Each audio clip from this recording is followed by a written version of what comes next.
Good evening, ladies and gentlemen. Welcome to this regular session meeting of the Leawood governing body on Monday, November the 17th, 2025. The council will come to order, and I'll ask the clerk to call the roll, please. Councilmember Phila. Here. Councilmember Larson. Here. Councilmember Sipple. Here. Councilmember Kane. Here. Councilmember Sunkel. Here. Councilmember Guyed. Here. Councilmember Harrison. Here. Councilmember Castor. Here. And Mayor Mark Elkins is present and presiding. Thank you, Ms. Stromberg. I find that a quorum is present this evening with the entirety of the governing body present and participating, so we can move on to the business of the evening. And with that, I would invite, I would ask the clerk, she's called the roll. I would invite the scouts from Troop 792 to come forward and present the colors, please. Welcome, Ms. Steele. Color guard attention. Audience, please rise. Audience, please salute the flag. Color guard, advance.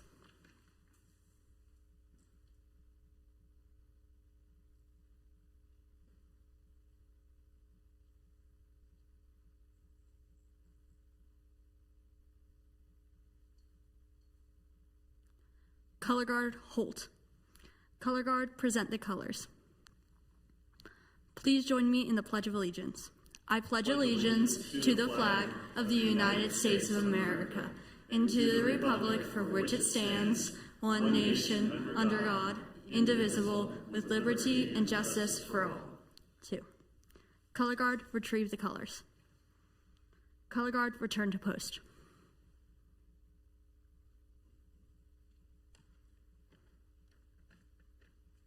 Thank you. You all may be seated. Thank you, Betsy. If you and your colleagues would like to come back forward to the microphone, we'd be grateful. You did a wonderful job this evening. We appreciate that. If you could each introduce yourselves and tell us a little bit about you and your unit and your spot in scouting, we'd be grateful to know more about you. My name is Betsy Teal. I'm a Life Scout currently working on my Eagle. I'm a freshman at Shawnee Mission South, and I'm Troop 792's SPL. Welcome. You did a great job tonight. I'm Charlotte Graves, and I'm a Life Scout, and I'm a junior at Notre Dame de Sion High School. Welcome. My name's Sienna Niemer. I'm an 8th grader at Trowers Middle School, and I'm 792's ASPL. Thank you, Sienna. We're glad you're here. My name is Morgan Coombs. I'm a 7th grader at Prairie Star Middle School. I am a star rank, and I am a patrol leader in 792. Excellent. We're glad you're here.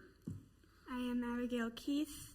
I'm an 8th grader at Prairie Star Middle School. I'm a Life Scout in my troop and also the patrol leader. Well, ladies, you did an outstanding job tonight. It takes a great deal of courage to come into a room with this many people and stand up at the microphone and introduce yourselves, and we're grateful for the great job you did. Thanks again.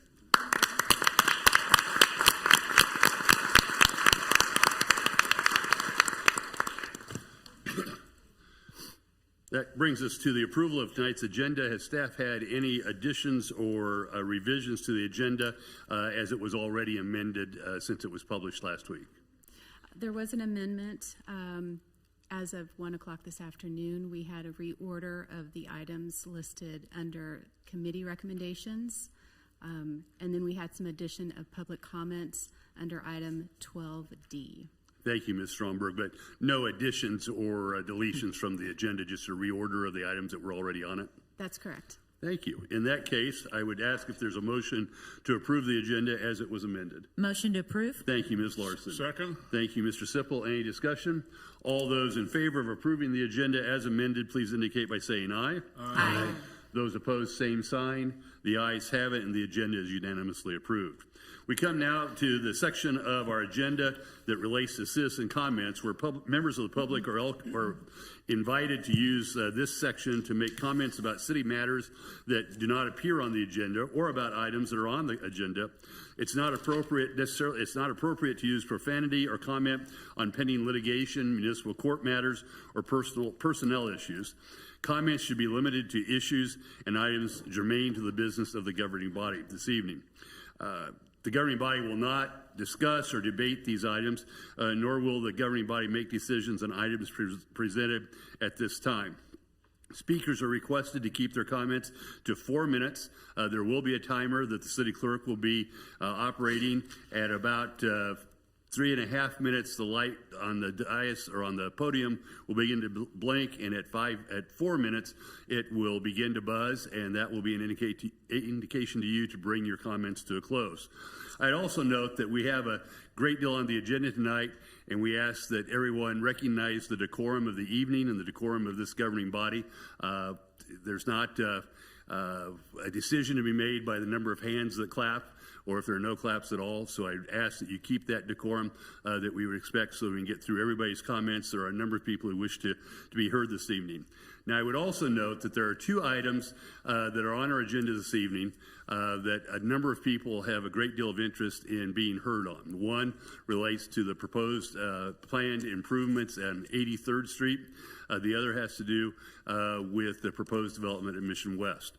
Ordinarily, I would ask that you hold off on your comments on those 2 items until they come up for discussion by the governing body. But I know that there are a number of children here this evening, and I suspect that the parents are not terribly interested in waiting until an hour, hour and a half, or 2 hours from now to be heard. So with that said, I would invite folks to decide what you would like to do. I'll call on you on the order that you signed in.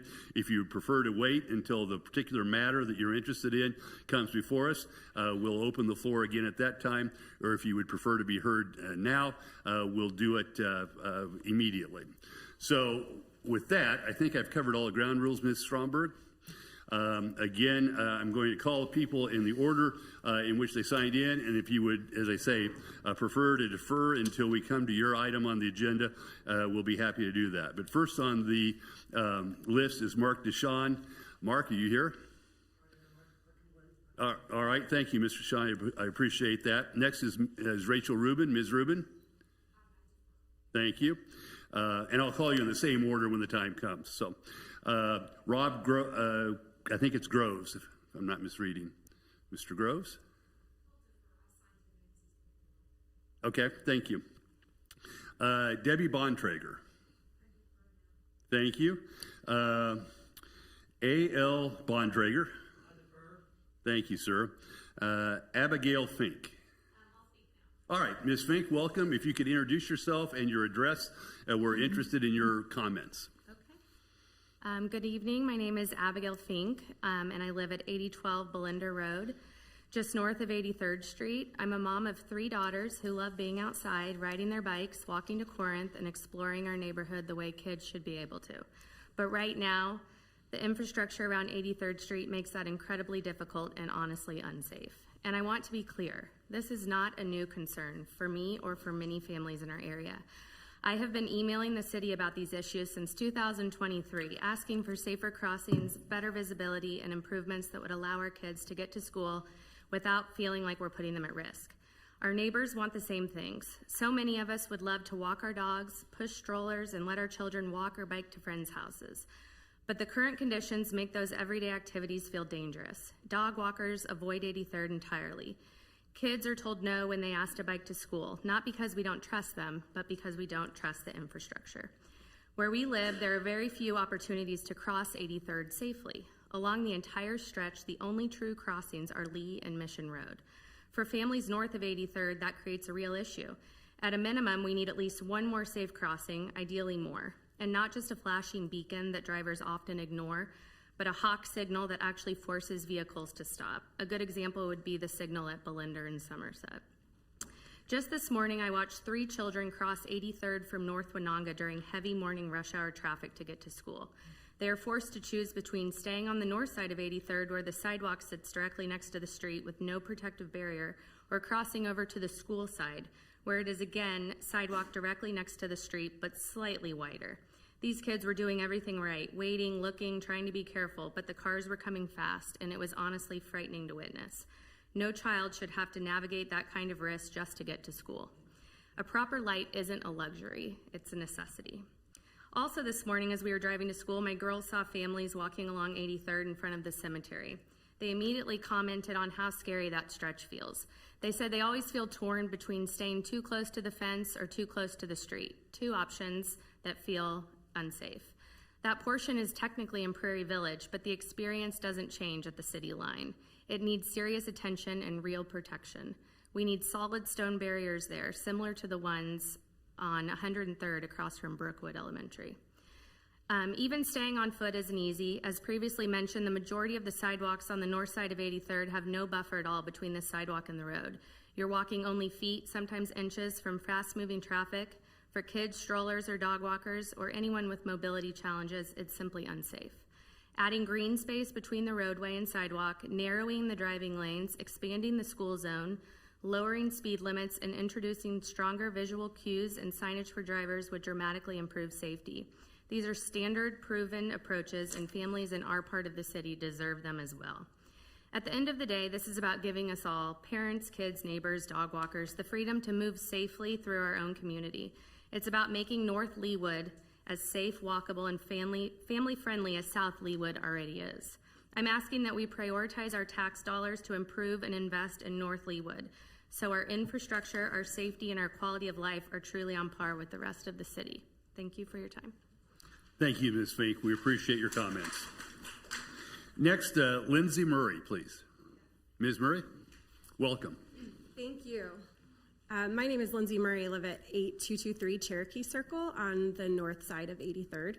My family of 5 and I are residents of North Leawood, and we feel really lucky to live in a neighborhood that allows us to bike to school and walk to get coffee and ice cream. And in fact, it was a big reason why we chose to live in this neighborhood at all. We're regular bikers and walkers on and across 83rd Street.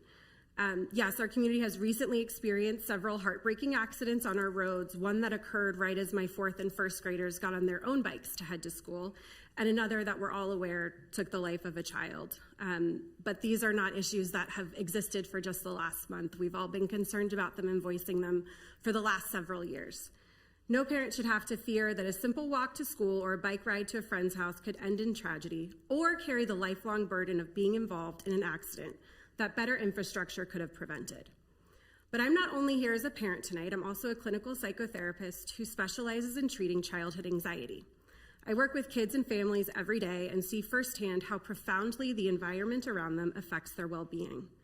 Because what we're talking about tonight isn't just a safety issue, it's a childhood issue, and breaches into mental health issues as well. And I'm in a unique position as a parent and therapist to illuminate how these are connected.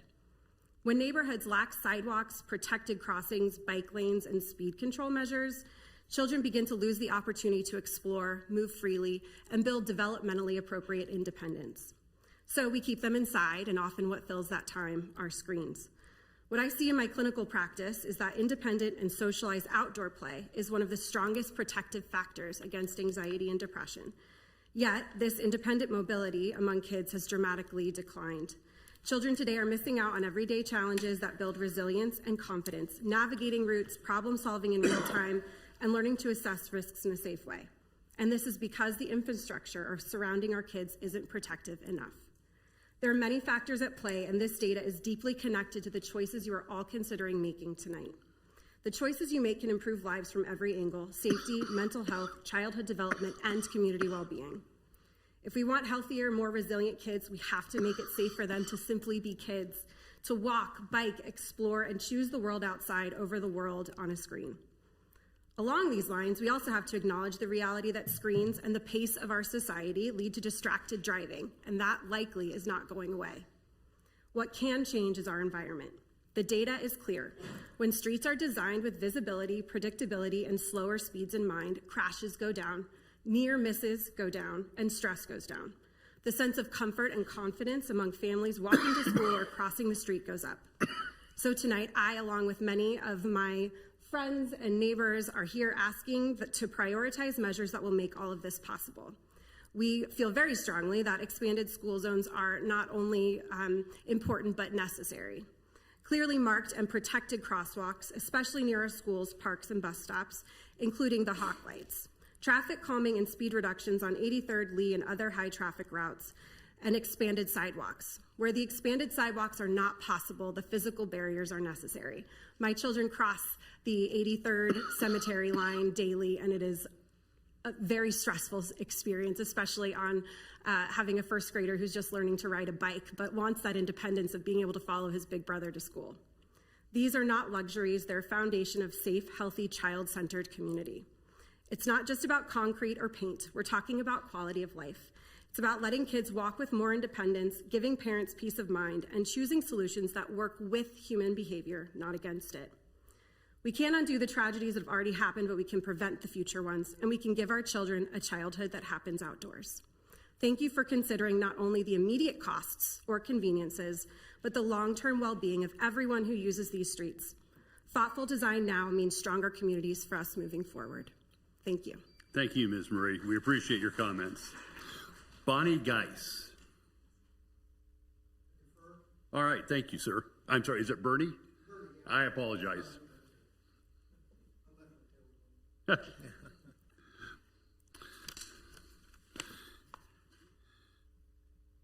Adam Drade.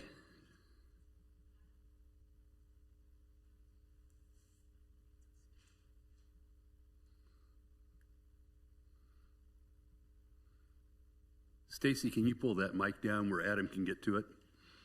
Thank you. Welcome, Adam. We're glad you're here tonight. Hi, this is going to be really short.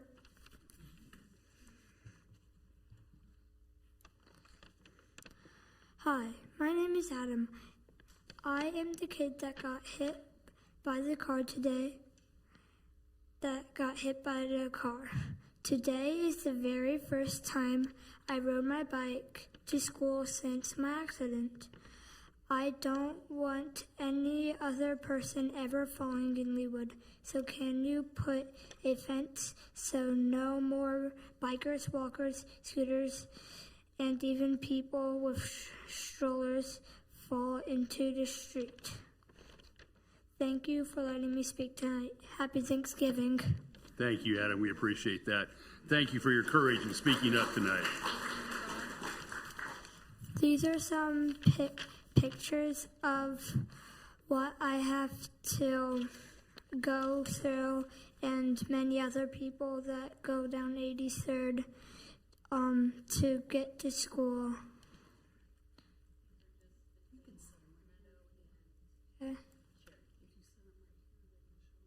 Yeah, if you set them right on that white thing, we'll all be able to see it. And you can spread them out a little bit there, Adam. And if you can come to the microphone, ma'am, I'm sorry, so we can. I'll go through this quickly. The first one with that big bush, that is my driver's site turning left from Meadow onto 83rd. I'm not even to the crosswalk yet. I'm where I should be parked. You have to go all the way through the crosswalk to see. The rest of these just show the uneven sidewalk in places and the overgrowth that the kids experience.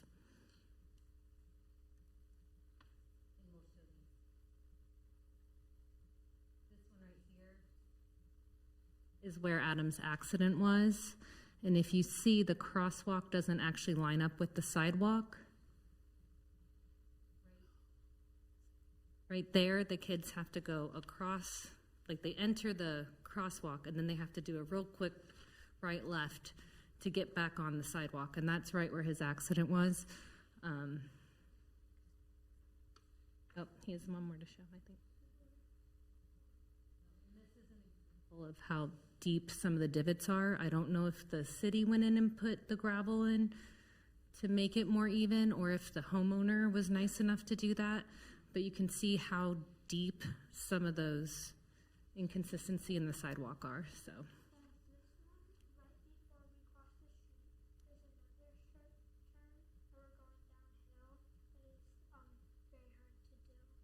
Thank you, Adam. And then, is it Carrie? Are you Carrie? I am. Do you have something you'd like to add? Well, I was going to speak next. I'll Okay, try to make it good. quick. Thank you for allowing me the opportunity to speak tonight. Adam and I stood up here a few weeks ago and addressed the need for additional safety measures for pedestrians on both 83rd and Lee Boulevard. Tonight, we are addressing the need to amend the current plans for 83rd Street slated to begin in 2026. I want to acknowledge and appreciate the city's existing plans for improvement. These efforts are important and encouraging. However, I think given the data of the 12 pedestrians hit in the past 5 years, with doubling in the past year, it would be irresponsible for the city not to pause and take advantage of this opportunity to make necessary adjustments to the plan. We need to address things like inconsistent and grossly uneven sidewalks, narrow shoulders, fast-moving cut-through traffic, limited visibility for pedestrians and drivers, and lack of safe crossing points, specifically 83rd and Winonga. These are not minor inconveniences. These are real barriers that make families question if it's safe enough to walk even a few blocks away. This leads to more cars, more congestion, and fewer kids getting the opportunity to ride their bikes and walk with their friends. 2 days ago, on Saturday afternoon, a neighbor 2 doors down from mine witnessed a child nearly hit by a car while crossing 83rd on their bike. Stories like these are not uncommon, as we've all attested to, and many members of our community have as well. Last time I was here, I stated that if it's predictable, then it's preventable. So what do we do? I understand the budget concerns, and I understand the city initiative to protect the trees, but protecting children and citizens has to be the priority. We need to pause and make sure we're looking at current community needs as well as those for the future. I believe the original plan for 83rd was developed in 2014. Although some adjustments have been made in recent weeks, it's not enough. We need at the very least a hot crosswalk at Winonga, as well as expanded school zone, lower speed limits. Widening the sidewalk up to Winonga is a start, but due to the established trees, the widening sidewalk pushes closer to the street and traffic, which is the very first thing Adam said. Many parts on both sides of 83rd Street, there's no room for error on the part of children or on drivers. Kids are going to trip and fall and wobble on their bikes. Our neighbor today fell. Her bike hit a bump on the sidewalk. She fell. The bike broke. Someone had to drive her home, and this is happening on a daily basis. Kids are going to trip and fall, and many drivers are distracted. They're speeding or they're looking into the sun. We need barriers. For many of us, safety in schools were the reason we chose Leawood. Safe sidewalks don't just protect kids, they strengthen our whole community. They encourage walking and a sense of community. They improve traffic flow during school drop-off and pickup, and make Leawood a place for families where we choose to raise our children and continue to raise our families. I know that the city does not want to delay the project, and I know that it's just about to start, but I encourage the city to look at this as an opportunity. Our neighborhood families deserve a walking route to school that feels safe, not one that makes us hold our breath each time we send our kids off to school, which is what I did this morning because he wanted to ride his bike again. And I'm not a super overprotected or nervous mom, but I was nervous, and my husband drove along 83rd to make sure he got there. There are so many factors to consider, and we have a chance to do this right for our kids and for future generations as well. Thank you. Thank you, Carrie. Jeffrey Valentino. Thank you. Stephen Durr. Thank you. And Lindsay Lowry, I believe. Welcome, Ms. Lowry. We're glad you're here tonight. If you could introduce yourself and your address, we'd be grateful. Okay, is this the picture? Okay. My name's Lindsay Laurie. I am on 2512 West 83rd Terrace. My house backs up to the house on 83rd. I have two kids, Will, 4th grade, and Jack in 1st grade. Will rides his bike to school every day. Like others have said, also a reason that we moved into the neighborhood, walkable to corn shops, neighbors. It's a smaller area in terms of footprint, so easy to get to people's houses. I wanted to bring an analogy to highlight safety. I work for a hospital. I'm not clinical. I do clinical IT education, and Patient safety seeps through every level of the hospital, from leadership down to IT. We are mandated to put safety measures even into our training and education that would affect someone clinical, even if we don't really think it affects us. I've come to learn of a concept in healthcare called a near miss. It is when something happens, such as a nurse potentially almost gives you an incorrect medication. That doesn't make anyone feel good. Nobody wants that. There are systems in place to report near misses and steps taken to look at the systemic reasons why something might have happened and how to fix that. I wanted to highlight many examples that some families have already said as well of the near misses on 83rd Street. My son came home one day last week and said a friend almost died on the way home from school. Another fourth grade child had fallen into the street, similar to where Adam fell, and a car swerved and missed this child. This is not reported in the news, but it is a near miss of something that could have happened as well. The driver did pull over to see if the boy was okay. Another child fell into the street by the cemetery walking home from Corinth Elementary. A parent snatched them out of the street, and this picture highlights what it looks like to walk from Corinth Elementary all the way down by the cemetery, and how there is no room for error. The sidewalk here, Corinth is just north of that. There are a lot of people that come through every day. Since there is no crosswalk from 83rd Mission all the way down to Lee, pedestrians have a lower tolerance of walking a mile than driving a mile and need a crosswalk. A couple weeks ago, I slammed on my brake for a child crossing from over from North 83rd to Wenonga on an e-scooter. They were looking for a path to cross in the middle, and so as others said, one of the asks is a crosswalk with a light there to make the area safer for those. It's a very common area to pass through. My son was hit riding his bike on a narrow street. It was on Lee. A teenager riding an e-scooter hit him. He did fall into the grass. This is a frequent occurrence with the changing landscape of more pedestrians and more scooters sharing a sidewalk. It does affect the landscape of who is using the sidewalks.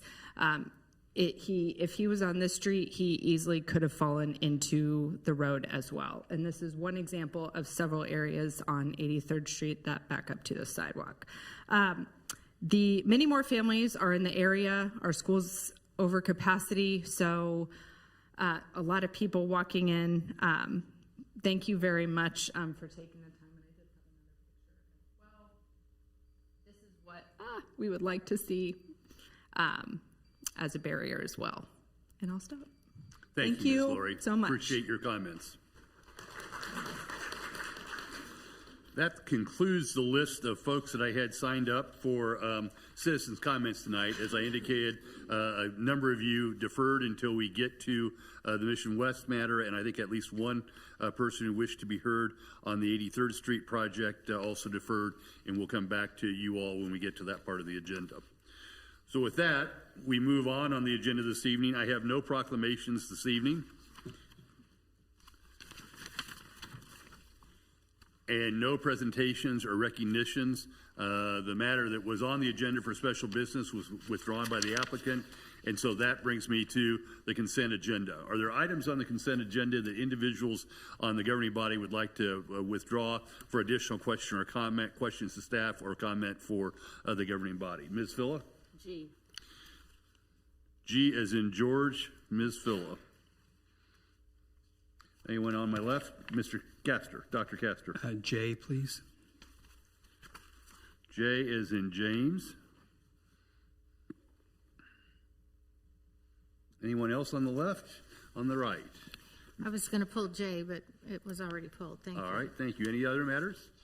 If not, I have items G and J that have been requested for additional comment or question. Is there a motion to approve the balance of the governing body of the consent agenda with the exceptions of items G and J? So moved. Thank you, Mr. Sunkel. Is second? Second. Thank you, Ms. Kane. Any discussion?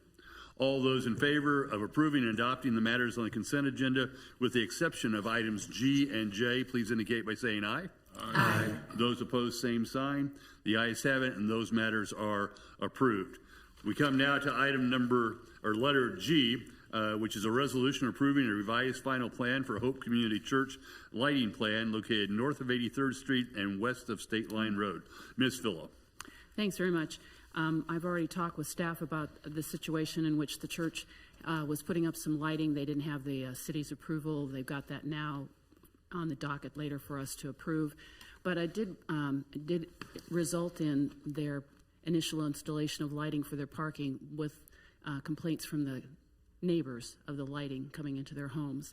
And I brought this up because I'm hoping as we go through our planning process and our ordinances that we will take a look at not only how we do this, but do the lights have to be on in a parking lot from 8 o'clock at night until 7 o'clock in the morning? Do we really need that, or could they be motion sensitive?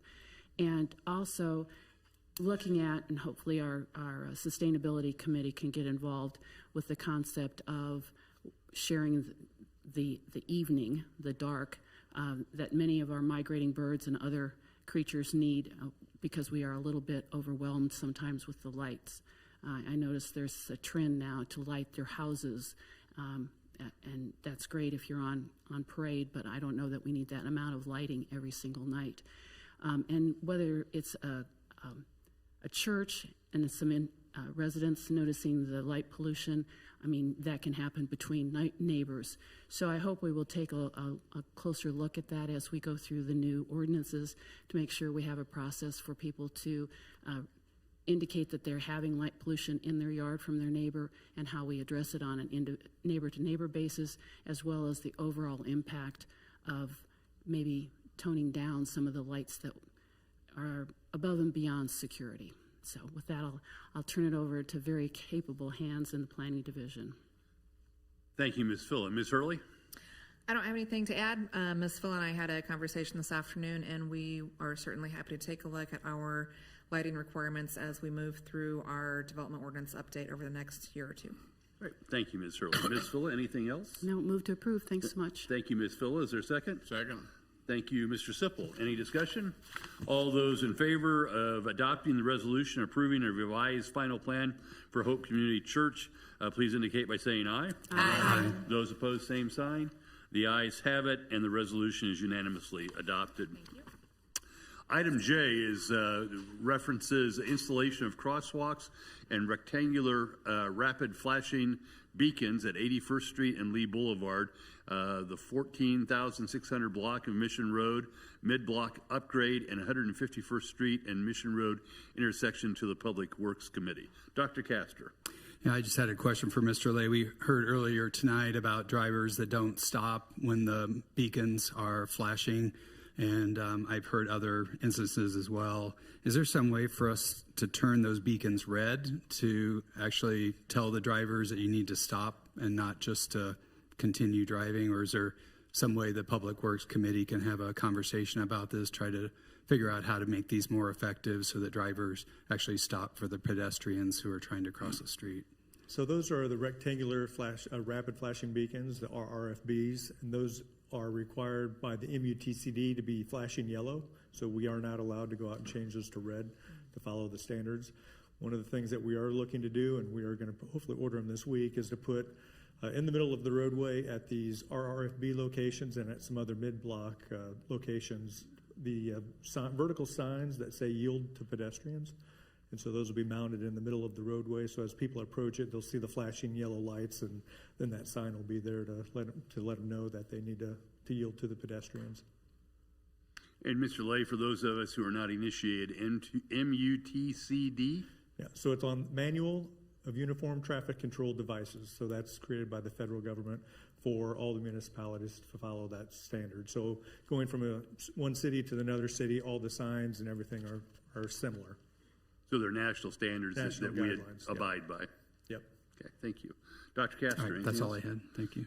Do we have any other questions? Ms. Harrison? Thank you. Mr. Lay, on 146th and Mission, I know the sidewalk, and I know this is slated for improvement in the next decade, but the sidewalk on Mission south of 143rd sort of goes back and forth, I think, right? We have some very large properties that don't have sidewalks in front of their houses, right?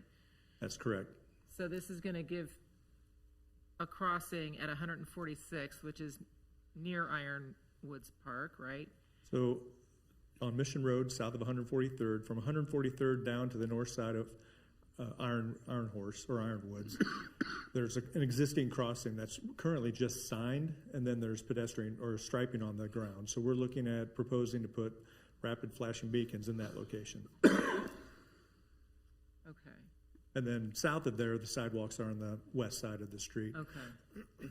Okay. And so that became a request over the past couple months, I think back in September, due to Blue Valley School does not bus. If you're within 2 miles and you're in middle school and high school, you are not allowed to utilize the bus. In the past, if you're within 2 miles, you could pay for the bus pickup, but they don't allow that anymore. So we're getting more pedestrians utilizing that section of Mission Road. So that's why we're requesting that upgrade. Very good. Okay, thank you. Nothing further. So, Mr. Lay, these are actually examples of instances in which the Public Works Department is identifying or has been identified for the Public Works Department opportunities to improve the pedestrian safety in those three particular areas?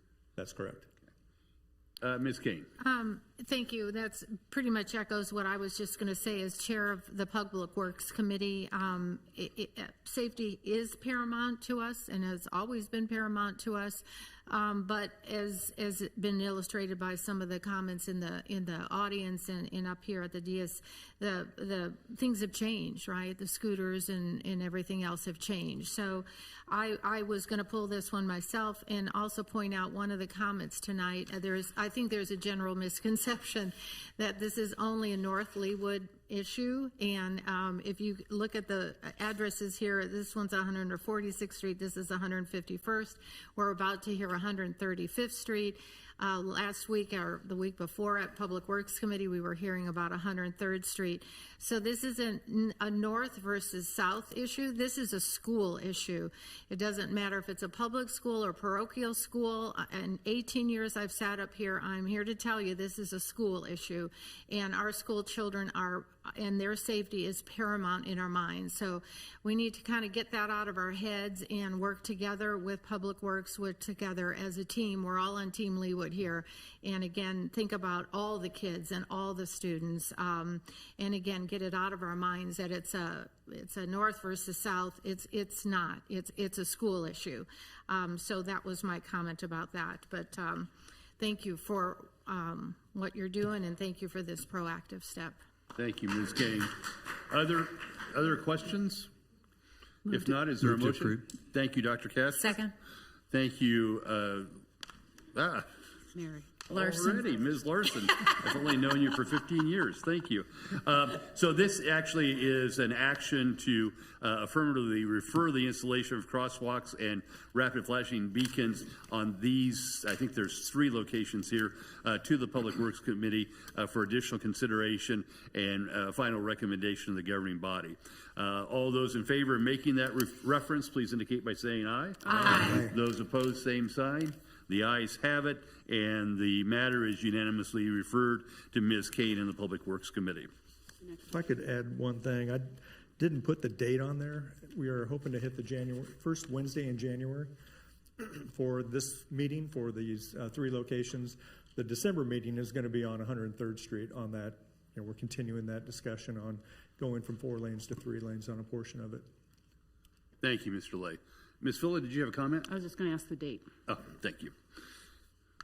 All right. We come then to my report. It's been a busy couple of weeks, and there are a number of matters I wanted to bring to the governing body and the public's attention of activities that have been going on here in Leawood.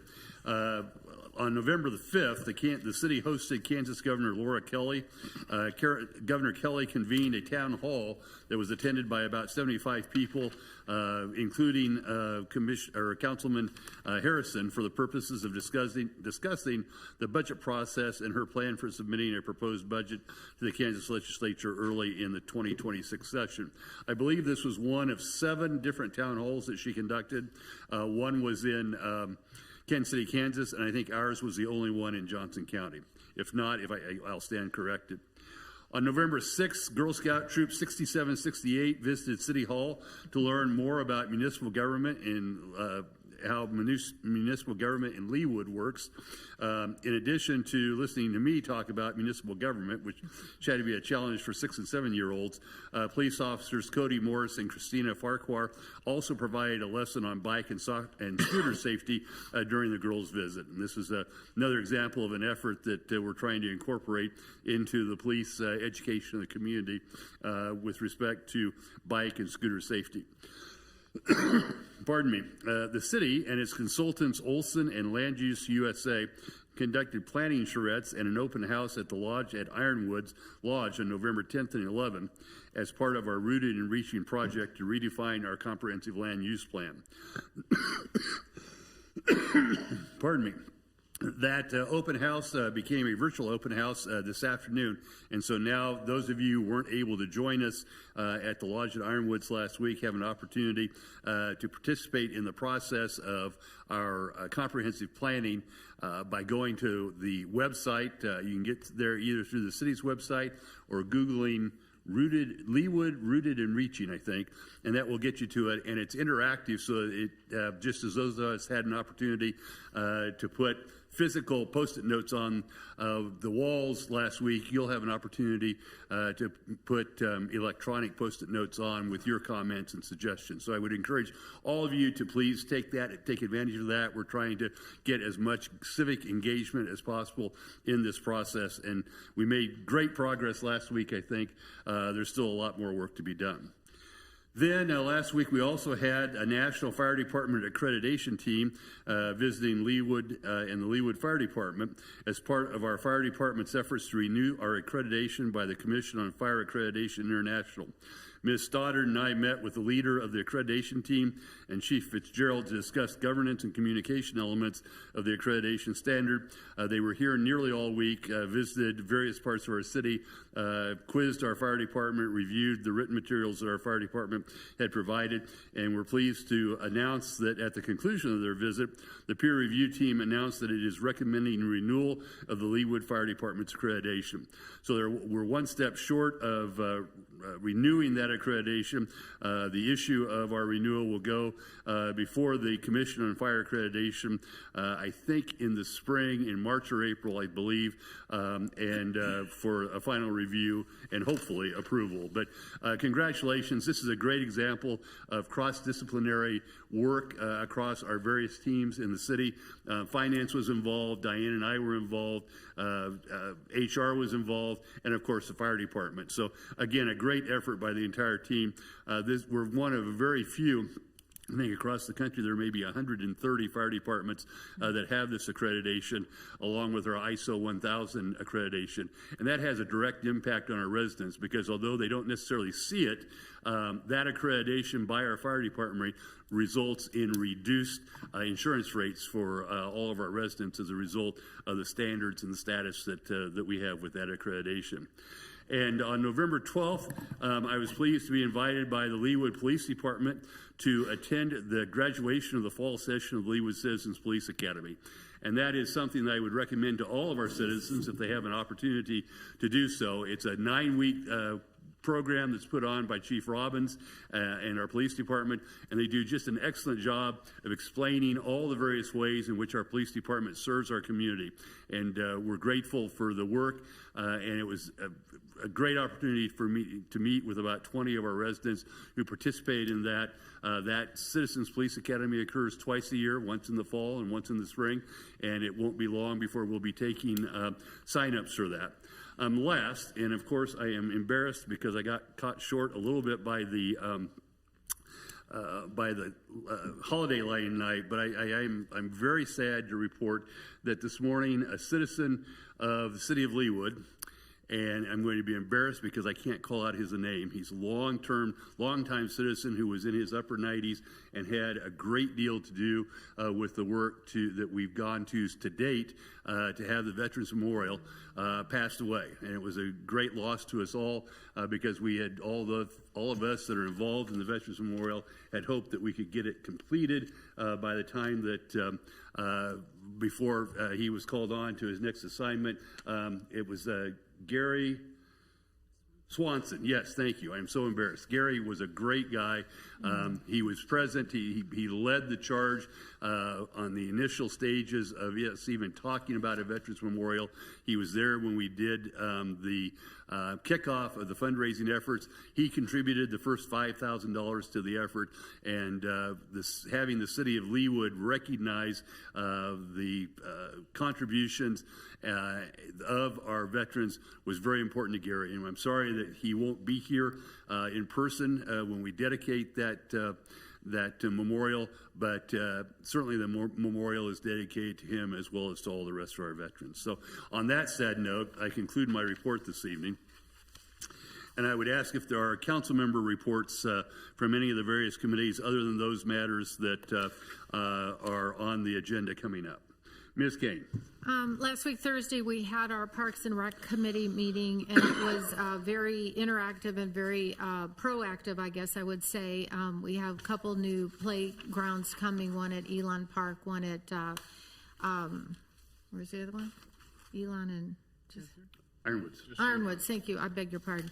Just had a brain hiccup there. And then we talked about all the other matters that appear on our summary. So I wanted to thank staff, and I wanted to thank the committee for their time and their efforts. Gary Swanson was on Parks and Rec for years, Parks and Rec for years and years, and he was a super cool guy.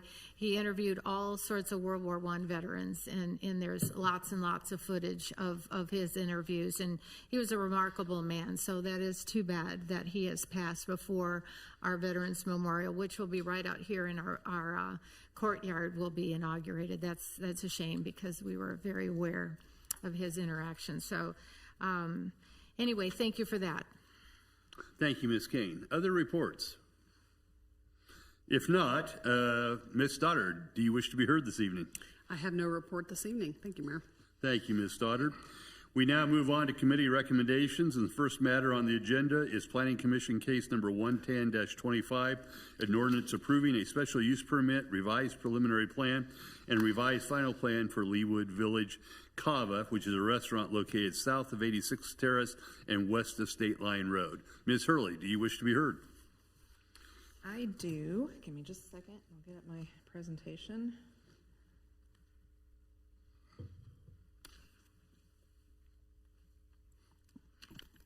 Okay, so thank you, Mayor and council members. As you said, this is a request for a special use permit for a drive-through restaurant, a revised preliminary plan, and a revised final plan for Leawood Village for a Cava restaurant. The Planning Commission did hear this at their October 28th meeting and voted 8-0 to recommend approval. So the site is approximately 1 acre at the southwest corner of 86th Terrace and State Line Road. Property is already zoned MXD, mixed use, and as I said, this is for a Cava restaurant, approximately 2,500 square feet in size with the ability to expand up to 4,000 total square feet. This is Lot 5 of the approved Leawood Village mixed-use development, which is currently being developed, and I'm sure you're all familiar with what is out there thus far. The previously approved preliminary plan for the development did indicate that this site was appropriate for a drive-through restaurant and did have that shown on the approved preliminary plan that came through in 2021. And then I would just note that the proposed drive-through would be for mobile orders only. There is no order board or speaker associated with it. It's for folks who've ordered online and are coming to pick up their order. So just to kind of orient you to the site, you can see here, I'm going to get the laser pointer up here. So the main building here in the middle, that's an apartment building, mixed use building. with some residential units in it and then some retail on the first floor out here along the east against the parking lot. State Line Road is over here on the right side of your screen. And then this blue box is the lot with the proposed Cava restaurant in it. To the north, there are 2 more pad sites that are approved on the preliminary development plan that we do not have a final development plan proposed for those 2 yet. So this is the first pad site that's coming in. And then up here on the north side of the development, there are some row houses that are currently under construction that you have seen as well. Then just a little more, here's a site plan. You can see a little bit more what I'm talking about with the row houses up here along the north side of the development. That larger mixed-use building in the middle, and then down here in the bottom right corner is where we've got the proposed Cava. And then here is a closer-in site plan of the proposed restaurant. So you can see the drive-through coming in from the south side of it, coming around between the building and State Line Road. And as you're probably familiar, this site does sit quite a bit below State Line Road. So we've worked with the applicant to make sure that all rooftop utilities are going to be wall screened since the road is kind of above that building. Drive-through comes around to the north, exits out. There is a patio proposed here on the north side of the restaurant. And then they've got some planter boxes with some fairly dense, nice landscaping between the parking lot and the building there. And then these are the proposed elevations. If you've seen Cava restaurants before, they stick with kind of a Mediterranean style in their architecture and design. And so what they've proposed kind of stays with their typical design elements that they like to use and does meet all of the approved design guidelines for the Leawood Village development. So with that, I can answer any questions you might have, and I believe we do have the applicant here as well. Thank you, Ms. Hurley. Questions for Ms. Hurley? Ms. Larson? Yes, thank you, Mayor. I'm curious about the drive-through with the no box to order. Is this a new development in drive-throughs? I've not experienced that yet before, and I like it. Yeah, it's fairly recent. Some other kind of fast casual restaurants are starting to use this. So I know Cava has them in a few locations. Chipotle has some in some of their locations. And so it's not super common, I don't think, here in the Kansas City Metro quite yet, but it is becoming a trend with more having this type of setup. I think especially since COVID, with a lot of people, ordering online and not wanting to go inside, with just that uptick in mobile orders, that restaurants are finding that this type of setup works really well for them. And so this is becoming more of a thing. Thank you. Dr. Castor. Yes, do we have any limit as far as hours of the evening that drive-thrus and restaurants can stay open in Leawood, or if they wanted to stay open 24 hours, we have no ordinance against that? We do not have any ordinance regarding hours of operation for a business. Right, thank you. Mr. Sipple. Do other Cava restaurants around the United States have indoor seating, and this is kind of a test market? This one does have indoor seating, so sorry if that wasn't clear. This restaurant does have indoor seating. Yes, so indoor seating along with that patio on the north side, and then the mobile order drive-through pickup lane. So yes, it does have indoor seating. Okay, thank you. Ms. Phillip. I noticed that there was the potential for 4,000 square feet, and this is roughly 2,700 and some square feet. Mm-hmm. Is the parking associated with the lower number versus the higher, or do we require more parking on the if-come? So on the previously approved preliminary plan for the site, it did show a 4,000 square foot restaurant on this pad site. So the parking, since this is an overall mixed-use development, the parking ratio is figured for the development as a whole, not just this particular pad site. So the parking that's provided for the entire development is adequate for the square footage that had been approved with that first preliminary development plan. So the parking that's approved for the development is adequate to serve what had originally been proposed as a 4,000 square foot restaurant.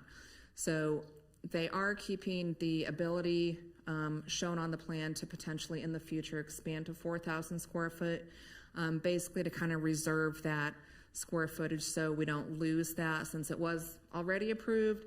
And so they're coming in with a little bit smaller restaurant at this time. But yeah, the parking, everything else has already been determined to be appropriate for up to 4,000 square feet. And so by showing that potential expansion, we're kind of reserving that ability in the future to expand up to that without having to come back through a whole bunch of, kind of revisions and such without, so that they can go ahead and build up to that if they need, since we know they already have the capacity for it. I guess I would just make a comment as we're going through these reviews on our comprehensive plan that we have had a kind of a history of over parking. So maybe especially when your people are driving through, we need to compensate for that so we don't have as much asphalt gobbling up the landscape. I think Somerset, all that little area, we have a lot more parking there than ever gets used. Like maybe not even half. So I would ask that be reviewed for necessity.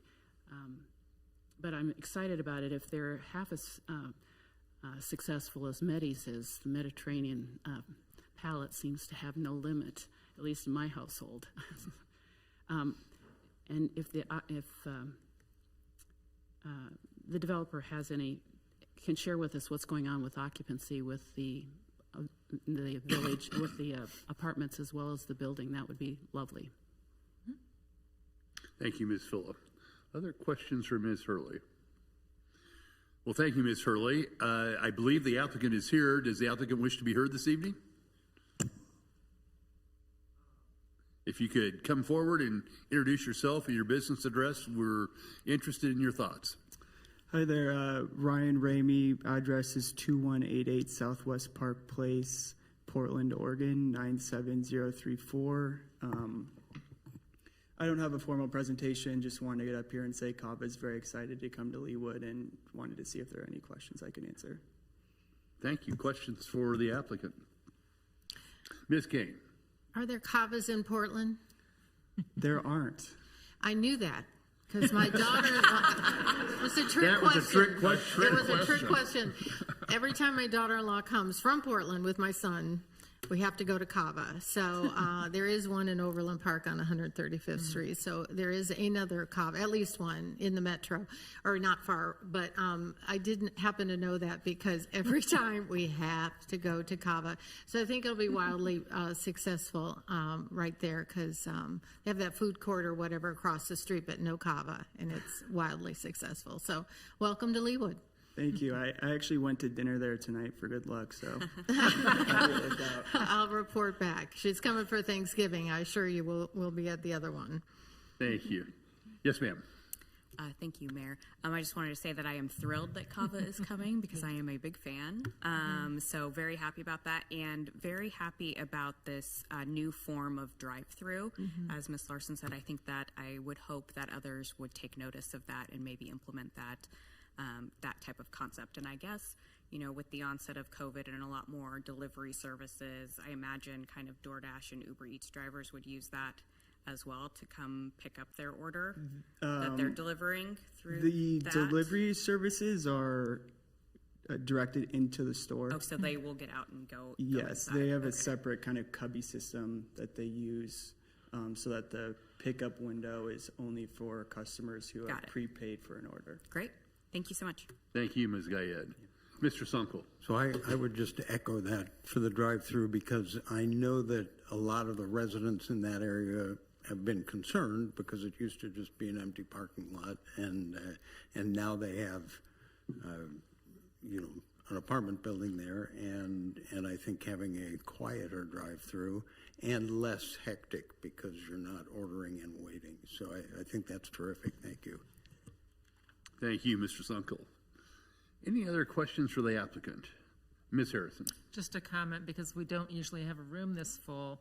If you haven't tried CAVA, this poor gentleman flew here from Portland, Oregon to Kansas City. We hope you like our new airport. But also, it's like the Chipotle for Mediterranean food, for those of you who have never eaten at Cava. We eat there about once a week. I'll see you. They have the best beverages in town. So free commercial for you. No royalties were paid for these endorsements. So thank you for being here. Thank you, Ms. Harrison. Thank you. Any other comments or questions for the applicant? Well, thank you, sir. We appreciate it. Typically, what I do is on matters such as this that involve planning commission cases, I do invite any comments from the public. If there's anybody in the audience tonight that wishes to be heard on the question of the special use permit for Cava. If not, I guess Motion to approve. All right. Second. Thank you. That would be Ms. Larson and Ms. Filla. Any other discussion? Because it is a special use permit, it requires a roll call vote, and I'll ask the clerk to call the roll, please. Councilmember Phila. Aye. Councilmember Sunkel. Aye. Councilmember Larson. Aye. Councilmember Guyed. Aye. Councilmember Sippel. Aye. Councilmember Harrison. Councilmember Kane. Aye. And Councilmember Castor. Aye. Thank you. I have an 8-0 vote, and the ordinance is unanimously adopted. Thank you for coming all the way from Oregon. We appreciate your being here. The governing body will now call Planning Commission case number 94-25, which is an ordinance amending section 16-2-7, 16-4-3.7, 16-4-5.4, and adding a new section 16-9-170, open parent A, closed parent of the Leawood Development Ordinance pertaining to luxury personal vehicle storage facilities and repealing existing sections 16-2-7, 16-4-3.7, and 16-4-5.4 and other sections in conflict therewith. Ms. Hurley? Thank you, Mayor, council members. As you said, this is a request to add some updates to our Leawood Development Ordinance. As you mentioned, there are 4 sections that are being amended. I won't list them out again. But this is in regards to adding the use of luxury personal vehicle storage facilities.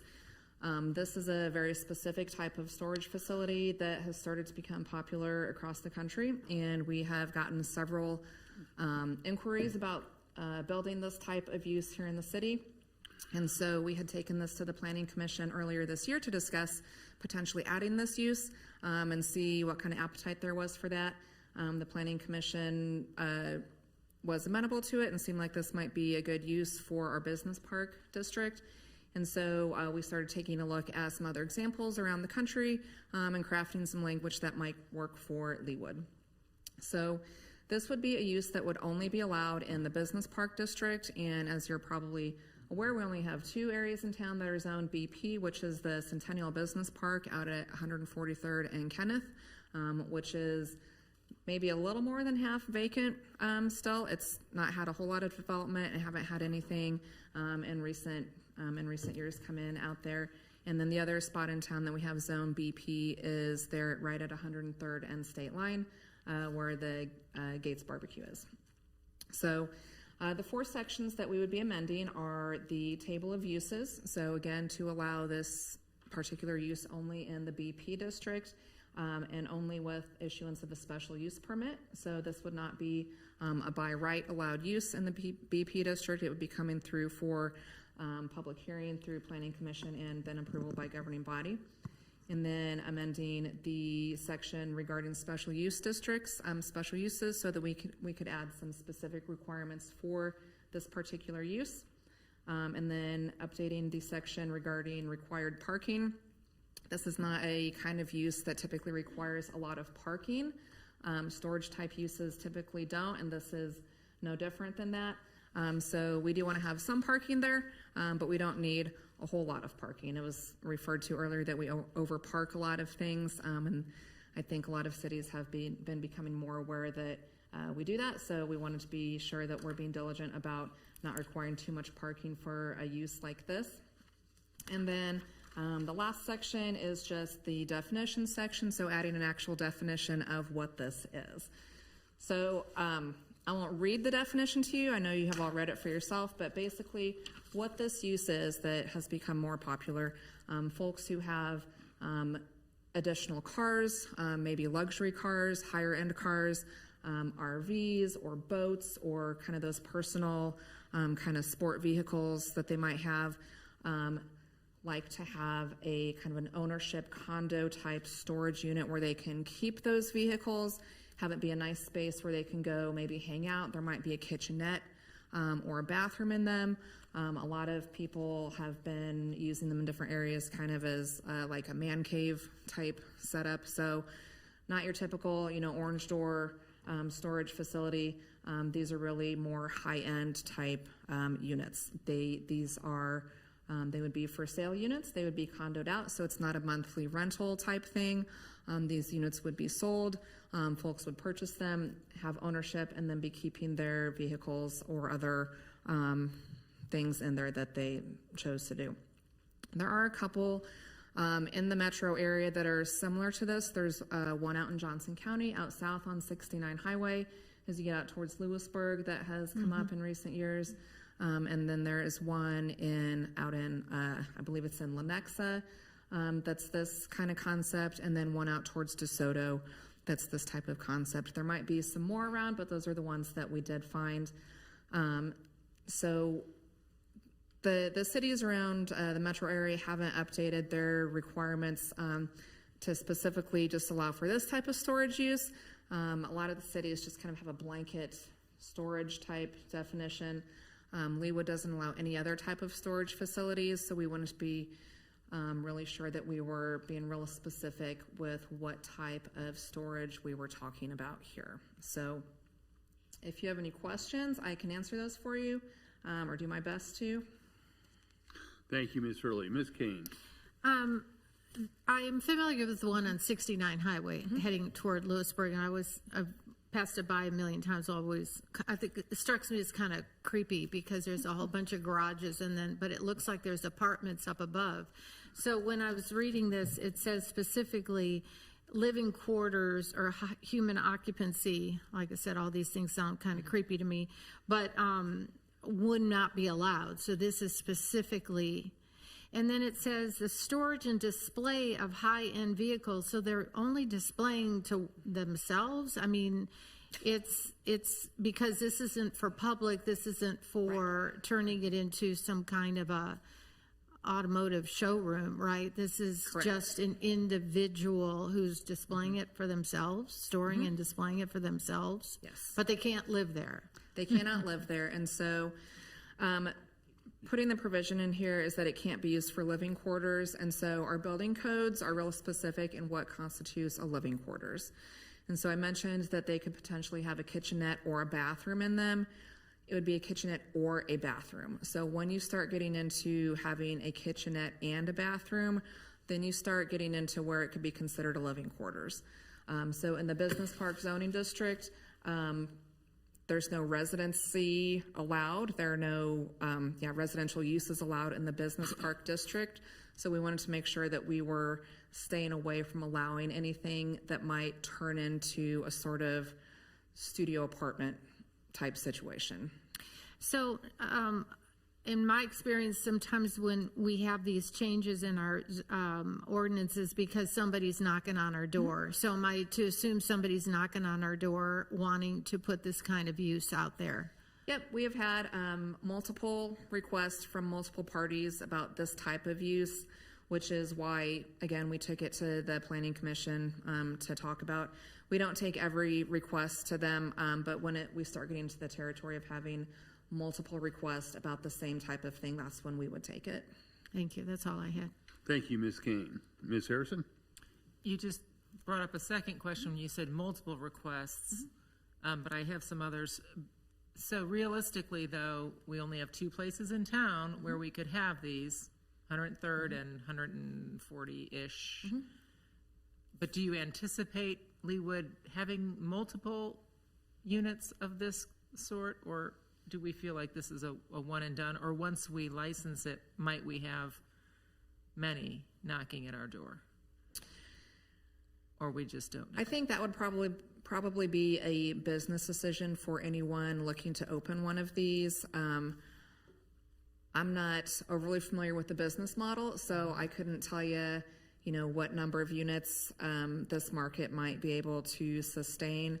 On the Missouri side of the Centennial Business Park, it's by State Business Park. On the Missouri side, there is a storage facility that is along these lines. That's the condoed out ownership units, and from what we understand, it pretty much sold out as soon as it was on the market. Okay. I read the notes from the 3 different times you took this to Planning Commission, and you've mentioned it today with the kitchenettes and the washrooms, and one or the other. So,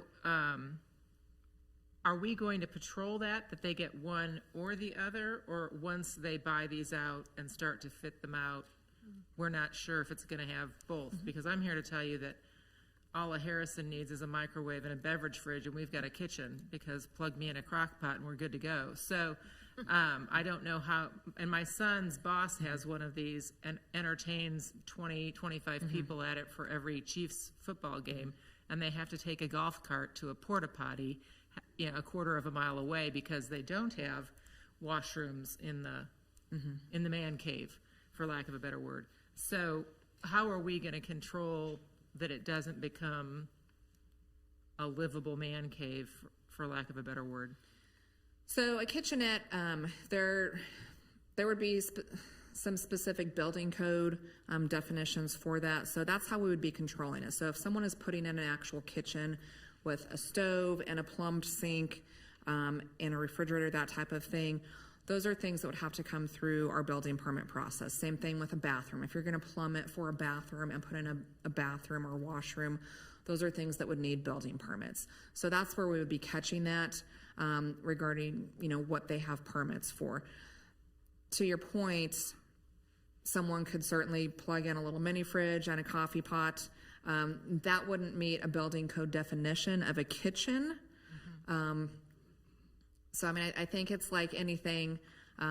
People will certainly find ways to use a facility that's not allowed. And so, our code enforcement does a really good job when we hear about things and enforcing it.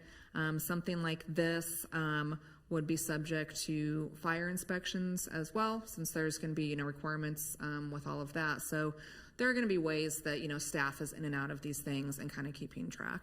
Right, because they're going to want sinks. They're going to, Yeah.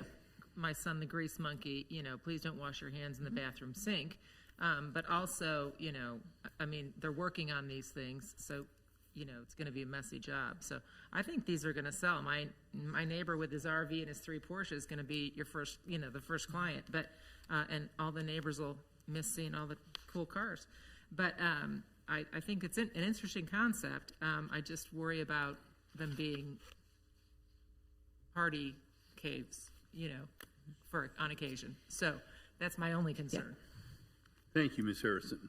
Mr. Sipple. Julie, can you expand on fire suppression? Because if somebody stores a car in there with gas or diesel in the tank, how are we going to manage that? And what's the fire department's involvement in blessing this?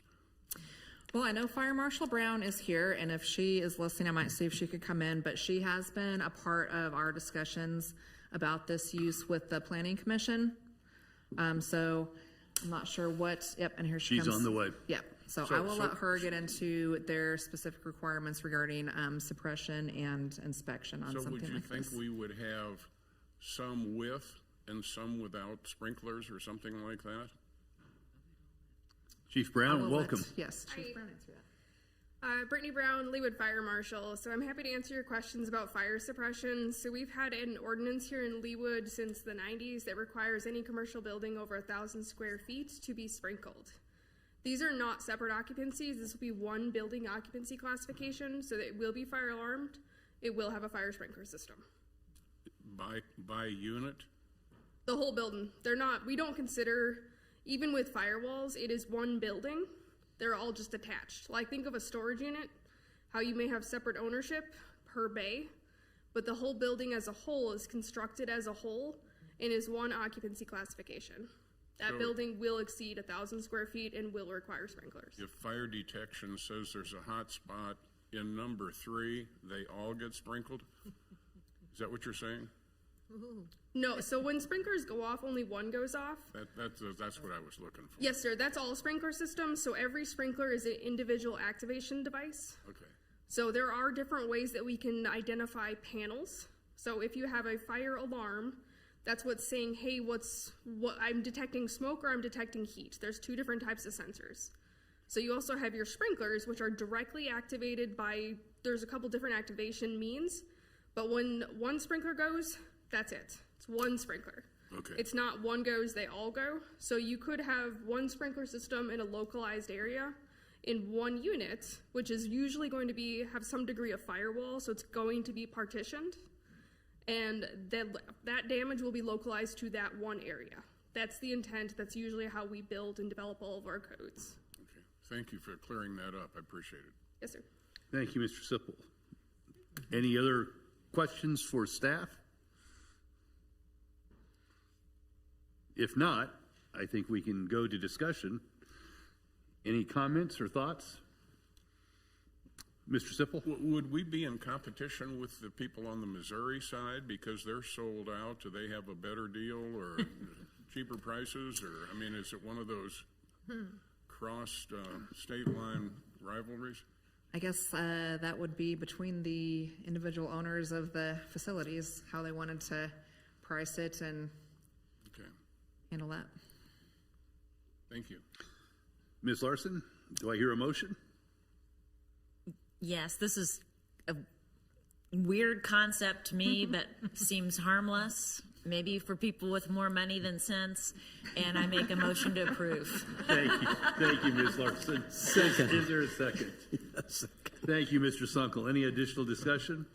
Well, because this is a modification to our Leawood Development Ordinance, it does require a roll call vote. I'll ask the clerk to call the roll, please.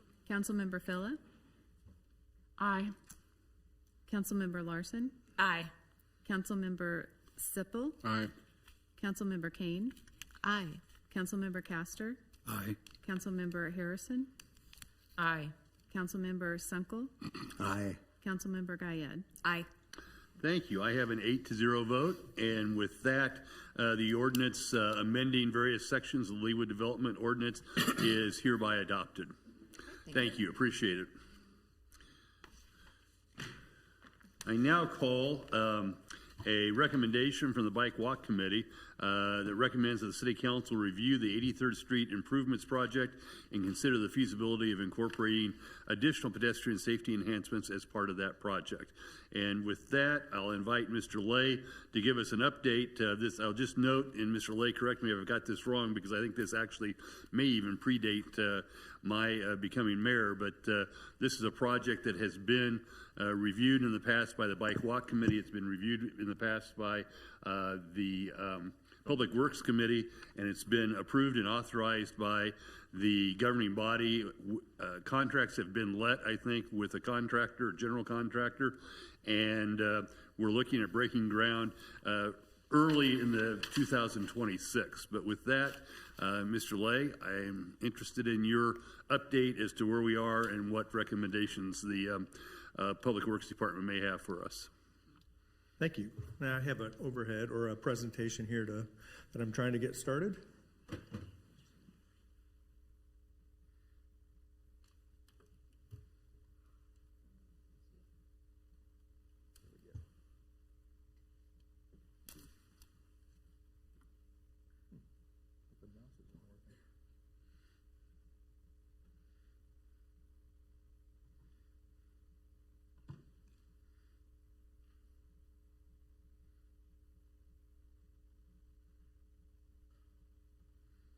Technology is a beautiful thing.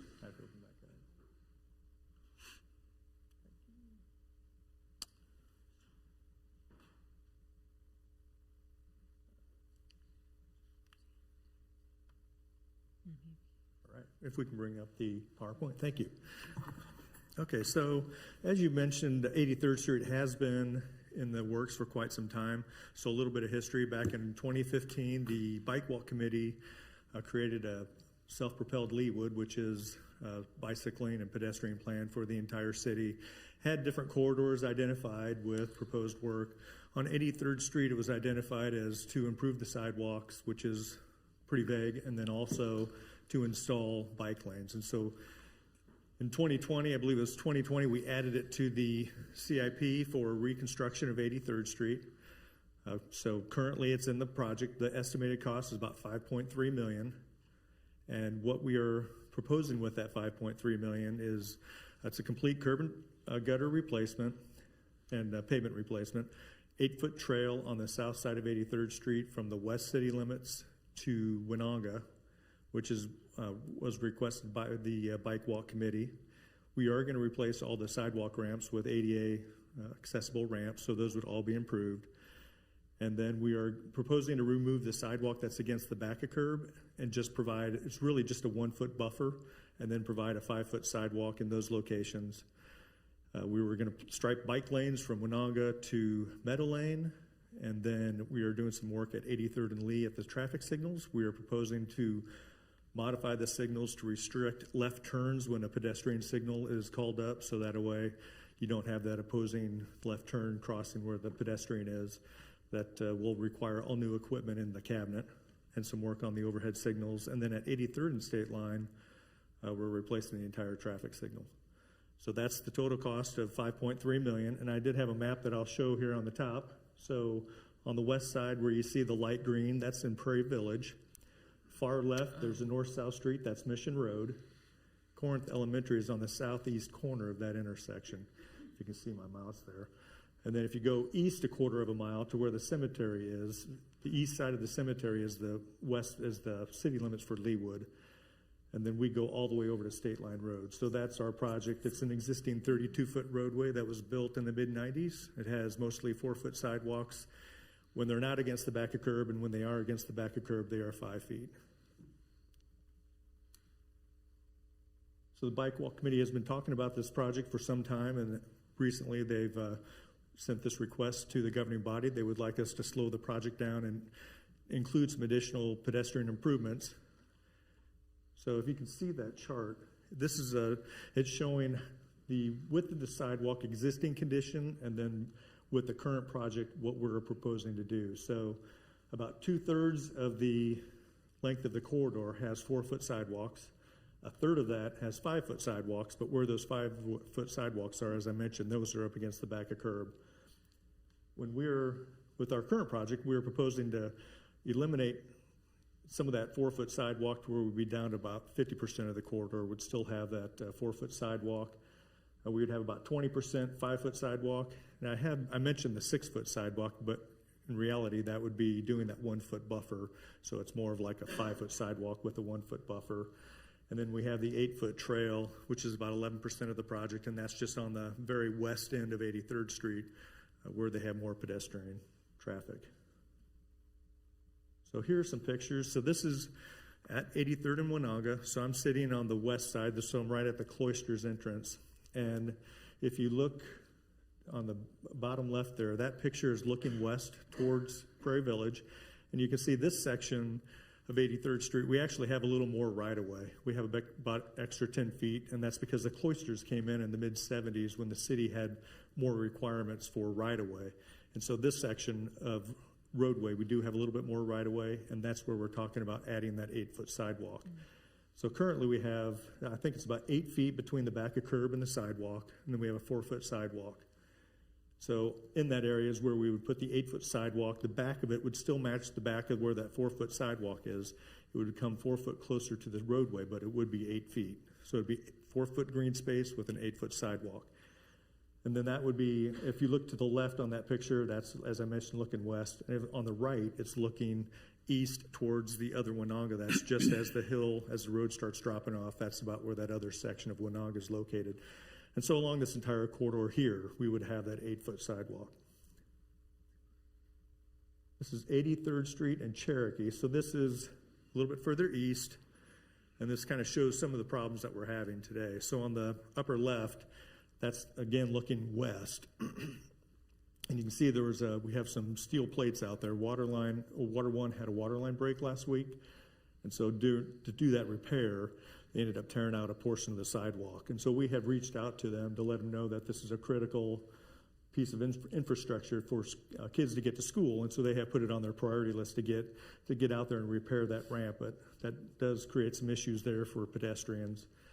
If you look on the upper right, and I don't know if it's very visible, but that's looking east, and here's some of the problems with having that sidewalk against the back of curb is we have a construction sign that sits right in the middle of the sidewalk. And so that's blocking really any pedestrian use or if you're on a bicycle. So that makes it very challenging. And then also, so I took these pictures today. The other thing, and you'll see these on some other pictures, is when there's trash day, which it was today, people put their trash cans out, and if the sidewalk's against the back of curb, they're putting them on the sidewalk, which again restricts use for pedestrians.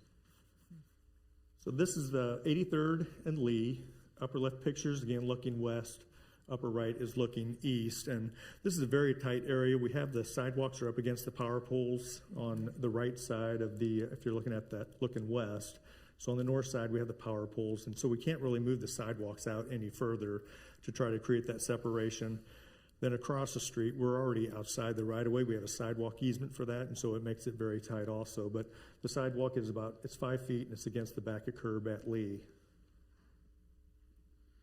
And then 83rd and Sagamore, so the picture there to the bottom left is looking west, and as you can see, the trash cans up against the sidewalk, so it's blocking the pedestrians. And another, it might be hard to see, but you can also see the driveway access. In order to get from the roadway up into the driveway through a sidewalk that's up against back of curb, the sidewalk is sloping steeper. So you have a relatively flat sidewalk coming into the driveways, and then they tip towards the street. So that's another issue that having those sidewalks against back of curb causes. And then if you look off to the east towards State Line Road, it's also kind of hard to see again, but we have power poles on the north side. And then as you get a little bit further up there, there's retaining walls on both sides. So it makes it very challenging in order to do these wider sidewalks. So what we're proposing in order to try to keep the project moving forward so we can actually get the completion within 2026 is to go on two different routes. The first one is to proceed with the current designer to do the best they can to try to get the sidewalks off the back of curb where they can. But this other option is something we're looking for approval from the governing body, is to work directly with Superior Bowen, a contractor, to where we would try to do almost a design build with them. We would look to narrow the roadway from 32 feet down to 29 feet to give that extra 3 feet. We would put most likely 1.5 feet on both sides, so we bring the curbs in 1.5 feet and then remove all the sidewalk and replace it with 5 feet outside of that area. We are proposing to do the 8 feet. And so by doing that, like I said, we can get a little more buffer between the sidewalks and the curbs. It would all be 5-foot sidewalk, and we would also have to do some storm sewer improvements. But if we work directly with a contractor, we're able to communicate and provide cross sections and be able to get that price. And then we would bring that back to you in January, hopefully the first meeting in January. So you would have the estimated cost to do what we are currently designing, and then we would have the cost to do this design build option for your ability to decide which way to go. Anything so else? That's a mouthful. So yeah, so we are just looking for authorization to proceed forward. We're working with Superior Bowen to do that design build option and get a cost up front. So, Mr. Lay, if you could just kind of back up a step and maybe do and I think you've done it, but having gone through all this, compare or tell us again about what is currently in plan and with the request that you've made to proceed with kind of a parallel path so that we don't delay the current project by adding some enhancements. Can you kind of go through that? I guess that's what this chart tells us. So the current plan is to keep the street at 32 feet. So it's just to remove and replace all the pavement and the curbs. We don't need to do any storm sewer improvements or anything like that. And then we would replace the sidewalk that's up against the back of curb and move that out to try to get a 1 or 2 foot gap between the curb and sidewalk. So that's the current plan. So then the additional enhancements that you're talking about? The additional enhancements would reduce the roadway width to 29 feet. So we would gain an extra 3 feet in green space, which would allow us to go to that 5 foot sidewalk, and we'd actually have more space between the curb and sidewalk, an extra 1/2 foot from what's out there today by doing that. And what's the magic of the 29 foot width? So there's, the fire code requires a minimum of 27 feet, and that's more for the residential streets. And so what the 29 feet allows is to be able to get vehicles to pull to the side where fire can go down the middle and not have to meander around cars or really slow down if two cars are pulled over side by side. So that's why we're looking at 29 feet. Okay. Ms. Fuller, I think you had a question?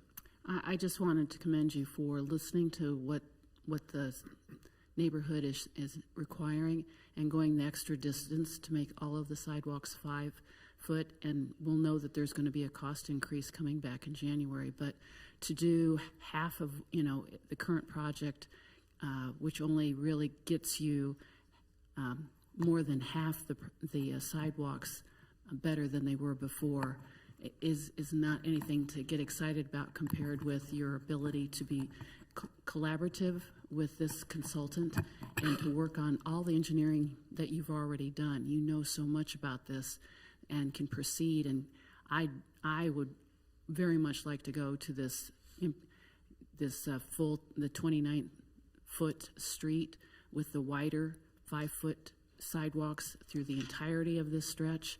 And I know we're going to pay a bigger budgetary price, but I think to do it once and do it right is really the way to go. So thank you for your creativity, because I think everybody that goes on 83rd Street wishes their streets had gotten fixed about 2 years ago, but because of COVID and delays. But you're kind of making the best of both worlds, and that the delay may in fact be the best thing we ever knew could have happened if we can make the streets 29 feet and make 5-foot sidewalks all along the way. So thank you for your creativity. Thank you, Ms. Fuller. Other questions for Mr. Lay? Mr. Sunkel. Yeah. Yes, thank you. I do have some questions for you, Mr. Lay, but first I want to thank all the residents who have come in to talk about this tonight and at the last meeting. It's so important to hear that perspective. I walk 83rd Street all the time. I live about 2 blocks off it. I'm very familiar with this stretch. You have made me see it in a different light, because now I see it as a little one who's getting jostled by a bigger kid, maybe even knocked over, and it's 4 feet away from a guy driving a giant pickup truck on his cell phone because he's late for a meeting. And I understand that's frightening. So I want to thank you all for making the time to come in here and talk to us and to email me especially. I really appreciate that. This is how the city works best, when we all work together. And I also want to thank the mayor and the staff for getting this on the agenda for tonight. They worked very hard to get this on so quickly after the last meeting. And I want to lastly thank the Public Works Department for getting these additional safety measures so quickly to us, because the quicker we could get this going, the quicker we'll get it done. And so thank you to you all. And I do want to point out also that Mr. Lay went out on his Sunday morning a week ago, and he was addressing the issue of the timed crossing at Lee, because we have timed cross lights at Lee, and someone had requested that at the last meeting, said we need a timed crosswalk there. He went out and he looked, he goes, oh, it's not working. So he wrote a work order, and by Monday afternoon, there is a timed crosswalk working there. So I thank you for that. We are trying to address these concerns. The other specific requests that were made at the last meeting, I think they're all on the table. I want to look at all of that, all of those things. Now, for my question for you, Mr. Lay, if we go the design build route, are you pretty sure that's going to push it off to 2027? And is there anything we can do to make from here to make that process go quicker, to just try to get it done in 2026? So if we go to this design build route, we would actually, the goal to do that is to get it moving quick. So we would be able to still start construction in April of this year and finish it, or I say this year, 26, and finish it in 26. If we go back to our designer and try to request a redesign, that's when we get into the issue with it's going to take them a while to come in because we have to do details for the storm sewer, and they're trying to develop these packages that we can publicly bid. So it would push everything off until 2027. So that's why we want to work directly with Superior Bowen. I've already reached out to them, kind of sent them some quantities so they're aware of what we're trying to do, and so they're reaching out to some subs to try to get a team together to do this. Great, thank you. The other question was just in case we can't get it done in 26, would it be possible to put in some kind of a crosswalk there? Because I know the residents have been waiting for the crosswalk before we did that work, and then could that crosswalk apparatus be reused then when we redid it? Are you referring to 83rd and Winonga with that RRFB? Right, Yeah, right. So 83rd and Winonga, just kind of let you know, it's about midway between Lee and Mission. So it is about the midpoint. We could add it to it. We would just, the cost of putting it in would be probably around $40,000, and then we would just repay. The contractor would pull that equipment down before they do construction, and then they would pour new bases and reset it after the project. Okay, yeah, thank you very much. Thank you, Mr. Stunkel. Ms. Kane. That was actually one of the items I was going to reference as well, listening to the comments tonight and reading the dozens of emails we've received, is the Hawk Crossing at Winonga. And then expanded school zone came up again tonight. I didn't hear you mention that in what the improvements were planned. Is that something that Superior Bowen can at least look at in response to the dozens of emails we're getting? So I can try to address some of the comments that were already brought up today. So one about the Hawk versus the RRFB, the rectangular rapid flashing beacon. The Hawk requires a significant number of pedestrians. It's a warrant, again, by the MUTCD, and it's several hundred per hour, so we're just not going to be able to get to that location, that amount. If it's in front of a school, then that's, there's some counts there that we can meet those warrants. And so in front of the schools, that's where we have been installing the Hawk system.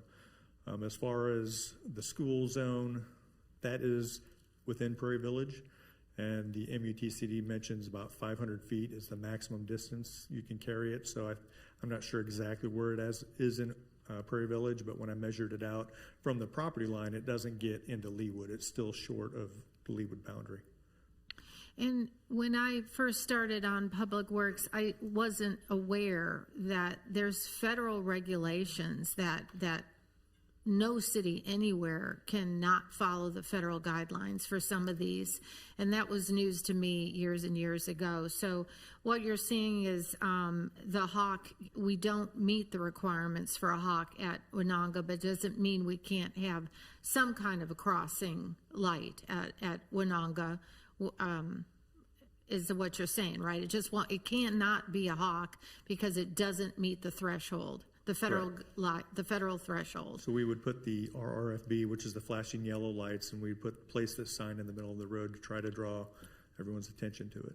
So, and then the expanded school zone as well. So we're not meeting a federal threshold. There is nothing any city can do about that. And then, so we are expanding the sidewalks. If they're all new sidewalks, we're taking care of the divots. Another thing, they mentioned fences, which is a product of how much space you have, and you mentioned, the light poles and everything else. Is there any stretch along there where a fence might fit in at all? Well, fences are a little challenging because you'd have to put something that stops vehicles, and so with the standards, we're trying to keep those at about 4 feet from the front face of the curb. So that's about where we want to have any barriers positioned, and so that pushes it quite a bit off the roadway to where when you start widening out that much, you can probably in these areas just push the sidewalks back further instead of building that barrier. But when the sidewalks are 4 feet or so more from back of curb, there's really no, the fences just aren't warranted once you get outside that. Thank you for that. And then the last thing I heard tonight, which I thought was valid, especially because Adam even showed pictures and his mother of the jog with the striping versus getting back on the sidewalk, and that's a hard right in this case, and hard for little people, let alone with traffic going. Is there something we can do? I know that's on Lee Boulevard and it's not on this stretch, unless I'm misunderstanding where it was talking about. Is there anything we can do there? I believe it was on 83rd Street. Oh, I'm sorry. I We'll beg have your to go look pardon. at I was thinking it to was get the one exact- that we just did on Lee Boulevard, but if it's not, I beg your pardon. Yeah, I believe it's around Mohawk. We can go out and look at it, but that's something we can send our concrete crews out to try to address that fairly quick.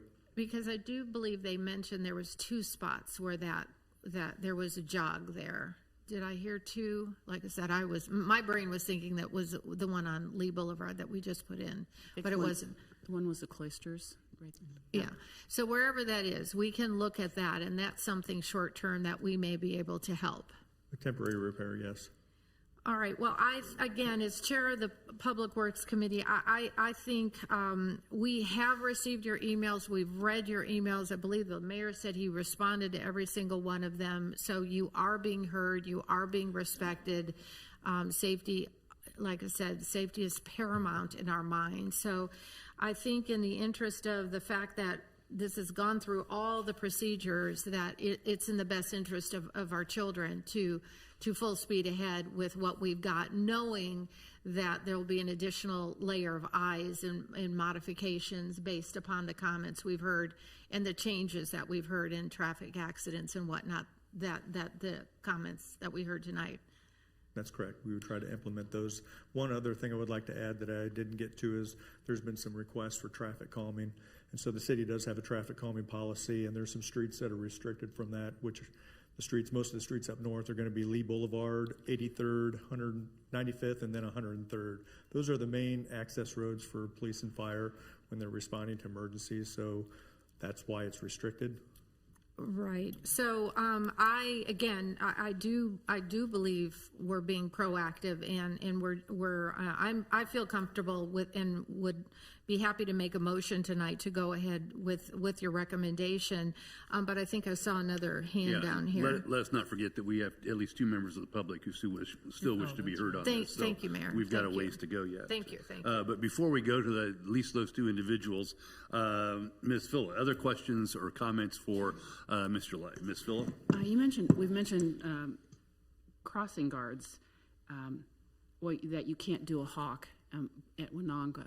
Could we enlist another crossing guard? I don't know if everybody in the audience knows that the city pays the cost of all the crossing guards throughout Leawood. Is there any restriction in having a crossing guard there? I believe what they're requesting is a hawk signal, which is not with a crossing guard. Those are signals that have the red lights, the flashing red lights with the yellow. So it's not hiring a crossing guard to be at that location. But if we wanted to provide a crossing guard, that would be something that police would hire out. Public Works is not involved in those. Okay, so that's just something we could look at. It doesn't require any action tonight, but we could discuss it. Thank you. Thank you, Ms. Phillip. Mr. Sipple.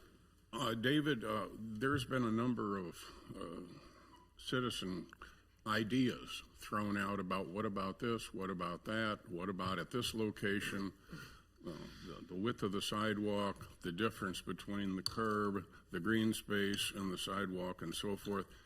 All those ideas may or may not be in the recommended action that we're looking at tonight. If they come up in the next week or 2 weeks or 3 weeks, how do we get those to you and the design build contractor? Is it too late to entertain those other ideas to satisfy the citizens who are very concerned about this area?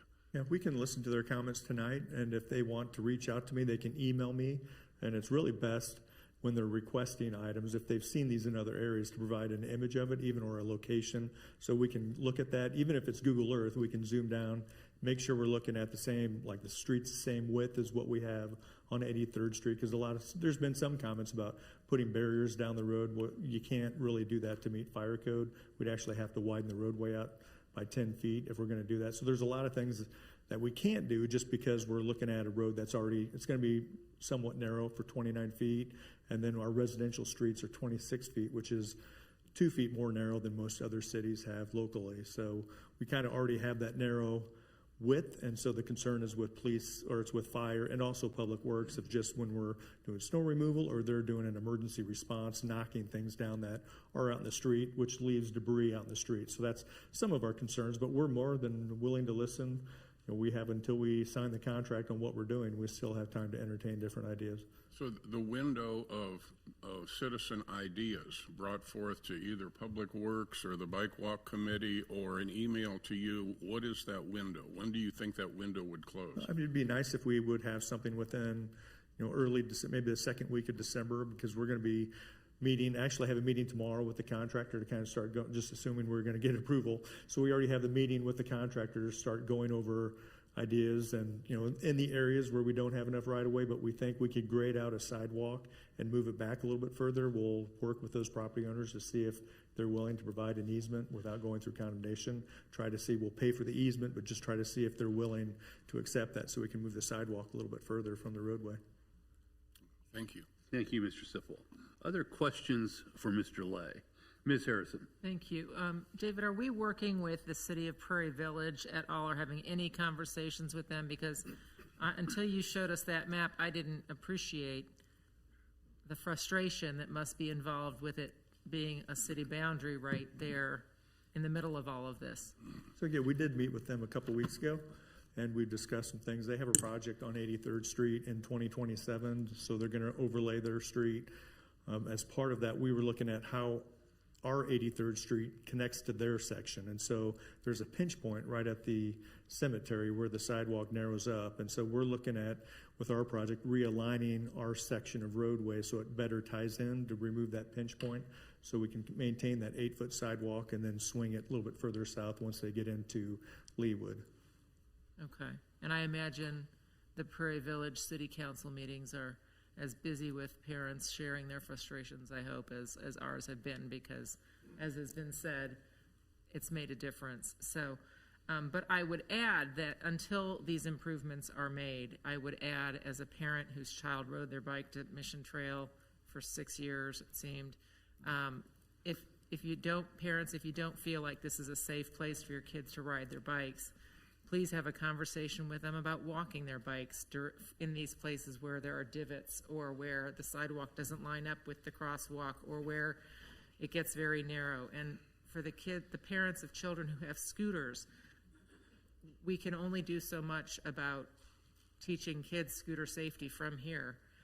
If they are going around a pedestrian, please teach your kids to maybe walk that scooter for 20 feet, because I do think some of these frustrations are about sharing a narrow sidewalk with a dog walker, a jogger, another stroller, and another scooter and an e-bike. So it gets busy, but we can only do so much with regards to the safety of these children. And our eyes have been opened in the last couple of weeks about how many close calls there have been, but we need the kids to have an education that probably can only come from home at this point about what to do when somebody's approaching, jump into the grass, hop off the scooter kind of a thing. But I'm thankful that so many of these improvements are going to happen so quickly, and that the residents have been heard. So thank you. I also note that thanks to the kindness of Ms. Moggins, she invited officials from both Prairie Village and from Leawood to Cornish School probably a month ago now. It seems like time is flying. And there were representatives, both Chief Robbins and one of his counterparts at Prairie Village, David and one of his counterparts from Prairie Village. I was there along with city council members, Sunkel and Phila, and so there was a lot of discussion as well with the school district representative who was there. So again, she's done a wonderful job of getting us all together in the same place at the same time with the parents as well, which was very enlightening, and I too have made a couple of trips there since that meeting on my own. So there is conversation going on. Again, all we can control was what David can do for us, and then the power of persuasion with our friends in Prairie Village. David, you look like you have a comment. Nope. Okay. Waiting for the next question. Yes, Ms. Phillip. I did want to really address how much Prairie Village and Leawood have worked together before this one. There was a project of, what happened before that sidewalk in front of the cemetery got expanded. And we were talking about how we're going to move that stone wall, and how could you do that and cut up the trees. And David's predecessor, Joe Johnson, got together with the acting director for Prairie Village at the time, and there had been a left-hand turn lane, and they just took that out, extended the sidewalk, and most importantly, on the traffic coming from, let's say, First Watch heading toward Lee Boulevard, if you remember, there was a lane that would end right about where the school sidewalk came, and then they had to merge. You had two lanes merging into one, and so Prairie Village took that traffic and forced the right-hand turn before you get across Mission. So those were really significant changes at that time. The parents, I worked with them and those moms. I mean, if you want to change the world, get the moms to do it. They didn't have flashing lights for a school zone, and they got that done. So I just applaud the continued improvement, but the thing that's different is bigger cars, heavier cars, taller cars, and faster scooters. As we had formed the main routes to schools, we were doing, thanks Alicia Jennings, one of the forerunners in walkability, we did walking school buses, and I would urge the parents to continue that. Tell them to set. Our objective was to get the kids outside and walking for exercise. I feel that's somewhat defeated by scooters. So I would encourage you in this transition period is to tell everybody to put their scooters and their bikes away in the interest of everyone's safety, and make it fun. Get the parents out there and have a walking school bus, because there's a lot of activity for a very short amount of time. So if you can help be that physical barrier of adults, get the scooters, and you can moderate the traffic when there are scooters, I would really encourage you to do that. You have a great power there as parents as a walking school bus during this transition. And you are seen because you're going slower, you're taller, and those bikes, they're short, fast, and zooming. And you don't even have a chance to react, and the kids don't have a chance to react as well. So appreciate all that you have brought to awareness.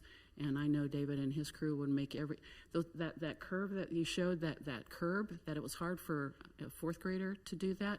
Hell, that's hard for me to go up there and take a left-hand turn and not hit the curb. I'm going to walk it. I'm going to walk with my dog. So anyway, I appreciate all of the people, that when this happens, it's so powerful. We the people. Thank you. Thank you, Ms. Phillip. Other questions for Mr. Lay? Mr. Sunkel. This again is another comment. We are focused tonight on 83rd Street. That does not mean that we are ignoring all the other places. As Ms. Kane referenced, it's all over Leawood. It's not just up north, but we feel it especially so up north because those streets were designed in the 1940s, so they couldn't imagine what we'd be dealing with in 2025. Anyway, I just wanted to make it clear that this is not the only thing we're talking about. We're talking about 103rd Street in the Public Works Committee. We're talking, we're going to look at Lee Boulevard. There are a lot of things that we're going to look at. Although tonight we're specifically looking at 83rd Street. So yes, tonight. Mr. Lay, I think you can step back. We'll have you come back. Mr. Geis, you have waited a long time. We appreciate your patience. If you could step forward, assuming you still want to be heard, introduce yourself and your home address, and we're interested in your comments. Thank you for your patience. Thank you very much. I'm Bernie Geis. I've lived at 8011 Sagamore for 40 years. We walk our dog down Sagamore to 83rd Street, generally to Wenonga, so I can attest that it is narrow at times, and cars go by about 6 or 8 inches from you. My one question that I have is on the speed. I think it's 30 miles an hour. Is that correct? Yes. Should it be 25? That's just a question. We'll inquire of Mr. Lay about that. Okay. And number two, in walking, and this may have been addressed already because I heard that they went down and checked the automatic signals at 83rd and Lee Boulevard, and at times it seemed like I could have made a sandwich standing on the corner and sold it by the time it changed. So I think that's changed. Again, I think we'll defer to Mr. Lay on that, but I think that there was progress Okay. made on that. Okay.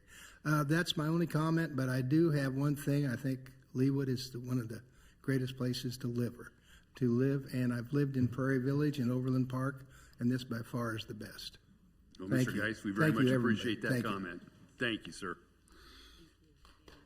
And Jeffrey Valentino, I had you down on my list as deferring as well. Thank you again for waiting so long. We appreciate it. If you could introduce yourself and your address. Jeffrey Valentino, 7951 High Drive. Just real quick, I want to kind of offer maybe a unique perspective. So I am a Leawood resident. I happen to have a north parcel that is Prairie Village. And so with that, I've been a Prairie Village Planning Commission member for about 11 years. And so in fact, this has been something that I've been working on for about a year with that role. And specifically, I am actually preparing to present at our next meeting in order to try to look at maybe some of the more systemic issues that we have with our road systems. I know that's something that our Public Works has been dealing with and our City Council, but ultimately I think what I have found, and I think this 83rd issue has come up, is your point around this is something that's across the entire city, that really some of the fundamental rules that we have in place, some of the ordinances, the regulations, even some of the reliance that we have on the traffic engineering kind of, I'll say, best practices, really aren't quite caught up and don't seem to be, give the respect to the community that we would hope. I think that one example that we talked about earlier is the fact that there is a traffic calming protocol that's not allowed on a certain number of streets. In fact, if you look at your traffic calming map, not only is it 103rd and 83rd, but it's even 89th Street. And I think those are maybe familiar with 89th Street, that not have traffic calming possibilities or potential along that street is very odd, because these are very much community-based streets. And so I think really what we kind of are butting up against is kind of a recommitment to our walkability. What kind of community do we want to have from a walkability perspective? And ultimately I think the community-wide, Prairie Village-wide, we do want to be able to send not only our kids, but us as adults, we want to be able to have a safe environment. We want to have a little bit more of that, I'll say, Brookside feel of being able to kind of, walk across streets, be able to engage in community centers, community nodes like Corinth and other Leawood areas. And so really, like I said, my background, my perspective is that I think we need to be looking at kind of some of the basic fundamentals of how these roads are engineered, how the drivers perceive them. And case in point is, if 29 feet is allowed to actually go down to 27 feet, do we want to sit here a year from now and say, gosh, if only we had reduced by 2 more feet, that kid would not have gotten hurt? And is that really the kind of retroactive, reactive statement we want to make? So are we going far enough? That's really I think what we have to call it a question. So as we evaluate this design build opportunity, I think we want to look at that, and I think we want to make certain we're pressing as hard as we can towards that community goal, towards that walkability goal. So ultimately, that's what I want to share. I appreciate you listening. Thank you, Mr. Valentino. I appreciate your comments. I think Ms. Moggins, even though she didn't sign in, I'll permit you to come forward. The other one you asked for comment. Is that okay? No, come forward, absolutely. Thank you. Okay, my name is Leah Moggins. I'm a North Leawood resident. I just wanted to respectfully point out that those federal, those are guidelines. They're not laws. And as Mr. Valentino just pointed out, the traffic safety profession is really kind of very quickly over the past decade and a half updating to start prioritizing safety, but what I'm going to say it wrong, David, the MUTCD is notoriously neglectful of pedestrian safety, and the priority really is to move cars through. There are other things that we can look at to prioritize looking at safety. So a hawk beacon and expanding the school zone should not be out of the question just because of the MUTCD guidelines, because there really are other options, and I would really encourage us, as Mr. Valentino just said, to explore them all. The last time this road was redone, I was 10 years old, so there's a whole generation or 2 generations that are going to rely on us making the optimal safety decision and making sure we're exploring every single option that we can to make sure that we can save at least one life would be worth it. So, thank you. Thank you, Ms. Moggins. Mr. Lay. Pardon me. Thank you, Mr. Lay. I think there are a couple of questions that were put to you by Mr. Geis, if you could comment. Yeah, so the first one on the speed to go down to 25 miles an hour, that's something, I know they don't want to hear this coming from, I'm not a traffic engineer, but that's who we reach out to provide that information and that data. One thing that I would say is it would be best, if we're going to change the speed limit, to look at what is the traffic doing after we make these improvements. So I know that kind of pushes that down the road about, till the end of next year, until it's completed and we can actually see what the traffic is doing. Because the plan would also include not only just narrowing the roadway, but even as we talked about with that, putting that bike lane in, it's try to move the traffic further away from the sidewalk. So even though narrowing the roadway would eliminate a bike lane, we would still stripe a white line off the curb. So we would have 10.5 feet or so 11-foot driving lane, and then there'd be about a 2-foot gap between that and the curb. So we would still be trying to pinch that traffic down a little bit more. So that would be my recommendation on the speed. But as far as the traffic calming, that is actually, it was created by the City of Leawood Public Works, the Public Works Committee, about 20 years ago, working with the fire department and the police department. It's really for restricting those streets for emergency access. So there's not to say that you guys can change that if you so desire. It's just that's in the current policy. We are going to update that here over the next 18 months when we hire a consultant for that Safe Streets and Roads for All grant that we are trying to move forward with. Thank you, Mr. Lay. Ms. Phillip? I just wanted to encourage people that you don't have to do speed limits in 5-mile increments. You could go from 30 to 28, and that alone is going to catch people's eye, because whoever heard of a 28 mile per hour, right? And then if they go 30, we're still ahead, because mostly people are a couple above if we're lucky. Thank you. Any other questions for Mr. Lay? If not, Mr. Lay, we appreciate your thoughts and your commentary. I'll open up the floor for conversation and comments by the governing body then. Mr. Sunkel. Thank you. Yeah, I'm in favor of this narrowing. I think 29 feet will slow traffic naturally. We know that narrowing streets does slow traffic, and I think we could look at the speed limit, as Mr. Lay says, after we've done that and see what effect the 29 feet has on folks to start with. That's about all I have, but I'm in favor of going to this design build. Thank you. Other commentary? I guess I just I want to make sure Ms. Kane did not give me too much credit. If there's anybody out there who did send me an email and I didn't respond, I apologize. I did make best efforts to acknowledge and respond to everyone who wrote to us, but it's entirely possible I missed someone, and if so, please accept my apologies. Other comments? Ms. Harrison. One last thought. One of the parents used a phrase, stronger visual cues. And it occurs to me that as I drive down 143rd Street this month to get to work, that there are orange cones between myself as a driver and the Overland Park people who are repaving 143rd Street, and these gentlemen are out there just a couple of feet away from my 40-mile-an-hour car, and the visual cue of that orange cone is what's keeping them safe.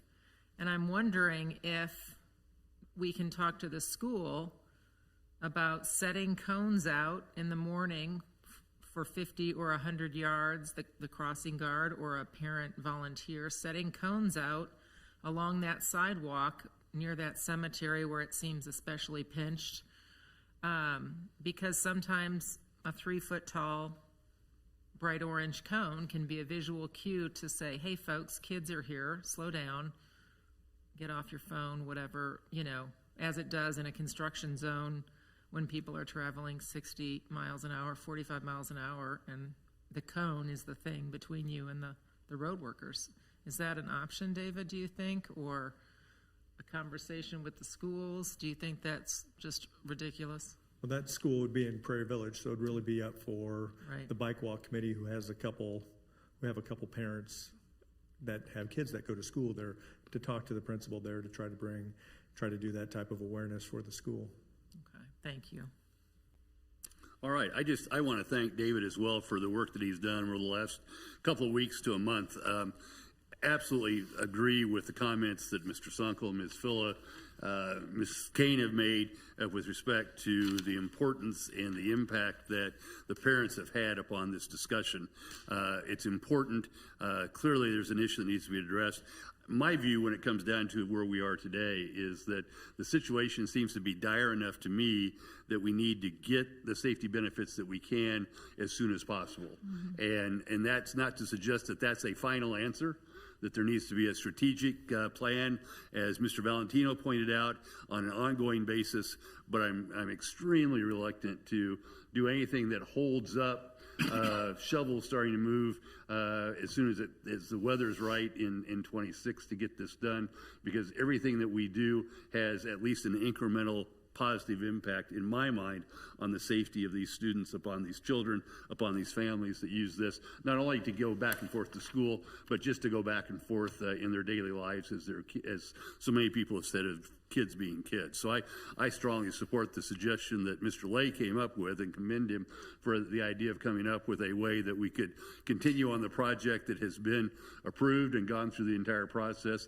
and yet still bring some creativity to expand that project. It certainly won't, as I said before, it won't be the end of the discussion. It isn't the end-all, be-all resolution, but it is a significant step in the right direction from my perspective. Dr. Casper. Yeah, and just to add on to that, I would also encourage if there's some way we can do some temporary barriers, between the sidewalks and the street, just until we have a chance to get all this completed in a more proactive way. I would recommend us consider that, and also the consultant too, if they do find as they're doing the plan, if there's just some area they just can't fix, it's just too tight, or there's some other topography, that they also investigate how we can put a more permanent barrier between the sidewalk and the street to protect the kids in those areas. Thank you, Dr. Castor.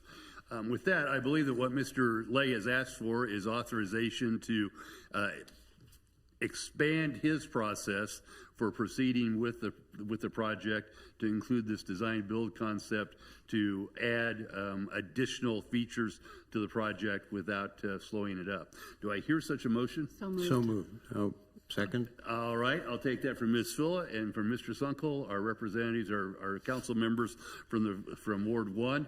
Is there any further discussion? All those in favor, please indicate by saying aye. Aye. Those opposed, same sign. The ayes have it, and David, you're unanimously authorized to move forward. With that, we have been at it for a little over 2 hours. Everybody's patience has grown thin, I think, so I will take about a 5-minute break for everyone, and then we'll come back to the next item on the agenda. Thank you all.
Ladies and gentlemen, we'll come back into order. We will resume this regular meeting of the Leawood governing body. And with that, I would call the next case on the docket, which is Planning Commission case number 72-25, which is a review of the Planning Commission's recommendation of denial of a request for Mission West MXD rezoning from SDO Planned Office District to MXD4 Mixed Use District 4-story maximum preliminary development plan, preliminary plat located north of 135th Street and west of Mission Road. Before we begin this evening, I just, for everyone's benefit, give you an idea of how I intend to proceed with this case. It'll be much the same as the Planning Commission would have done it, and that would be with a presentation first by the staff with questions to staff, focusing on questions rather than comments, and then with the applicant making a presentation and an opportunity to question the applicant, and then I'll call for a public comment, starting or using that list that you all signed up on earlier in the evening, and we're all kind enough to defer until we got to this point in the evening. And again, I appreciate your patience. Then giving the applicant an opportunity to respond, and then proceed to discussion and hopefully to a decision. So that's the way I intend to proceed tonight. And with that, Ms. Hurley, the floor is yours. Hey, thank you, Mayor, council members. As you said, this is a request for a rezoning to MXD4, which is mixed use 4-story maximum, from SDO, which is Planned Office District, a preliminary development plan, and a preliminary plat for Mission West MXD. The Planning Commission did consider this at their October 28th meeting and voted to recommend denial on a 6-2 vote. So this project is located at the northwest corner of 135th and Mission. I just noticed I have a typo on my slide. It is at the northwest corner. It's about 22.5 acres of northwest corner of Mission on 135th. It includes approximately 471,000 square feet of total development, which includes 57,000 square feet of retail, 37,000 square feet of office, and about 377,000 square feet or 326 units of multifamily residential. As part of this, there are 10 total buildings, and that does include 3 drive-through retail sites, along 2 along 135th and 1 along Mission. This location is identified as appropriate for MXD4 in the adopted comprehensive plan. It was first considered by the Planning Commission at their September 30th meeting, and at that time they did continue the item so that the applicant could work through a few issues identified at that time with staff. So the applicant did come back and meet with staff and made some revisions to the plan, and we brought it back before the Planning Commission in October when they took their action, and it is before you now. And then just to note, I know this is in your packet, but the applicant is requesting that the item be remanded to the Planning Commission so that they can work through some issues that were brought up at the October 28th Planning Commission meeting that had not been previously brought up at the September Planning Commission meeting. So just to orient you a little bit, this is the current zoning of the site and everything around it. So here in the middle, the blue, that is the site. Everything that you see in blue is also zoned office. The darker red across to the east of Mission Road, that would be where the Price Chopper is. That's commercial zoning. And then you can see the lighter yellow to the north, that's single-family residential. And then to the south of 135th Street, there is some existing MXD mixed-use zoned properties. And then again, just to give a little context, this is the adopted future land use map that is part of our current comprehensive plan. And that red box there in the middle is the subject site. That blue hatched, anything you see in the blue hatched is what's been identified as appropriate for the mixed-use 4-story maximum. That other kind of red hatched area is just kind of straight mixed use. So you can see all along there in 135th Street corridor, most everything is identified for one of the 2 mixed use categories that we have. So just an overview of the site plan, just to orient you. At the top of the screen, that says 133rd Street. Over here on the right, that would be Mission. And then down to the south, again, would be 135th Street. So towards the north of the site, these two, kind of the two C-shaped buildings, those are the two multifamily residential buildings. There in the middle, that yellow building is the proposed clubhouse and amenity space for the residential units. There is a pool included with that. There are two detention basins on either side of the residential buildings up along 133rd Street. And then down towards the south of the site is the commercial portion with the retail and the office. And then so I will just go through kind of those two halves, the northern half, the residential, and then the southern half, the commercial. So first up, the residential portion up towards the north. Again, there's two residential buildings. As I said, it's about 377,000 square feet, 326 total units. Each of those residential buildings is proposed to be 4 stories or 56 feet in height. The LDO does allow a 60-foot height maximum with this MXD4 zoning district. The number of units equals out to be 14.4 dwelling units per acre across the entire site, and the LDO allows up to 19 dwelling units per acre in the MXD4 zoning district. There are 1.5 parking stalls provided per unit. The majority of those are provided in below-grade parking. There is below-grade structured parking underneath both of these residential buildings that is entered from the north and side of these buildings up here. So there is no above-ground parking garage. It is all below-ground structured parking. And then again, there is this clubhouse and pool space in the middle between those two buildings, and then some other outdoor amenity space, patios and such, that could be programmed for those residents. They're kind of in the courtyard areas. And then on the southern portion of the buildings, these kind of pink shaded areas on the end caps there, those are 2 restaurant or retail spaces proposed as part of those residential buildings, making them true mixed-use buildings. And then moving on to the commercial portion down towards 135th Street. As part of this section, there are 8 total buildings. There is, again, 37,000 square feet of office, which is contained in Building A over towards the east end of the site, and then Building F.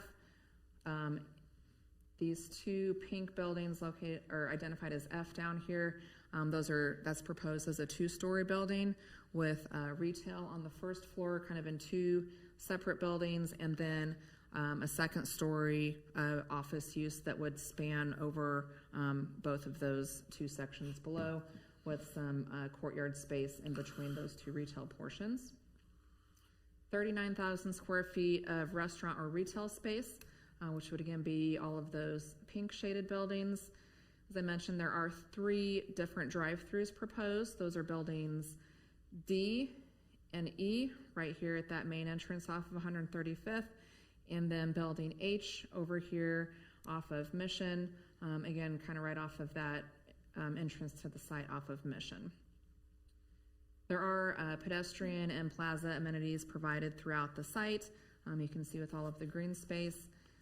This roundabout in that middle section, I'll get to a rendering of that here, and that's been, this space in here has been hardscaped and programmed to provide some nice pedestrian amenities for the development.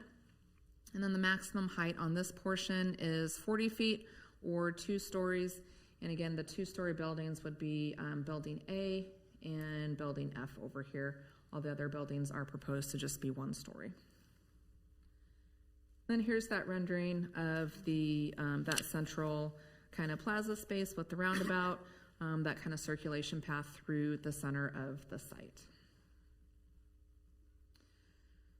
So at the Planning Commission meeting in October, there was a lot of discussion around the proximity of the development to the Mission Trail Elementary School. That is just to the north of it. So wanted to address some of those items that had come up during that Planning Commission meeting. After that October Planning Commission meeting, I did reach out to Blue Valley School District to get some feedback from them.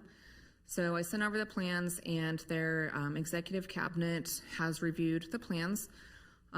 So after reviewing it, they have no request for modifications on the plan for this development. The school district has no formal position for or against the project, but again, they have no request for modifications after having reviewed the plans.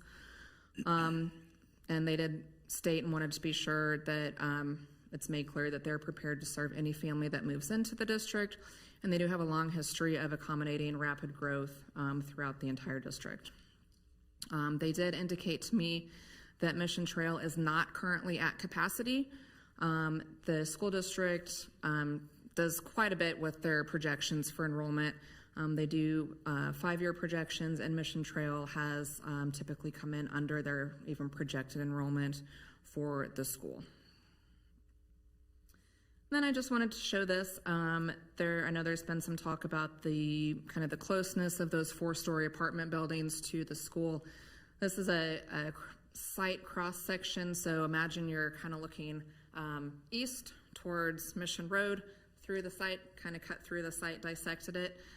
So over here is 135th Street, and then this would be that first commercial building that you get to, a 1-story building down there next to 135th Street. This would be sort of that parking area and plaza area, and then here you get to those different residential buildings towards the back of the site. This would be 133rd Street, and then Mission Trail Elementary School over here to the left. And I know there had been a question at the Planning Commission meeting about how far those residential buildings are from 133rd and then from the school. So the closest residential building is about 66 feet from that north property line of the site, and then it is about 500 feet from the building to the school. One of the other concerns that had come up during the Planning Commission meeting, again primarily in regards to the proximity to the school, was traffic and increased traffic, and how that might affect the existing traffic associated with the school.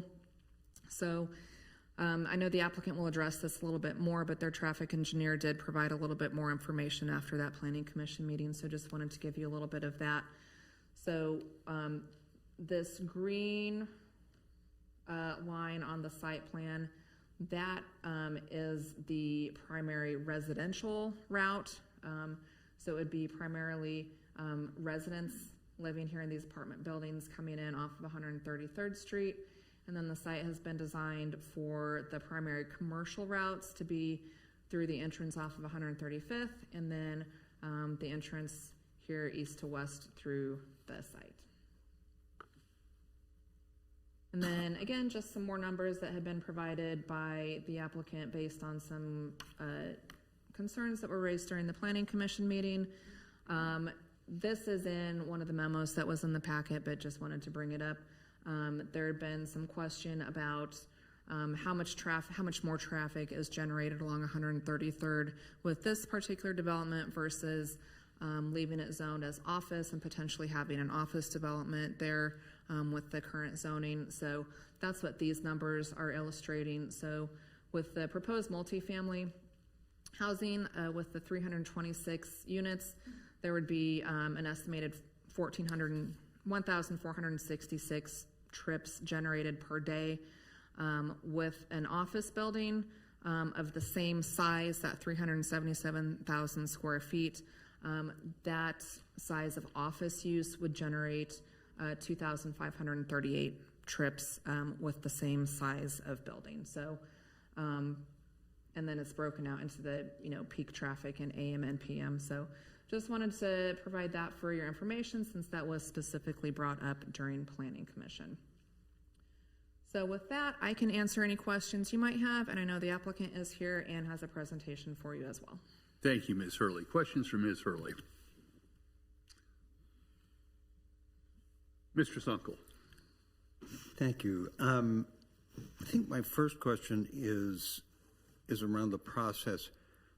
What is the practical difference between us affirming the denial and remanding it back to the Planning Commission? In other words, I assume the applicant can reapply if we deny this, correct? So the LDO stipulates that the applicant would need to wait 6 months before submitting an application on the same site. So they would just have to wait. Okay. Can we waive that, or the Planning Commission waive that? Patty, can that waiting period be? The governing body can waive that waiting period. Okay, thank you. Other questions from Ms. Hurley? Ms. Larson. Did we have a peer review traffic study? I didn't see anything in the materials. I will let Dave Lay address that. Yes, we did have Olson and Associates review the traffic study, and they agreed with most of what was presented. They did come off a little bit different on their traffic to 133rd Street. I believe the consultant was saying 10%. The developer's consultant was saying 10%. When they calculated it, it came out to about 12%, so it's not, it's just a couple percent difference there. The other issue that was brought to our attention for a second time was the exit, the right in, right out off 133rd Street. And so the developers, let me go back to that plan. Oh, you got it. Yeah. Thank you. Sorry. Can you zoom in a little, or can I point? Can you see that pointer? Yeah, so this intersection right here, that is restricted to a right in, right out. But what they're proposing to do is a triangle-shaped island with no island down 133rd Street. And that is not going to restrict people to do a right in, right out. We have those in other locations where it's just kind of for decorative. And the issues that we have with it is because of that much larger radius, as you get cars coming off 133rd Street entering the development much quicker. And with that crosswalk right there, we do not want cars coming in and going fast on the entrance. We want the intersection to look more similar to this, which is perpendicular with tighter radiuses to slow those vehicles down. And then, so the developer will have to build a median in order to restrict that to a right in, right out, or eliminate one of those and try to combine them into one entrance off 133rd Street. Thank you. Ms. Harrison. Thank you. Speaking of traffic in and out, on Mission Road, do I understand correctly that there's a proposed drive-through Building H? People who are traveling, north on Mission Road, would they be is there going to be a cut-through in our brand newly constructed Mission Road median there? So they would be turning westbound into the area to get to drive-through H, Building H? It would not, the median will not be cut. So they would have to go either west on 135th to enter at their entrance between Fontana and Mission to get into the development. They'd have to go around the block a couple of times. If they're coming from the east and they're heading west, they would just make that right turn into the main entrance there. Or if they're coming from the south, they would take go left on Mission Road, go west on 135th Street. Right. Okay. So it'd be one of those places Or where they'd have if you're to drive coming from the past west going east, you would need to know to take that, if you're using maps, it's going to route you up Fontana to get to that development. I've always thought that restricted, discouraged people from going to places where they can't get to it quick, but I'm not a traffic engineer. Okay, thank you. I was worried they were going to cut through that beautiful new Mission median. Thank you. Thank you, Ms. Harrison. Other questions for Mr. Lay or Ms. Hurley? If not, I would invite the applicant to come forward. Welcome back to the governing body. If you could introduce yourself and give us your address, we would be grateful.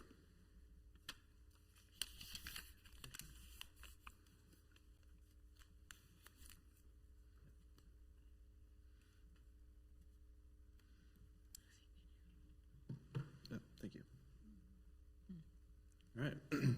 Thank you. Good evening, everybody. Patrick Reuter with Clover Architects. Address is 8813 Penrose Lane, Lenexa, Kansas 66219. We're here on behalf of Rick Odo Development. Here with us tonight is Henry Clover with Clover Architects, Rick and Courtney Odo, Curtis Holland with Polsonelli, Jacob Haddock with Schlegel Engineers, and then Kristen, our traffic engineer.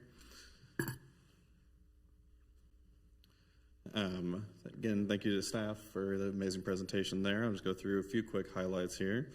So again, the project is on the northwest corner of 135th and Mission. We're proposing to zone the site to MXD4, which matches the master plan designation of this parcel in the area and is limited to the building height of 4 stories. High level, our proposed program consists of retail and restaurant buildings highlighted in red on this map, office, which is highlighted in blue, and then residential, which is highlighted in orange. This plan was derived from the adjacent unanimously approved Oxford Promenade plan that, as you can see here, we are extremely similar to. This plan is rotated so that north is to the left. You can see their commercial building in red along 135th Street, which is running up and down the page here, and the residential along 137th of their plan. This configuration hides the parking from view from all sides of the public streets, as ordinance requires and encourages. And then both sites have main access points off of 135th and then Fontana and Mission. Both sites also have minor offset access points off 133rd and 137th, respectively. We feel like we improved upon this site plan by adding 2 large ponds on the east and west sides of the projects, and also the residential buildings have a parking garage, as was noted, that is fully below ground to hide the parking and allow for more green space on the site. This additional green space is interspersed throughout the development with all the plaza space to break up what would otherwise be larger parking areas. This also helps create a better experience as you enter the development with our split entry drive and landscape roundabout fountain center area. Looking at some of the improvements and comparisons between our site and Oxford Promenade to the south, we really liked their layout but wanted more green space overall. We have 467,000 square feet of open space compared to the South Project's 393,000 square feet of open space, which is an additional 1.7 acres of open space in our community.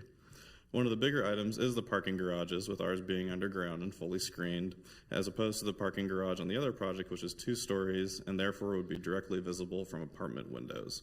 Whereas when we elected to go fully underground, which is more expensive, but allows our units to overlook both our internal plazas in that area, as well as the 2 larger ponds on the east and west sides of the site.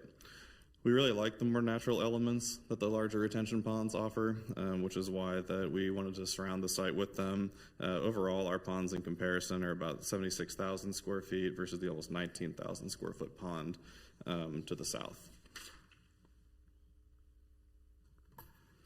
Getting into some more of the details, again, we have retail and restaurant buildings highlighted in red, office highlighted in blue, and the residential buildings in orange, now the plan facing north to the top.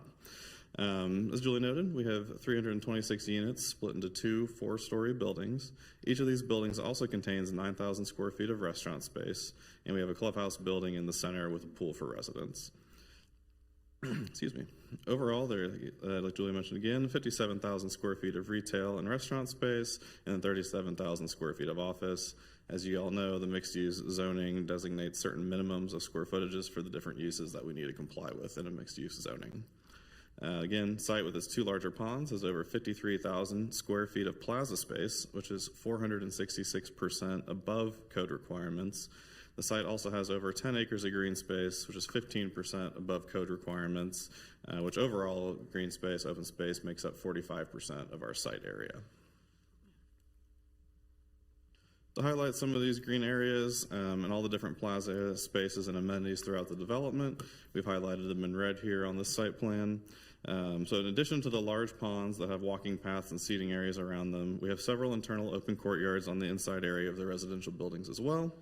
We have 2 larger open plaza spaces outside of the restaurants that our roundabout is next to and has landscape medians there as well.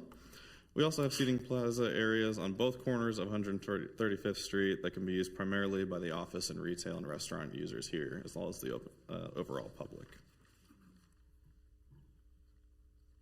Getting into some of the building design pieces, again, at this stage, we're just exploring design concepts, and we'll get into more detailed elevations at time of final plans. Overall, the design approach that we took here was to be a mix of traditional and modern design with a warmer mix of brick and stone, contrasted by the white or cream stucco elements. All this will be accentuated with black colored storefront, light fixtures, and windows as well. The massing is broken up so that our ground floor restaurant areas on both buildings have lower roof lines but are integrated and have covered patio areas that overlook the green space and center fountain feature and trellises. The clubhouse building is in the background here, that is between both those residential buildings for reference. A few additional details while we're talking about these buildings. Again, each mixed-use building has about 9,000 square feet of restaurant space and then 163 units per building. Again, the building design utilizes attached steps and lines to articulate and create different roof lines along there. There's a total of 18,000 square feet of restaurant space with these 326 units. The unit mix right now is approximately 65% one beds and 35% two beds, all with Class A finishes. And each building has its own underground parking garage. Each garage has about 169 parking stalls, so over that one required and attached per unit to make up that 326 overall number there. This is an enlarged render, kind of looking more at that restaurant space in one of the residential buildings on the west side of the project. You can see that restaurant space there on the kind of the bottom right corner, and then our trellis fountain feature that's kind of there in that bottom right corner as well, with the apartment building beyond. Here are some quick concept images of the commercial areas. Again, we're at preliminary at this stage, so when we start to get more defined users, we'll have a better idea of exactly what these buildings on the south side of the site will look like. But these images and design criteria give a pretty good idea for what the goal of our community is. The question that we frequently get asked is how close is this to a nearest single-family home? So we put together two different overall site sections to illustrate this. So this first section here is taken through the western half of the site. Again, north is to the left in the overall plan here. So this is taken through our mixed-use residential building that is over 600 feet away from the nearest single-family home and is buffered by the existing about 25-foot-tall office building in that area. You can see that across the street for Oxford Promenade, that's a similar condition that occurs, but without an existing office use as a buffer. This also shows the recently approved Waterford development south of 137th, which has homes about 312 feet away. I believe this is the overall section that Julie showed you guys as well. This section is cut on the far east side of the site, and this shows our site relation to the school, which we are over 500 feet away from, with the residents further beyond there. At this point, I'd like to turn it over to Kristen to go through some of the circulation and traffic more in depth. Thank you. Welcome, and if you could introduce yourself and your business affiliation and address, we'd Skinner with Priority Engineers, 31720 South McLean Road, Harrisonville, Missouri. I am with Priority Engineers. We did the traffic impact study for this development. As you can see, and as you heard earlier, the site is going to have 5 access points. On this slide here, you can see the limited access points that were discussed in red. Those are the entrance points that only have right in and right out maneuvers. The one on the east onto Mission Road is restricted by a median. The one onto 135th Street is also restricted to a median. The one under 133rd is shown with just a splitter island to restrict access now. That could be converted to a median if that was a point of contention. The yellow circles, those 2 entrances to the western edges of the site, especially the one onto Fontana, those are where we expect all the left turns to come in. So that's left in and left out of the development would only be allowed on those 2 entrances. You saw this slide earlier, but I just want to draw your attention to a couple points. We have this labeled as primarily the commercial routes and primarily the residential routes. The traffic impact study did assume that there would be some interaction within the site, and I'll get into that in a little more detail later. But we did assume in the traffic study that there would be some commercial traffic traveling to the north a little bit, and likewise that there would be some residential traffic traveling and using some of the other entrances along the orange routes. I also want to point out that full access entrance is near the green line on the left side. To get to that full access point onto 133rd Street from the commercial portion of the site, if you follow that through, you would have to go through the roundabout and make 4 turns before you come to the stop sign on 133rd Street to make your left turn. If you also look especially to the full access entrance on 133rd Street, but really to either entrance, if you follow a line of sight through there, from the commercial portion of the development, that full access onto 133rd Street is not visible through the vast majority of the commercial portion of the development. And that is by design because we don't want commercial traffic traveling through the apartment area. And that's just the buildings, not taking into account the landscaping and the hardscaping that's going to be around that roundabout. So we do really expect that the commercial traffic will primarily stay along those orange routes. Okay, this slide has a lot going on, but I want to just kind of go over some of the assumptions that we made and a little bit about how we did the traffic study and how we do traffic studies. So first of all, this says PM. If you'll notice, it's focused on the PM peak hour. We have a similar slide that's the AM peak hour. Those are the 2 hours of the day that we primarily focus on in the traffic study. So the busiest morning rush hour and the busiest evening rush hour.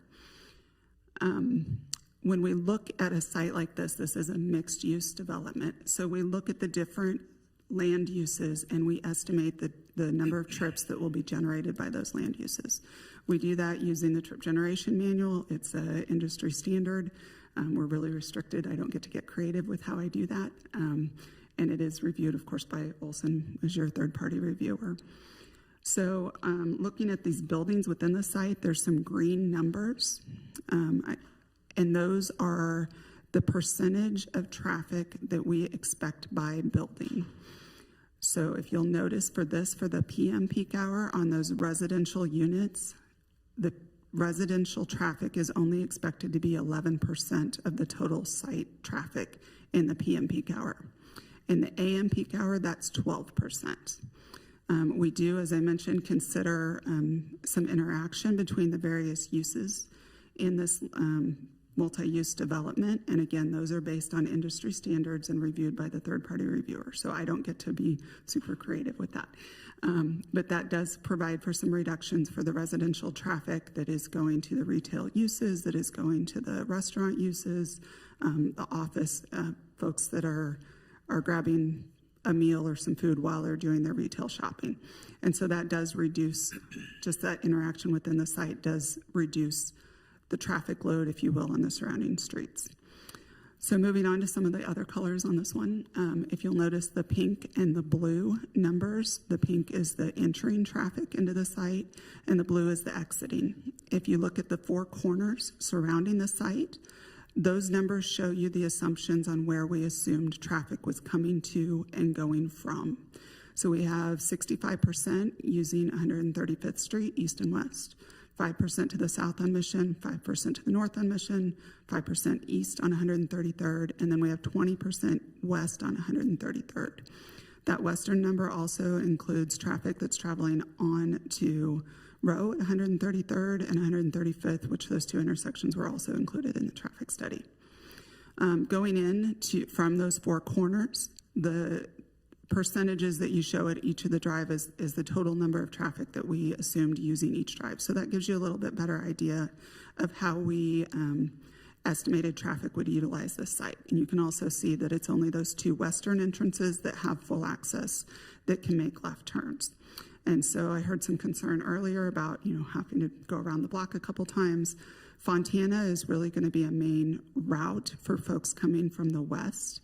We would anticipate them using that signal at Fontana to enter the site from the west. From the east, there's coming in, you have the right in, right out on 135th Street.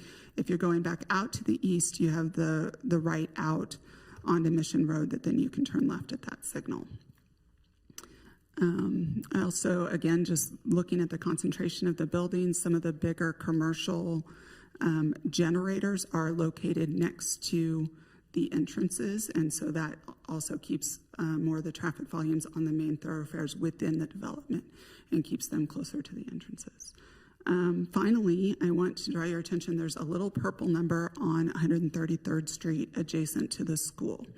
And this is the number that I think has been somewhat contentious, that has been, I guess, was discussed quite a bit at Planning Commission. That 10% represents the total development traffic that travels on that section of 133rd Street adjacent to the school. And in the PM, it's 10%. In the AM, it's 11%. So by and large, we expect traffic to be traveling away from the portion of the development that's adjacent to the school. And part of that is where we expect cars to go to and from, and then also where those full access entrances are.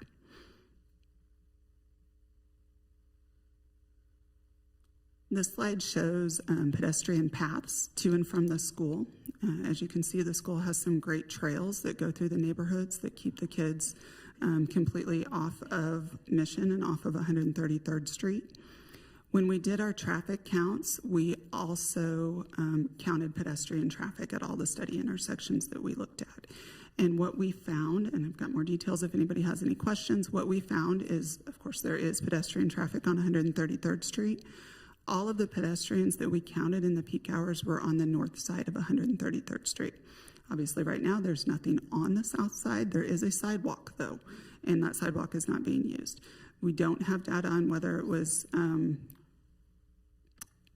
school children or whether it was, other patrons using the sidewalk system, but we did notice that they were all using the north side of 133rd Street.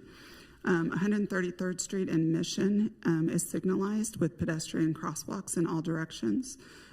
Based on our counts, all the pedestrians were crossing the north leg and the east leg.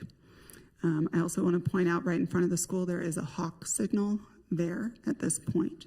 And so presumably the kids are accessing the school, the ones that we're showing here in red, at that location. I have my understanding of this type of apartment product, these luxury type apartments, is that it is actually exceedingly rare for there to be kids in them. There are a few, but not very many. We would expect the kids coming from these apartments to the school to travel along the south side of 133rd and use the signalized intersection to cross north. It's the most direct route. It's safe. It has the pedestrian crosswalks at the signal. This table is one that you saw before, but I want to touch on it, or I guess you have not seen this one. So when we do that trip generation that I talked about for the different land uses, we have two different ways that we can estimate traffic for apartment uses. One is using units and the other is using the number of residents. As engineers, we're conservative. We always go for the higher one. It's also what your reviewing engineers would expect. So the one that is used in the traffic study is the top one. The one that's on the bottom, we know that, again, these luxury type apartments have on average 1.2 residents per unit, which would come out to 391 residents. If we would have estimated traffic based on the number of residents we actually expect, it would have been about 2/3 of what the traffic study showed. So those numbers that I showed for the number of residential users, we believe they are actually overestimated. Obviously, we're left it the same in the traffic study. And so that's shown there, and that's highlighted AM and PM peak. Seen before. This compares the multifamily to the general office building. Again, we just assume looking at if you develop the exact same number of square footage as as office instead of as apartments, it would equate to 3.4 times more than the residential, and that's the more conservative residential numbers that we used during the peak hours. Office traffic is very peaky. It is going to enter and exit during the peak hours primarily, and we would of course expect that more of those drivers would be concentrated on 133rd Street. I also want to point out this is just for the multifamily. If the whole site was developed as office, it would actually generate more traffic than a mixed-use development. One, because the office is actually fairly intense, and you also lose the traffic benefits of that mixed-use development. So whereas the residential and the retail and office and restaurant uses all interact and reduce the total number of trips, office would be single users. They wouldn't be, some of our trips for especially like restaurant and retail uses are already on 135th that decide to turn in and shop or use food on their way to another destination. An office building would be primary trips, so they would be vehicles that are not already on the surrounding street network right now that would be traveling to this site. All right, and with that, I will turn it back to Patrick. Or are we?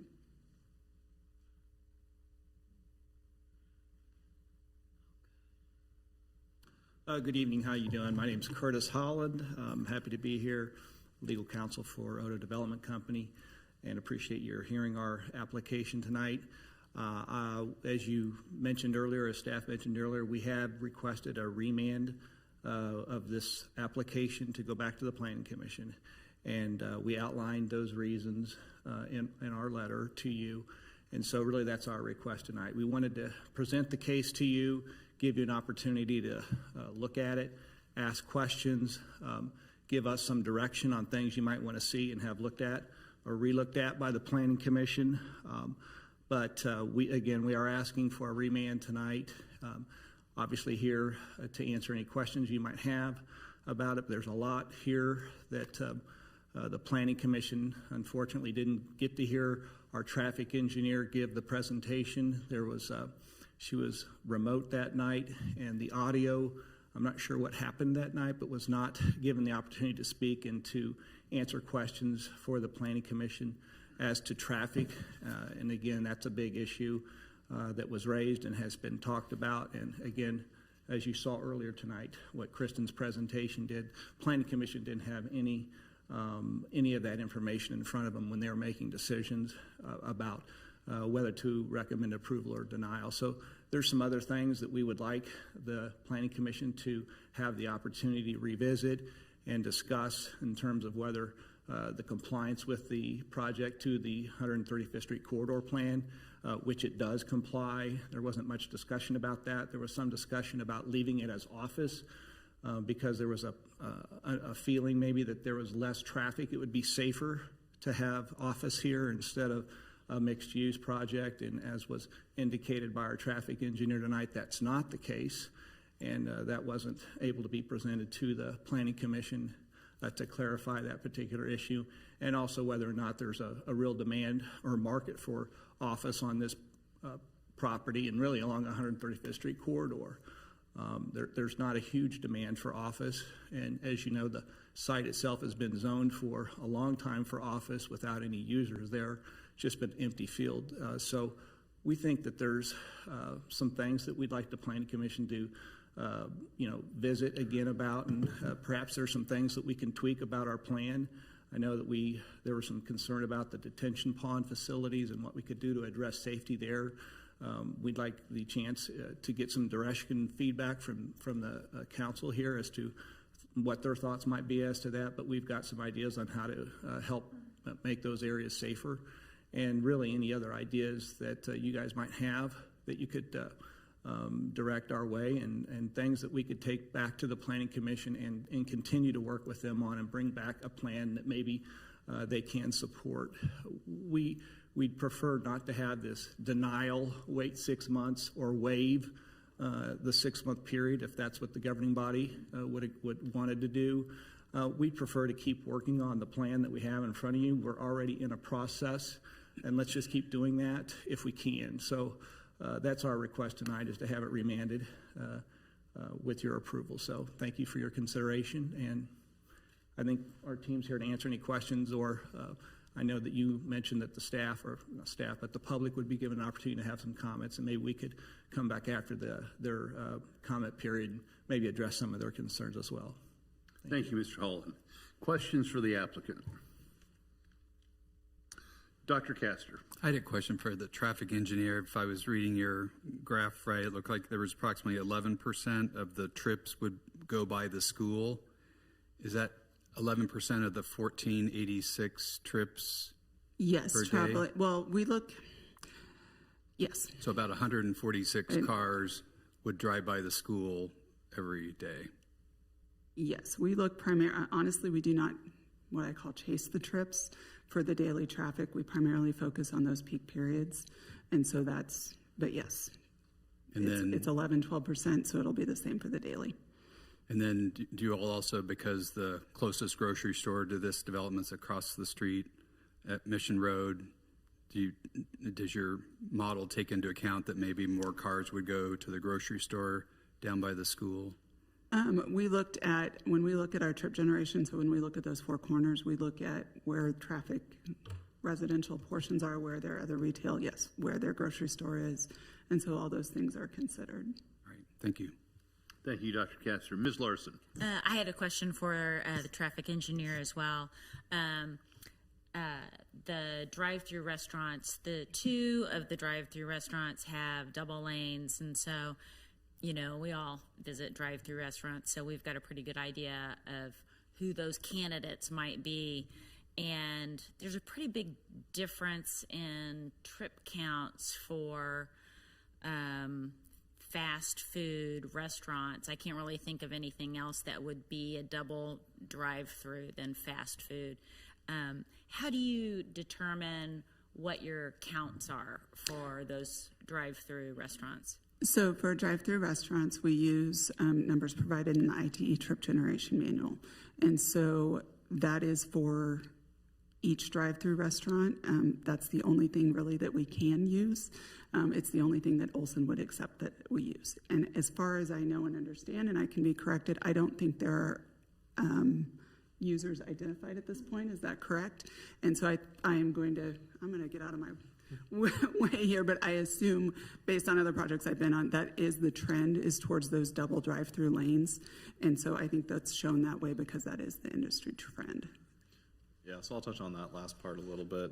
Right now, again, as the plan is conceptual, we don't have exact users for all the pads yet. So right now we're trying to maintain flexibility, whether it is a user that does need 2 lanes or it's more of like the Kava that you heard earlier tonight. We've seen a lot of different uses of drive-throughs over the last year since COVID. So again, it's mostly trying to maintain flexibility at this point. Okay.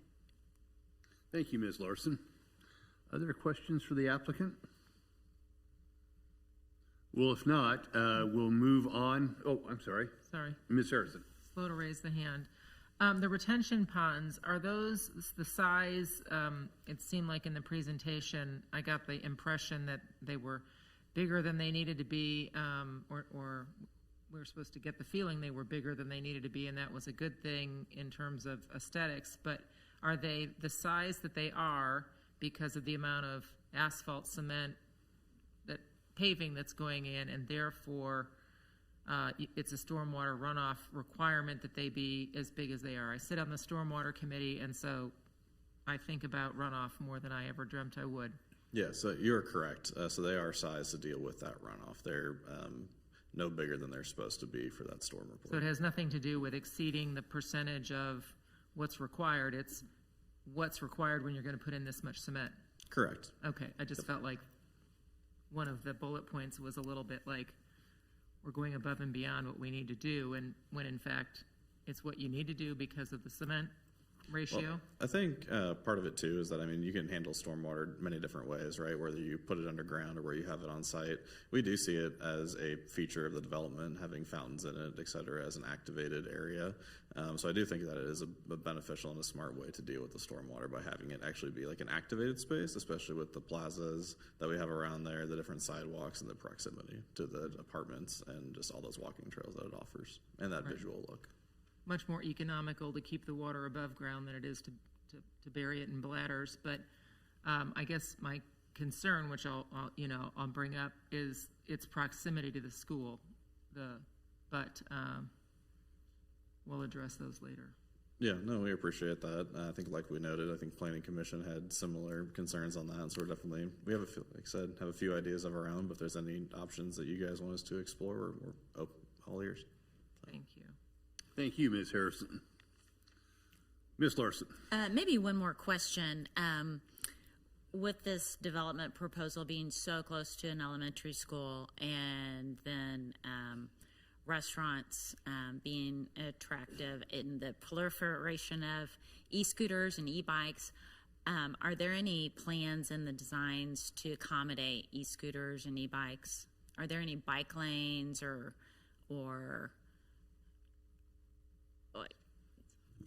have you anticipated that we're trying to catch up with our street infrastructure to accommodate these types of devices? Was that factored into any of your plans?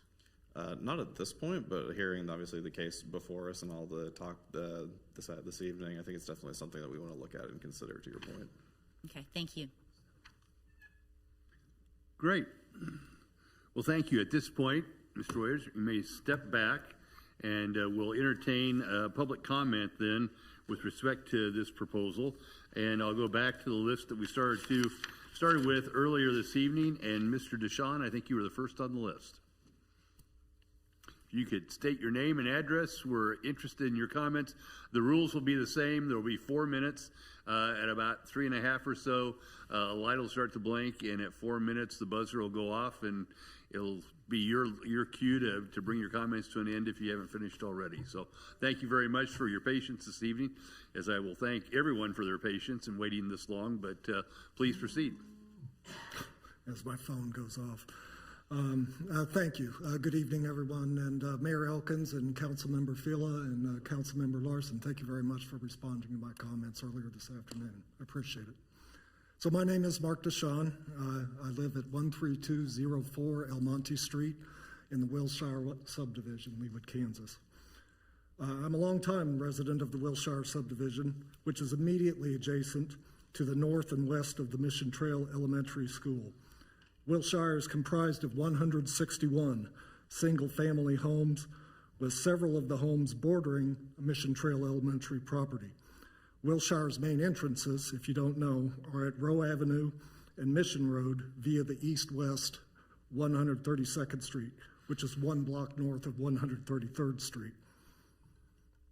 In my opinion, this proposed ODO development will have significant negative impacts on the Wilshire subdivision residents. I reviewed the PC 7225 traffic impact study, and there was no mention of 132nd Street. I did see it depicted on one of the slides for pedestrian traffic. Currently, there are traffic lights at 133rd Street and Rowe Avenue, as well as 133rd Street and Mission Road. I will expect southbound Rowe Avenue traffic to turn east onto 132nd Street to cut through Wilshire at likely speeds higher than 25 miles an hour to Mission Road, to then turn south onto Mission Road to access 133rd Street west in order to avoid the aforementioned traffic lights and be able to do the turn-ins such as they are depicted on the 133rd Street map of the development. This impending reality is unacceptable and raises safety concerns for Wilshire residents, their children, and all other children attending Mission Trail Elementary. The Mission West MXD is proposing 326 apartment units in 2 4-story buildings overlooking MTE as has been shown. This is more than twice the number of Wilshire single-family homes in a concentrated space. The proposed development is requesting a deviation to allow 1.5 parking spaces per unit for a total of 489 parking spaces. 338 of them are subterranean parking spaces and are supposed to be underground, subterranean, and 151 spaces are to be above ground in open parking lots. I expect many to most of the apartment units will have 2 or more occupants. I've heard the number 1.2. Accordingly, it is reasonable to expect many to most units will need to utilize at least 2 parking spaces per unit. Beyond the proposed 2 4-story apartment buildings, as many as 8 other buildings are proposed in the Mission West MXD.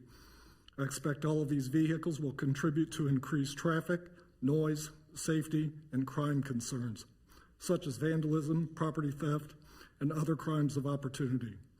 I think the Mission West MXD ODO development will not only bring these negative situations to the development, but to the entire area, including Wilshire and other surrounding residential communities. Finally, I refer to a recent email excerpt from newly elected council member Rachel Rubin concerning the Mission West MXD. There is no plan for children walking, biking, or scootering to school, or how to handle the additional congestion this development will cause. This area around Mission Trail Elementary is designated a safe route to school. The city is in the process of making recommendations for safer streets in light of a fatal scooter accident, and therefore approval of this plan is premature. The project includes no consideration of or provisions for school safety at Mission Trail Elementary. This project could bring hundreds of new school children to a school already over capacity. I do adamantly oppose the Mission West MXD Odo development and request the Leawood City Council to deny the project moving forward. Thank you. Thank you, Mr. DeShawn. We appreciate your comments this evening. Certainly. Rachel Rubin. Ms. Rubin, welcome. Hello. Sorry, I'm Rachel Rubin, live at 3105 West 132nd Street, and just have a couple comments that I wanted to make about this project. There are the golden standard. So there's the golden case. It was Golden versus City of Overland Park, and there are 6 different criteria that a governing body needs to look at when approving a rezoning, and this is a rezoning application. And there are 2 of those factors that really apply here and that I think are important for you to consider. I think in Mr. Holland's email or his letter, he said that the Planning Commission, that their concerns were not within the golden criteria, and I don't think that's correct, because the golden criteria look at health, safety, and welfare, and look at it weighs the benefit to one to the detriment of the other. And what we have here, we have 4-story apartments that are going to overlook the playground at Mission Trail. There's just a whole host of issues that can come up with buildings that high overlooking an elementary school. I can't think of any school, elementary, middle, or high school in Johnson County that has a 4-story apartment building right across from an existing school. And definitely there isn't in Leawood. There's usually a lot of space around the schools, especially elementary. The other issue with the traffic is that I didn't see in the packet that we had any review of the developer's traffic plan, and so if I guess there was a review, it wasn't in the November 7th letter that Mr. Holland had sent, and because he said that the city had not reviewed the traffic study. So I think that we just need to take a look at that Olson review. I think that's important, because if it was peer reviewed, then we need to have access to that. Let's see. Apparently the school district is saying that Mission Trail is not at capacity, so I retract that. I trust what the school district is saying. But one other thing is with Oxford Promenade, there's been a lot of comparisons made to Oxford Promenade, but there you had different size of apartment buildings, and it wasn't all 4-story. It also wasn't across the street from an elementary school, and I think that makes all the difference. Oxford Promenade is right on 135th Street, and there's no school at all nearby. So I'm asking that the governing body deny this application at this time. I think the whole thing needs to be reconfigured. The whole design needs to be reconfigured so that we don't have 4-story apartments towering over Mission Trail. I think that's very important. And I think the whole safety issue with kids getting to school, the different ways they get to school, that all needs to be discussed in this process and not wait for the final. That's something that needs to be approved and discussed in the preliminary. Because we know once it is approved under or the governing body approves it, then for the final plan, we're really limited on what we can do.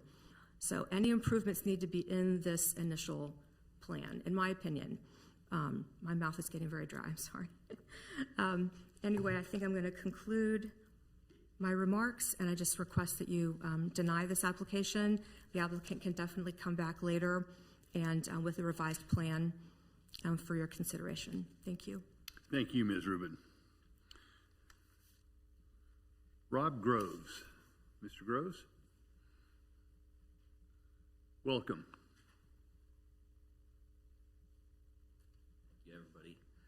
Whenever I stand up here, I'm reminded how much I hate the sound of my own voice, so thanks for bearing with me. My name is Rob Groves. I live at 2757 West 131st Terrace in Greenbrier neighborhood, which is kind of adjacent to all this. Let's just say I've got 2 kids to go to Mission Trail Elementary. I want to talk about a couple of things that I didn't hear in the presentation tonight. One, it's all in your inboxes. I did send you guys some information on the Blue Valley School District's enrollment. It is currently projected, and keep in mind there's going to be a new set of projections that I believe come to the forefront in December to the Board of Education. That's my understanding, per the Blue Valley School District, that in the 24-25 projections, starting in the year 2028, the Blue Valley School District has projected that its upper bound projections for Mission Trail Elementary will be that it exceeds capacity.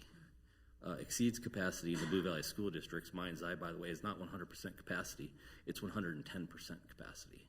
Blue Valley School District would have to explain to you why they use those numbers that way, but that's my understanding of how they define capacity, and that is in your inboxes. That's the upper bound limit. The degree to which those projections also take into account current permitting and building and stuff like that in East Village, much less proposed Mission West, which we're just talking about right now. I don't think it does. But again, that's another question to drill down on. So I didn't hear that in the presentation here this evening. In fact, I thought it looked quite rosy. Two, one thing that I have heard nothing of, and I think it's been touched on by some of the neighbors, is that this thing is an attractive nuisance. And I don't mean that in a negative attractive nuisance way. I mean it is a practical one. It's look at the traffic flow patterns. Look at the arrows in, arrows out, all this different stuff. It is going to attract people to it. That's its job. So how do we think about having a school entity right next door to 2 blocks of 4-story towers with patios and bars and who knows what? That changes the traffic flow. That changes the children, the way they want to access these properties. There's going to be a quick serve restaurant on Mission Road. It's going to have lighting. That lighting is going to be made to attract customers, and a lot of those customers are within walking distance to it. So that's something I didn't hear in the professional presentation either, and I think we need to consider. I personally believe that this plan woefully misses the mark. This is an example of the pendulum swinging way too far towards the one side of development and not keeping it within the guidelines and the attainments of what we've been talking about all this time with the 135th Street plan. This is another example of a development, an Odo property development, where we have not mixed use, which I'm a fan of and in favor of, but we have, again, segregated use. 2 big blocks of apartment towers, a row of quick serve, some green thing in the middle with a little fountain, and there's your plan. Mix that in with about 500 parking spaces or whatever the number is, many of which will exit right out to, even if you take this traffic study at its word, right immediately into a school zone. Nothing about that it just goes straight into a school zone. So this plan woefully misses the mark. I hope you guys take this opportunity tonight to vote on this and send a very loud, clear message to the developer and the development team how badly it misses the mark, how they need to scrap it completely and come back to the drawing board with a new plan. Thank you. Thank you, Mr. Groves. Again, I'll remind everyone that I asked for decorum tonight. It's getting late, and it's going to be later if we have applause after every presentation. So, again, I would ask your forbearance with that. Debbie Bontrager. Ms. Bontrager, welcome. Thank you for waiting so long tonight. You could introduce yourself. We'd be grateful. Okay, Debbie Bontrager, 12716 Winonga Lane. My 3 daughters went to Mission Trail. My 3 grandchildren have gone through Mission Trail. And I wish people would drive by right before school starts and right after school ends, and you can see the traffic and how mothers are coming in and picking up children. It is a zoo. It is a zoo. And if you add apartments that are 4 stories high, you're going to add more people and more traffic. And I just really wish, I agree with the 3 people that have spoken before me. I agree totally with them. And I really hope you will listen. Thank you very much. Thank you, Ms. Bontrager. We appreciate your comments. Al Bontrager.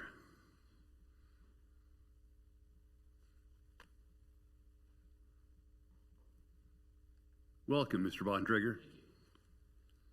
Yes, my name's A.L. Bontrager, 12716 Winonga Lane, Leawood, Kansas. I'm lucky to live with that last woman just talked, okay?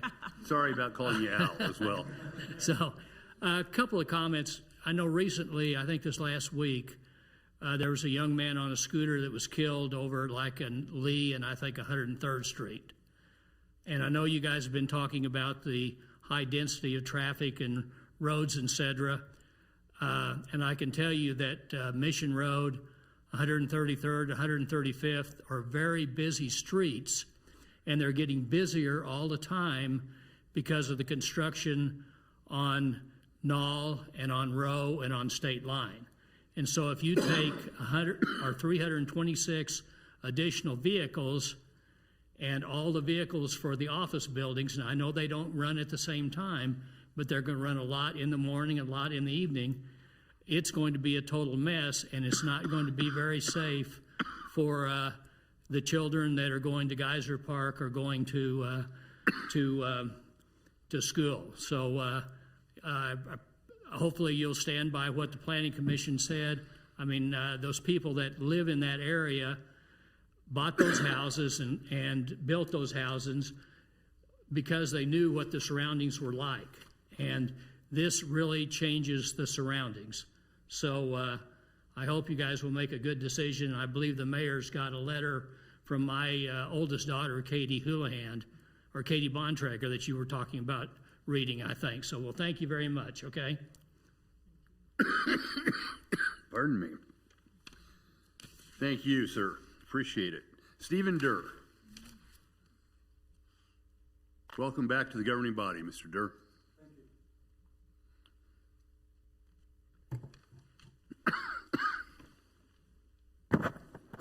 Steve Dewar, 2211 West 132nd Street in Leawood.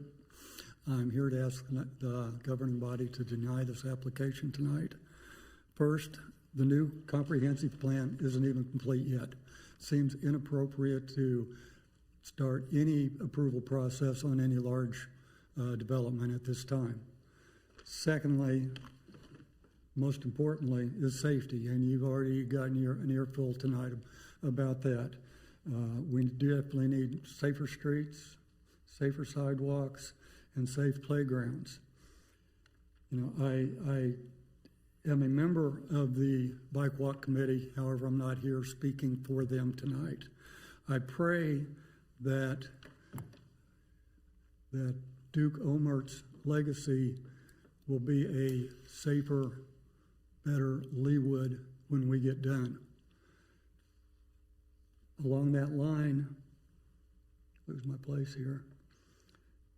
Along that line, I look at Mission West and I don't see that it contributes one positive thing towards a safer, better world.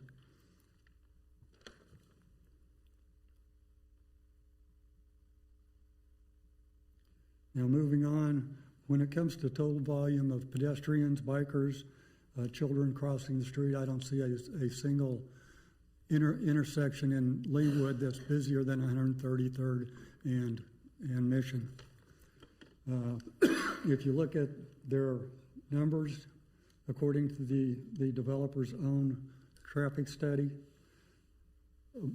133rd and Mission has a 24% higher crash rating than 135th and Mission. I found that a little bit surprising. But however, since Quick Trip has opened, we've seen a significant increase of traffic already. When you put both Mission West and East Village together, according to their own traffic studies, these two developments are going to create over 31,000 trips per day. That's a lot of cars going somewhere. I know they all won't go through one intersection, but that's a lot of people moving around when we're trying to create a safer street.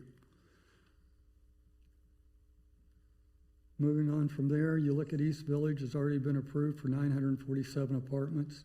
You're going to add another 326 apartments. When you look at what else is going on along 135th Street, we are in line to have nearly 10% of Leawood's total population concentrated in this one area from State Line to Knoll. I think that's a problem. I think you need to look and ask yourselves what could possibly go wrong. And one last topic that I honestly hesitate to bring up because nobody wants to talk about it. Rachel did allude to it slightly, but we all read the newspaper. We all know that Leawood is not immune to society's ills. And unfortunately, we're living in a world with human trafficking, pedophiles, active shooters. I look at this and go, why in the world would anybody ever consider a 4-story apartment building overlooking Mission Trails playground? This development does not belong here, and I'm asking you to put it to bed tonight. Let the developer go back to the drawing board, come up with something that will function here without creating more problems than what we already are dealing with. Thank you. Thank you, Mr. Durr. Richard White. Mr. White. Thank you, City Council and Mayor. My name is Richard White. I live at 4957 West 129th Terrace. My wife and I have been residents of Leawood for 31 years. I'm the president of Carriage Crossing Home Association. We have 192 homes in our development. I've served as the president for 7 years. I've spoken to a few of you all over those 7 years. My wife and I have 2 grown children that attended Overland Trail Elementary and middle schools, as well as Blue Valley North High School. Similar to most homeowners in our development, we chose our house primarily because of the quality of schools, the quality of life, and the expectation of home values appreciating due to the combination of a Leawood and Blue Valley North High School address. The city has precious little land remaining. The city has precious little land remaining to be developed. As you know, much of this remaining land is along the 135th corridor. It is my belief that the standard expectations that only apartments, retail, and mixed use are appropriate for development of land along a major thoroughfare such as 135th is outdated and should be revised to address the reality of the situation today and in the future. The demand for single-family homes in our area have outpaced the supply for a number of years. Additionally, many newer and similar communities around the nation have discovered that single-family homes can be placed along such thoroughfares, utilizing creative and effective borders. Many of the newer suburbs in Dallas, such as the Colony, are examples of this. Now Leawood has a successful example in the new development along the south of 135th between Rowe and Mission. As I understand it, the houses sold quickly, including those along 135th Street. And that was without the kind of creative barriers that other cities have included. Our family personally experienced the effects of Overland Park building apartments adjacent to Overland Trail schools. 2 issues developed over there. 1, the impact upon quality of education, and 2, the impact of traffic upon the safety for children. The reality was the quality of education at those 2 schools declined after the apartments opened. The residents of those apartments were less committed to the neighborhood and to the schools. Additionally, the traffic on Knoll and 132nd increased, challenging traffic flow as well as creating a less safe environment for kids to walk to and from school. Overland Park made that mistake. I asked Leawood not to make that mistake. There is nothing wrong or high-minded to say that Leawood is a single-family residential community, and the priority for the development of the limited remaining land should be on a single-family residential homes. I challenge the city to revise its vision of the land on the north side of 135th between Rowe and Mission. Not only should it not approve the change in the zoning from office to multi-use and multifamily in this proposal, and absolutely not remand this to the Planning Commission, but it should, through the comprehensive plan, look at limiting the development to single-family homes. Thanks. Thank you, sir. That concludes the list of people I had to speak tonight. Is there anyone else in the audience who wishes to be heard on this matter? Yeah. Pardon me? Yes, sir. Please come forward. You could introduce yourself to us. We appreciate the fact you've sat through nearly 3.5 hours so far. So it was very illuminating. So my name is Toby Boschert. I live across the street from the Bontraggers in Leawood South, 12725 Winanga Lane. So just two quick things. Very much a rookie in this, but this is an important part of where my wife and I have lived for the last 32 years. We've seen, great development, great leadership. A lot of things have come together. There have been developers that have, done some great projects. And Mr. Otto is, and his group, I'm sure, working to put something together that's going to be fabulous as well. But I have two questions. One of them was about what the actual traffic count. I'm not smart enough to figure out this whole percentage thing and what is happening, but what are the real numbers that flow through there each and every day? I can kind of do the math work in my head and figure out, a car is about 12 foot long and how long it might take to get through all these areas that we're looking at. And the other part of this question, I've had some friends who live in Overland Park, and they've made comments about the apartments over by Highway 69 by South Creek, Cian, and I don't know the names of the other facilities that are there, but they were called, a lot of them were called luxury apartments, and there are a lot of families that are there that have kids, which is a beautiful thing. We should be encouraging families, and when everybody get a great education, and these families are obviously making the decision to live in Johnson County, Leawood adjacent Overland Park. And I don't have the data to back this up. It's all anecdotal, but there might be a way that you could, in pursuing this as you're making some decisions, to be able to get some information to see how that really does come together. So thank you very much. Thank you, sir. We appreciate your stepping forward. One more. Yes, ma'am.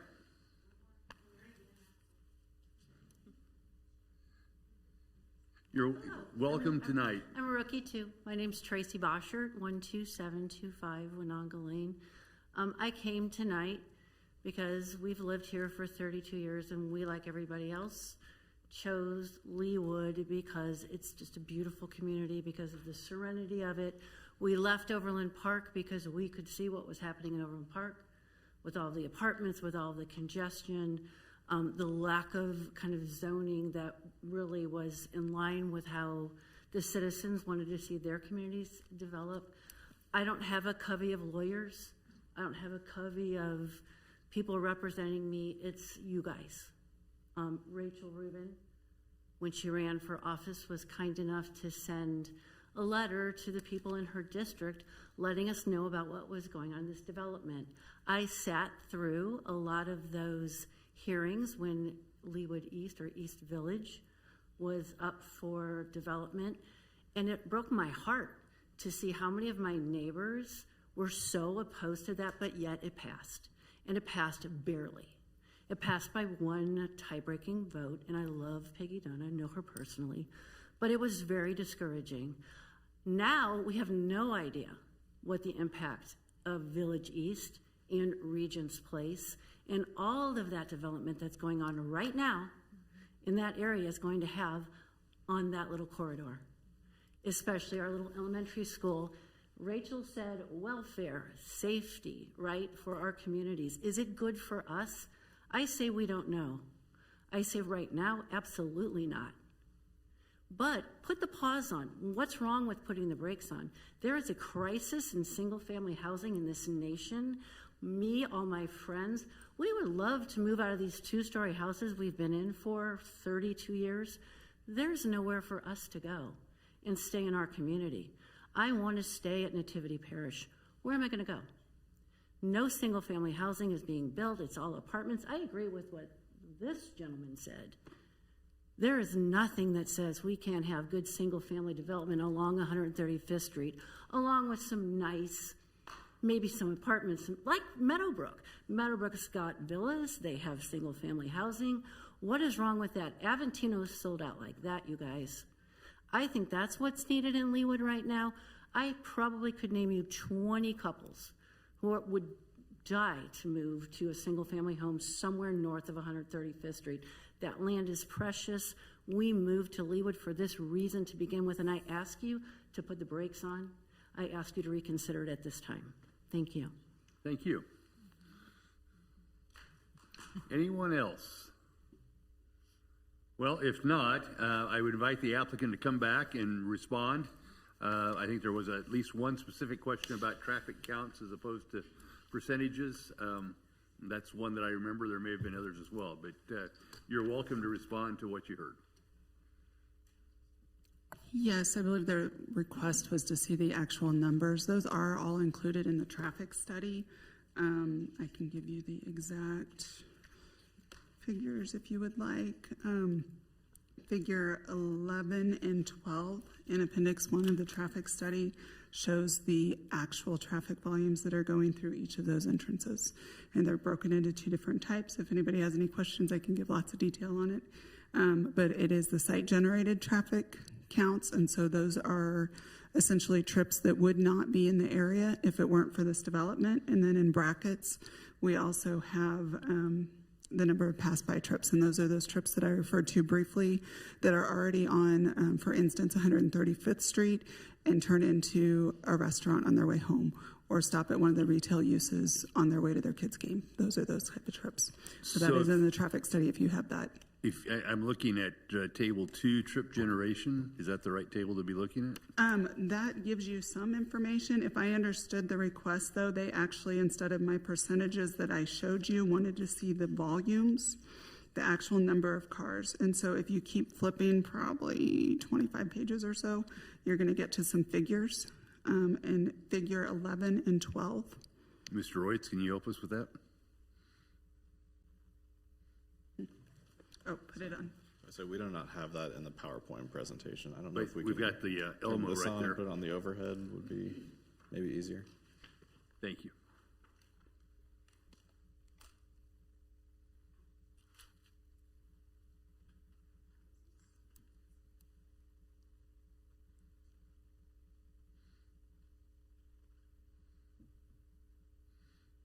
Yeah, you're definitely going to have to help us with this. So. Okay, I'm going to move the microphone over a little bit so I can see it and talk to it. So I picked And we actually have a handheld, I think, right there by Ms. Stoddard. Oh.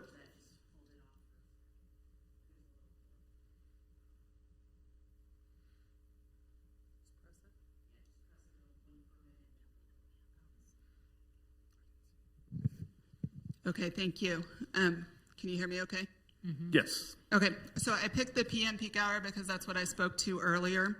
So each of these movements, we have our study intersections at the four corners. This is not to scale, by the way, but we do have our South Drive. This is the right in, right out onto 135th. The West Drive, that north out of the apartments that is also full access, our other right in and our other right in. And so each of these numbers represents the traffic volume. So we have the total traffic volume. And so I have other figures in here that are the existing traffic. So when we do the traffic study, we go out and we collect the data. So we have what's existing. Then we added in the approved developments that are in the area that haven't been constructed yet. And then we finally add in our development trips on top of that. So that total number that's not in brackets or parentheses is the total with existing plus the approved plus the proposed development. As you keep going, the numbers that are in the parentheses are the trips that are essentially on these streets for no other reason than this development. If this development didn't go in, those parenthesis trips would not be here. The numbers in brackets, those are what we call the pass-by trips, and so those are the folks that are already traveling along 135th, already traveling along Mission Road, and pull into this development on their way to another destination. And so you'll see a couple negative numbers, and that is because, like going, for instance, over here, this negative 14, we would expect 14 folks who are driving south on Mission to pull off and turn into that East Drive, probably go to one of those restaurants, and then this is this number going out. So my eyes are struggling a little bit with this. Yeah, I know it's small. I think that what Mr. Bosher was asking was there at the bottom where you explain the total volume, you talk about site-generated trips. What's the number that goes into that parent that says site-generated trips? What is that number? Okay, so that is going to be table 3 on, it's labeled page 5 of the traffic study. And I can throw that up here if you would like. And okay, and so this table 3, and if, right there. So table 1 was just, we estimate the trips. Table 2 was, we reduced for the internal capture. So that's reducing for the number of cars that, the residents that are going to the restaurants, the office users that are going to the retail. And then finally, we have the total trips. These are the total number of external trips. So those are people that are using those entrances to access the surrounding street network. The pass-by trips are the folks that are already on the adjacent street, and then the total new trips are the new trips to the area. And so those are the new trips that wouldn't be on the adjacent streets otherwise, spread through the 5 entrances. So do I correctly look at this then to say that what your analysis tells us is that the total PM peak hour trips are 385? Yes, which if you'll recall, that's actually less than we would assume would be generated just for office use in that residential space alone. And for the so that sounds like a big number, but for this size site, it's really not. And for the AM peak time, it's 589? Correct. Which is slightly higher than, again, that we had 400 and some for office use, and that was the office use just on the northern portion. But you're looking at about 980, again, my eyes are bugging me right now, but 984 total additional trips for the day, right? No, that's just the AM and the PM peak. So we studied the worst, the busiest 2 hours of the day. So it would actually be more than that. Yes, that understates the it. day. Okay, doing that math though understates it. And so, and getting into kind of the weeds, and again, I'm not I was just looking for a bottom line number about how many more cars there would be. Okay, so I can give you the bottom line number. This does not account for internal capture, and it does not account for pass-by trips. Okay. So this is the total number. If every single one of those buildings we showed you has a trip going in and a trip going out. So if it goes from the retail to the restaurant, we count it basically twice, and going in and outgoing. And so that's that 10,000 over the whole 24-hour period. 10,000 over the whole 24 hours. Yes, Okay. and so the number actually leaving the site would be smaller than that when we count those other reductions. Thank you. We got there. I appreciate that. Okay, sorry it took so long. No, not at all. Mr. Royce, again, you have the floor to respond to some of the things that you heard. Perfect, thank you. I think I'll summarize a few different ones here. I think we heard a couple things. One, there was some questions or comments on our parking deviation request that we requested. And I just want to kind of hit on that real quick. So the city ordinance asks for 2 cars per dwelling unit for the residential. Typically, we've seen projects similar to this stabilize closer to a 1.35 to 1.4 cars per unit ratio. And so we asked for a deviation to 1.5, kind of in between those numbers, to kind of account for a middle number there, in an effort to try and build what's an appropriate amount of parking for what we've seen.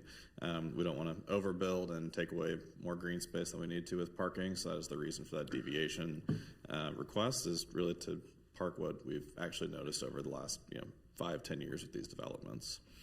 There were a few comments on number of children.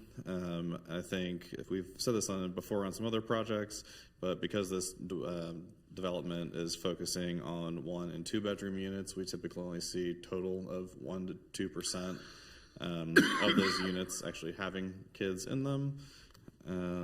Let's see here. There were a lot of different concerns, I think, brought up with safety in general, which we greatly appreciate. And again, as I noted during my presentation, definitely open to any recommendations that you all have as this part of the process as we continue to brainstorm it well on our end.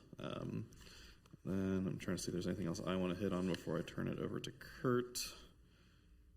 I think that is the majority of the stuff that I would like to hit on. think Kurt has one or two other items. Yeah, thank you. Kurt Holland again. Just quickly, there was the comment about traffic and safety.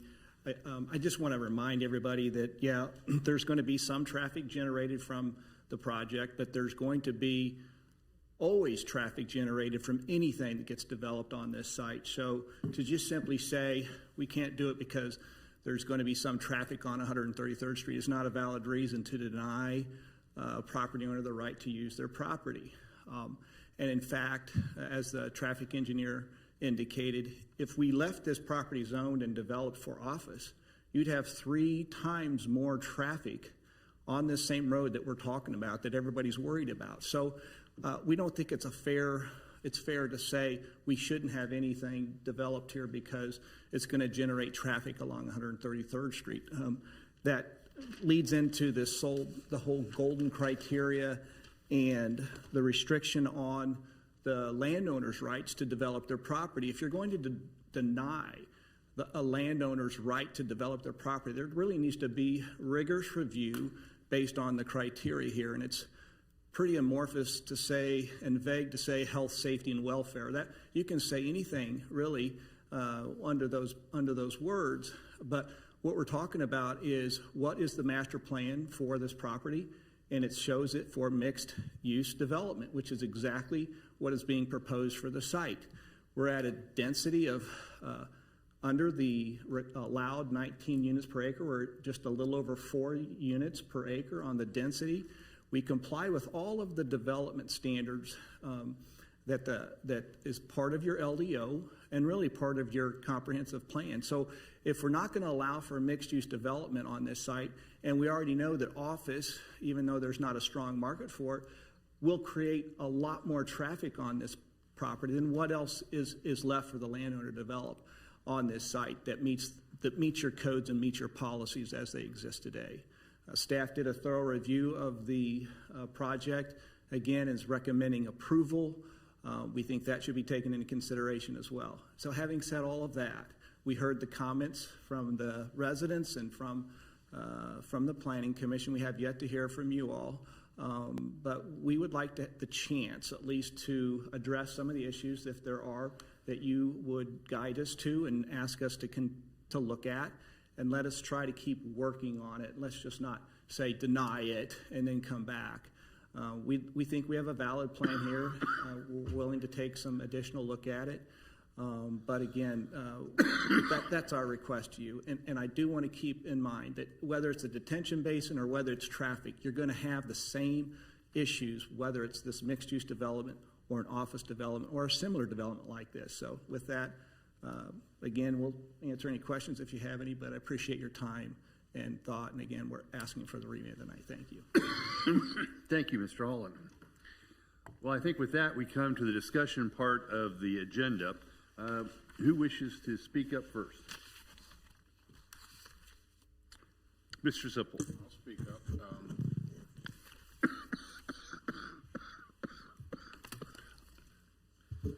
Give the mayor a drink of water here. I'm real curious. When this thing was put together, why you didn't take advantage of the Santa Fe Trail going right through the middle of this thing. One of the first things that you showed in your PowerPoint were those dotted lines that started and ended up going straight out to Church of the Resurrection and out to Olathe. Why you didn't play that up? That's one of my hot buttons. In that we have a great advantage over the rest of the United States to kind of beat our chest and say, this is what we've got. We were here 150, 200 years ago, and this was an important part of the development of this world. And it went right through the middle of this 25 acres. Why you passed over that? I'd be interested in a response.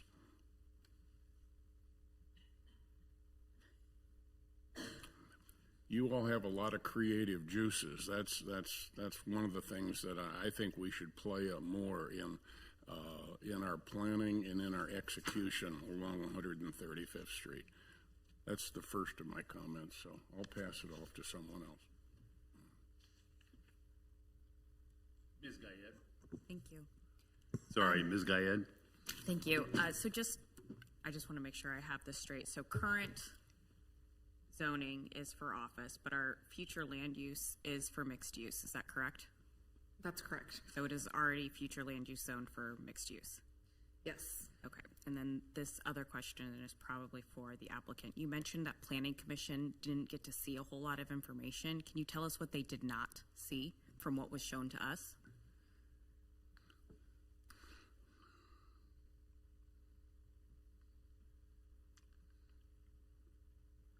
Essentially, they didn't see anything having to do with traffic. And so the first time we came through Planning Commission, there were not traffic concerns. And the second time, we were not anticipating traffic concerns. I was online virtually ready to answer any questions. I was not able to unmute and respond. And so it was a very frustrating, I couldn't respond. I wanted to respond to the questions, and I was not unmuted and allowed to do so.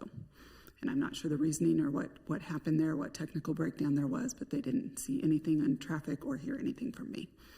Okay, so none of the stuff that we saw on trip generation and any of that, none of that was shown to Planning Commission? No. Ms. Kane. So I wrote my notes. So after with these kind of things, I go home and I go, I wish I said this, I wish I said that. So this time I wrote it down. So hopefully I won't forget to say, but with the presentations tonight and then the comments tonight and then the absolute flood of emails we've gotten from our residents, and then Mr. Holland, your last comment about this is not fair just stabbed me in the heart. What I want to know, what's fair to the residents? That's my question. What's fair to the residents? What's fair to our school children? Most of you know my spiel. I've lived within a mile of this site for 35 years, since 1990. I too had 3 kids who went to Mission Trail. I've got 2 grandchildren there now. We deliberately chose our home knowing our kids could walk safely to school, and the area was filled with school-age children, teachers, paras, then and still is. All three of my kids and my grandkids all had the same kindergarten teacher. That's the Leawood dream, right? That's the Leawood dream, not just the Leawood dream, but that's the dream for all of us who are parents, and a legacy that we dream about for our family and the families surrounding Mission Trail and all over Leawood still dream about, certainly not just Leawood, but across the nation. Rewind 35 years ago, I was president of the HOA when the Price Chopper development was first presented, long before, well, except for one of my colleagues was up here. I fought with the other 3 HOA presidents at the time in the Woodlands, Waterford, and Greenbrier, because Wilshire Place didn't exist. A lot of them didn't even exist then, to stop the 80,000 square foot cinder block grocery store that was first proposed with 5 drive-throughs surrounding it.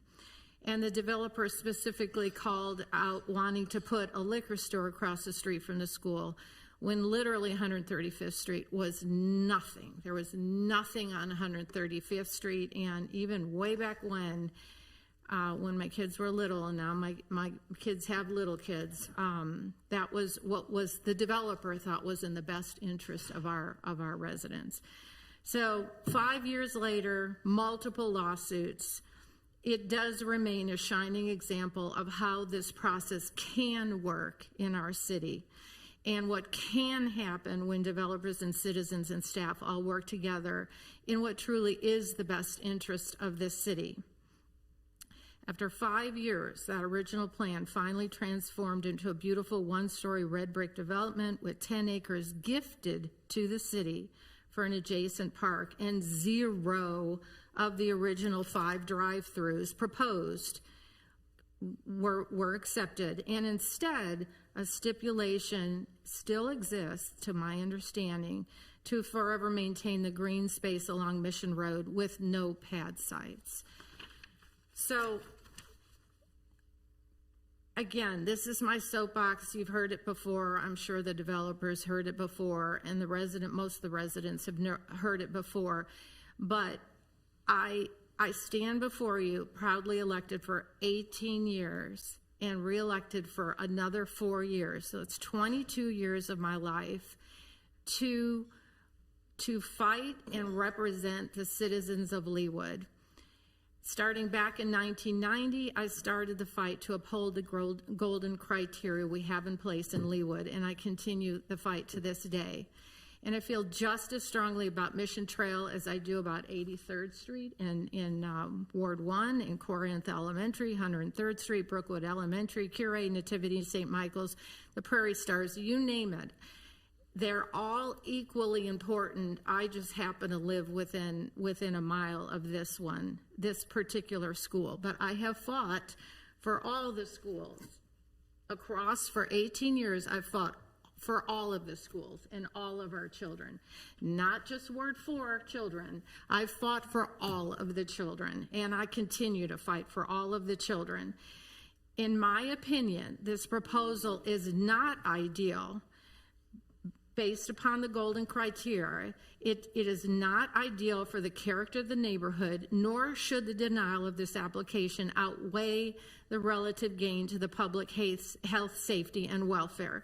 And of course, Mr. Holland says that shouldn't weigh, but we live there. These are our kids, these are our families, this is our grandchildren. You may not think it, but we think it. And we continue to think it. Why would we not think that? It's fascinating to me that you tried to mirror Oxford Promenade, right? Oxford Promenade, as these fine folks said, is not next door to the school. It's not there.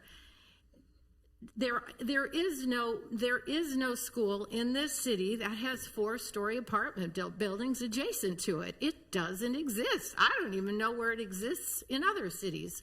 Forget not just ours.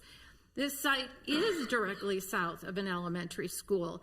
The playground is directly adjacent to 4-story buildings. It will absolutely increase traffic and create safety concerns for a stretch of Leawood that already has a higher than usual number of issues along Mission Road. And it will absolutely negatively affect the flow of school drop-off and pickup. I heard words like, from the traffic engineer, presumably, and industry trends, and this plan is only conceptual. Well, guess what? None of this is conceptual to us. These, again, are our residents, the people that elect us, and this is our reality. This is our reality. Maybe a conceptual plan to you, but it's not a conceptual plan to us. The stormwater detention plans are being presented as an amenity. They're not an amenity. That is a necessity. It's a necessity that they're trying to pass off as an amenity. That is not an amenity. Somebody brought up great words, great forethought. I should have started off by saying these emails were incredibly well written and thoughtful and full of emotion. One line that really stood out to me was accusing the city council of throwing away our impeccable reputation with alarming speed and with what appears to be ill-placed pride. That killed me to read that. And it's not the first one. We sat through years of Village East and what they had to say, and we couldn't, many of us couldn't go, still can't go anywhere without being stopped. Please stop it. Please stop it. Please, this is not right for the character. This is not right for our city. This is not in keeping with the character of the neighborhood. This one gentleman mentioned the population along 135th Street. He estimated 10%. I'm here to tell you, it's way more than 10%. And it's going to drive the need for extra fire stations. It's going to drive the need to widen 135th Street. You can't get across 135th Street now. I've said it before, I'll say it again. The only wider stretch, the east-west stretch in this city is going to be 435. So we've got 435 as a major highway, and then we've got 135th Street. Why? And I say why?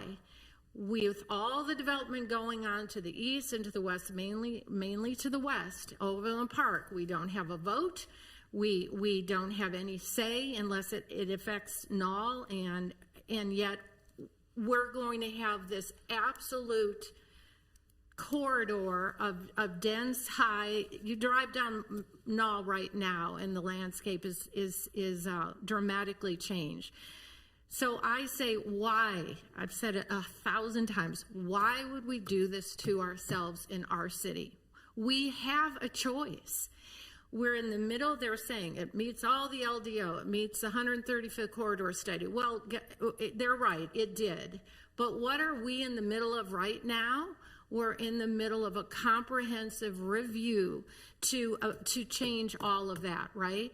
Times have changed. Everything has changed. And we don't even begin, we can't even begin to imagine what East Village is going to do to our area, because it's not there.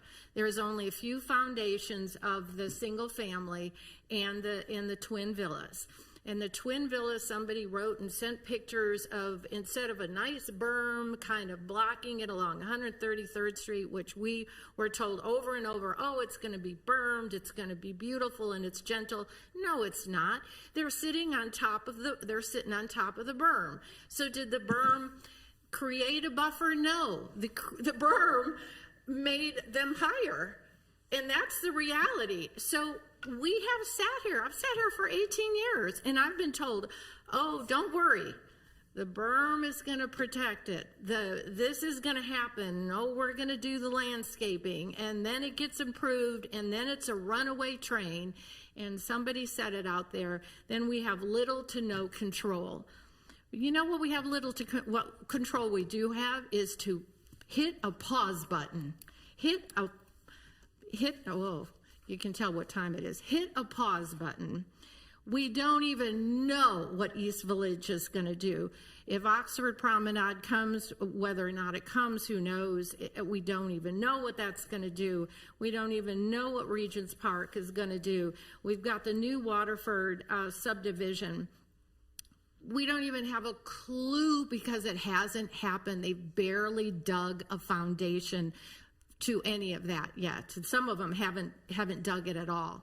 So, again, with all due respect to the traffic engineers and to the developers, to use words like presumably and industry trends and plans and concepts, and we can't tell you what the drive-throughs are going to be, but this is all concept and this is what it's going to look like. Well, we've heard that game. We've heard that story before.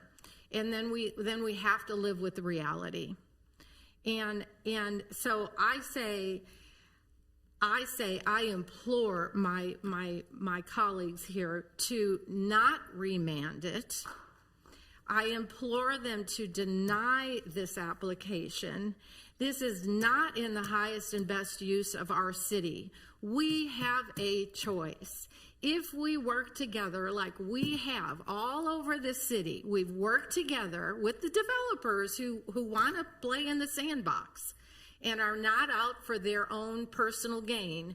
If we play in the sandbox again correctly, with the residents, listening to the residents, and with developers who truly are in the best interest of the city as opposed to themselves, and you put us all together, we can make something that truly is distinctive. We are not like other cities. We don't have to pretend we are, and we don't have to be like other cities. We have a chance to maintain the integrity of our city. We've been sitting through different meetings with this starting of this 135th and this big review we're doing, which I applaud the mayor for instigating it. Instigating, that's the wrong word. Instituting it, and again, this new mayor, after 26 years of the last mayor who was stellar, We have another stellar mayor who's saying, time out, time out. We need to look at this. We have one chance to do it right. With 150 acres or whatever the number is, somewhere in that area, and then it's done. Then we're done. We're out of. So do we take a pause, not having a clue the ramifications of these other developments that have been approved, whether or not they come to fruition? I've seen that too. I've lived there since 1990. I've seen everything from Prairie Star, flash in the pan, and now it's in bankruptcy, to Corbin Park, went through bankruptcy 3 times, all up and down that corridor. The corridor is what it is. It's not just Leawood, but it's that corridor has had trouble. We've had starts and we've had stops. So once again, do I actually know what's going to end up with East Village? No, because right now, we all know the developer's coming back and saying, well, now that you've approved it by the skin of your teeth, and now we want $50 million back. So what's going to happen if this gets developed or if this gets approved? Hello, why would we think that that's not going to happen again? Or it could happen with any of these. I'm here to tell you, it could happen with any of them, and it has. He's not the first one that's asked for it, nor will he be the last for it. But the reality is that's what he's doing. So we fought. I never once voted in the affirmative for East Village. I think I've said it before, and I'll say it again. I think it's the biggest mistake this city has ever done to approve that development. I truly do. I believe it down to my toenails. And then the developer comes back to us and says, no, sorry, I need $50 million. Now, I want you to approve $50 million. So, and again, that's a proposal. It hasn't been accepted. We're a long way from that. I'm driving Mr. Holland crazy there, but that is, I can, but he would not be telling the truth if he said that was not coming to us.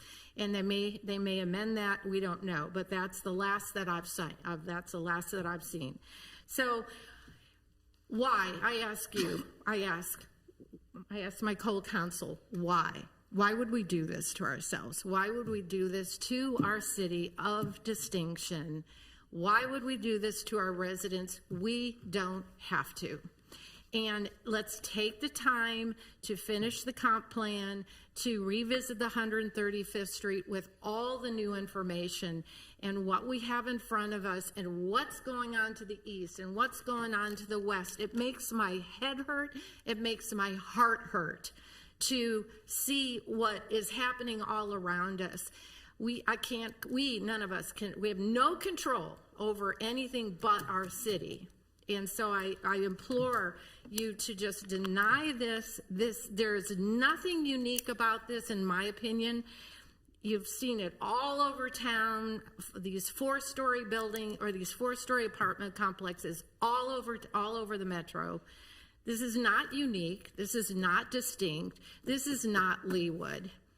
And I implore all of you to just deny it. Let them go back to the drawing board. Sorry that planning commission didn't hear traffic for whatever reason and you weren't in the room. That makes no difference to me. But right now, the question before us is, do we remand it back to the planning commission, or do we just flat out deny it? And I implore you all to just deny it. Send them back to the drawing board, come back with something that the residents want, something that you're hearing what we need, something that is just not just same old apartment buildings going up all over this metro. That is not unique, that is not distinctive, that we can do better. And we have done better in this city. We've done it better all over this city. I am enormously proud. It was done with great thought. It was done with great care. And please let us take the time, take the care, take the thought, and do this last 150 acres right. Thank you. Thank you, Ms. Kane. Ms. Phillip. I will also be voting to deny approval of this because drive-throughs, 4 stories, increased traffic is not in character with the neighborhood, increasing safety and welfare, certainly not distinctive. It feels very much yesterday's news. The marketplace was been demonstrated. Aventino is telling you where the money is. So I would hope you read the tea leaves and listen accordingly. Village East stretched the boundaries of density, and I can't say how in good conscience I could do more of that. I don't feel it would be a hardship to the developer. You have plenty on your plate right now. There is plenty of work to do. When I think about Leawood Village, a much smaller across from Ward Parkway Shopping Center, I don't believe that they are fully sold out as luxury apartments. They've just now got their first restaurant there. And to think that somehow magically those restaurants and those cars are all going to just magically appear when you have all this other development in Leawood Village, Village West. The other one was just mentioned on the other side of it. I just think that if we don't stop where we are right now and let us see what is unfolding, it would be really remiss on us to assume that all of these estimates upon estimates upon estimates that we really have any idea how it's always going to turn out. And I was one that did not believe that people would buy an entire, however that block space is, of Aventino that close to 135th Street. And you could not sell them fast enough. So again, I think that we bought into the idea of giving some concentration, giving some additional housing. You had many different types of housing in Village East, but this one has no variety in it. It has the idea that there's going to be that many drive-throughs and that much retail boggles my mind. So I will be voting not to approve this, and I hope that you go back to the drawing board and come back with something that really is market-driven and is what is in character with Leawood. Thank you, Ms. Phillip. Ms. Larson. I will try to limit my comments, but I want to cover all the bases. I'm perhaps not quite as critical of the development proposal. I like the large amount of green space. I like the patio areas. I like the non-drive-through restaurants with the patio and in the underground parking. I think the team, the Odo team, has done a great job. They have a job to do. I respect that. We have a job to do. So here are my comments on that. I have several concerns about the development, and I don't want to repeat myself, but several things fall under different golden factors. The first 2 golden factors that I find I have issues with this development are the first golden factor, the character of the neighborhood, and then number 6, the relative gain to public health, safety, and welfare. Mission Trail Elementary School makes this, the location of that makes this property so unique and special, and I feel like we have to really use extra care in what we decide what is going to be developed on this property because of the school. It's an elementary school. It's not a middle school. It's not a high school. It's an elementary school, and that also tugs at my heart. The 2 double drive-throughs are a problem for me. The traffic concerns, with all respect to the traffic engineer, it's just, think we do need to take a pause and see how these other developments play out. I fear that we are on a path for overdevelopment should all this come to fruition. Yes, Oxford Promenade was approved across the street, but it doesn't have any drive-throughs. It's not close to the school, and it has the demarcated, dedicated pedestrian pathway through it. I voted for that. The second golden factor, the zoning and uses of nearby property. We have a large amount of apartments already approved, most of which aren't built yet. The biggest one being East Village from this developer. I think we do need to see how that plays out, how it affects our population, our infrastructure, our first response, our traffic, our safety for our children. I can't in good conscience vote to add more to this area at this time. I have respect for our professional staff, but I do disagree with the analysis. I think it's not in our public's health, safety, and welfare to approve this application. And then lastly, the golden number 8, the conformance with our adopted master plan. We're in the process of redoing it, but here's what we have now. An emphasis on quality design, human-scaled features, and harmonious transitions between residential and non-residential land uses. In my mind, drive-through restaurants are not human-scaled businesses. They drive away.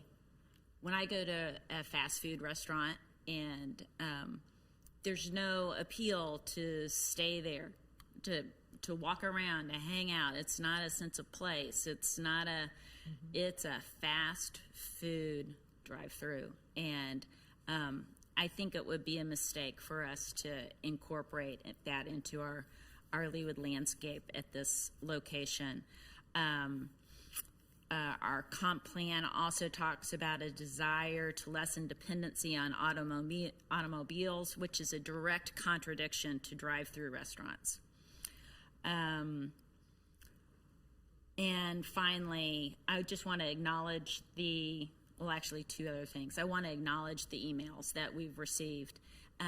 Under the golden factors, we can't take public opinion into great account when making our decisions. But every email that we've received has insights and different thoughts and that really add value to this process. And I really appreciate our residents' engagement and input in this process. And then finally, I would just like to say, this is a difficult position. I have known Mr. Odo for over 20 years. I like Mr. Odo. It's uncomfortable for me because I'm not crazy about his project. So that's an awkward situation. But I have to do what I think is best in this role here, and denial of the project is what I feel is best. Thank you, Ms. Larson. Ms. Harrison. Thank you. I'll try to keep this very brief because Ms. Larson and Ms. Kane have very eloquently shared ideas that are all on my piece of paper. I have concerns about the traffic, which falls under the golden, because I walk this area almost daily in the morning, and I see kids walking routes that were not mapped out on their traffic study. I don't know how traffic could have been counted if there weren't rumble counter strips down on our roads. So to tell us how much traffic we currently have without having put those strips down all across all of those entrances, I'm fascinated I feel like it's all conjecture. And I feel like developers often give us numbers that are incredibly low compared to what actually happens. And I take the quick trip at 133rd and State Line as a perfect example. The city of Kansas City, Missouri was confident that people were not going to be driving to the quick trip just to get gas from Kansas. And I'm here to tell you, and some of you live in the neighborhood right across the street from that quick trip, you know people are driving across the street to the quick trip and then crossing right back over. It generates a ton of traffic. Those 12 bays are busy all day long. So they tell us what they need us to hear with regards to traffic counts without actually counting the cars. I cannot, in clean conscience, encourage 3 drive-through restaurants to pour traffic into a school zone where we already have cars backed up in the morning to turn right into the Mission Trail parking lot. And I think that would explain why there is nowhere in Overland Park or the Blue Valley Schools or in Leawood where there are drive-through restaurants and 4-story apartments across the street from elementary schools where kids are encouraged to walk to school. You all heard an hour of parents this afternoon talking about how important it is to the mental health of our children to have safe routes to schools, and people will not allow their kids to walk or ride bikes to school if they're worried about drive-through traffic, grabbing a Starbucks or a Chick-fil-A on the way to or from work and zipping in and out of an intersection where it's supposed to be 20 or 25 because it's school drop-off time. So I'm going to lean on the safety and welfare of our community to encourage denial of this project. Thank you. Thank you, Ms. Harrison. Ms. Gayed. I wasn't going to say anything, but I'll go ahead and say something. Sure. I agree this is not the most exciting development. My one concern is I do not like the idea from a process standpoint that Planning Commission didn't get to hear everything that we got to hear. That is my concern. I appreciate and I hear and I understand and I agree with all of the concerns that have been raised. I appreciate all of the emails. We read every single email from the residents, and we want that feedback and we need that feedback, so we really value that. My one concern from a process standpoint is I don't like the idea of us making a decision here tonight with a recommendation from Planning Commission when they didn't hear everything. That is my one concern about that. Thank you, Ms. Gayed. Mr. Sipple. Thank you. I like Mary. I don't mean it that way. I like Mary. But in a similar situation to Mary, I've known Rick Odo for 25 years. I live in one of his developments, and everything that I've seen of Rick's work is good. He has done a quality job in the neighborhood that I live in, and I'm hopeful that East Village turns out to be the same. So it's difficult for me to be too critical of the Odo Development Company's plans, and this is not personal at all. I'm going to probably vote with the council to deny this for a couple of reasons. One, I'm very uncomfortable with the 4-story building across the street from a school. I think that's a very big topic. You don't know what's going to happen in the future. You don't know what's going to happen this evening. There's bad things can happen out there. And with that many people looking down on a playground of kids kind of makes me nervous. So that's one of the things. I think I probably wouldn't have been so adamant opposed if this would have been on 135th Street like East Village, but they put it right next to the school. I thought that was a bad choice. The other thing is, I think that you're playing with fire with regard to the kids at Mission Trail when it comes to what they do right after school.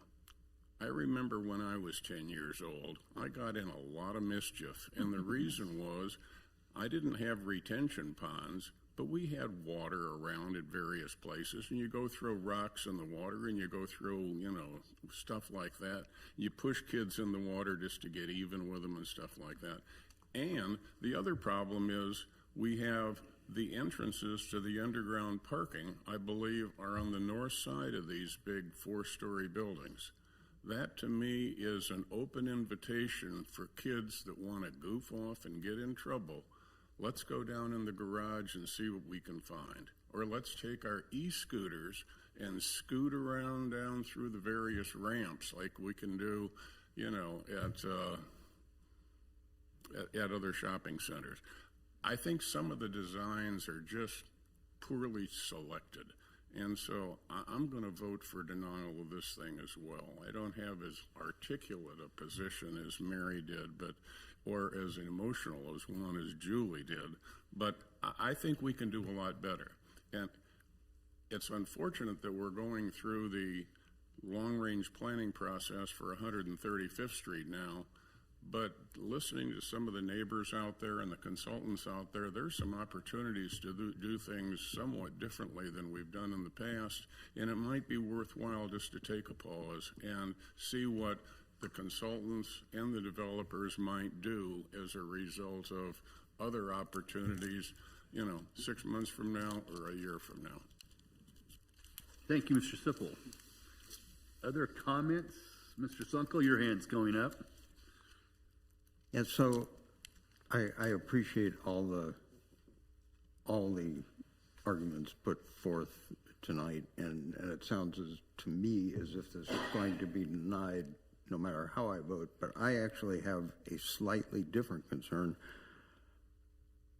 I feel very much like the Planning Commission. I like some of the things about this, the underground parking. I'm concerned about the fast food restaurants, and I feel when we remand something to the Planning Commission, we're kind of saying, you didn't look at this exactly right. Could you look at this again and make a different decision? I think they looked at this exactly right. They did not have the traffic information. I get that.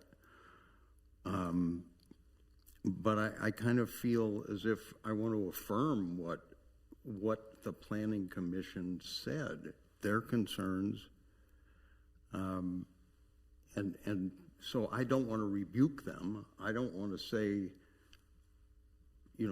look at this again. I'd like to see the developer work with staff and bring a new plan, or slightly altered. The walkability concerns me here. The drive-throughs concern me. The same way they did the Planning Commission, and nothing new has been presented about the walkability or the drive-throughs to us here tonight. So I'm inclined to deny as well. Thank you, Mr. Sunkel.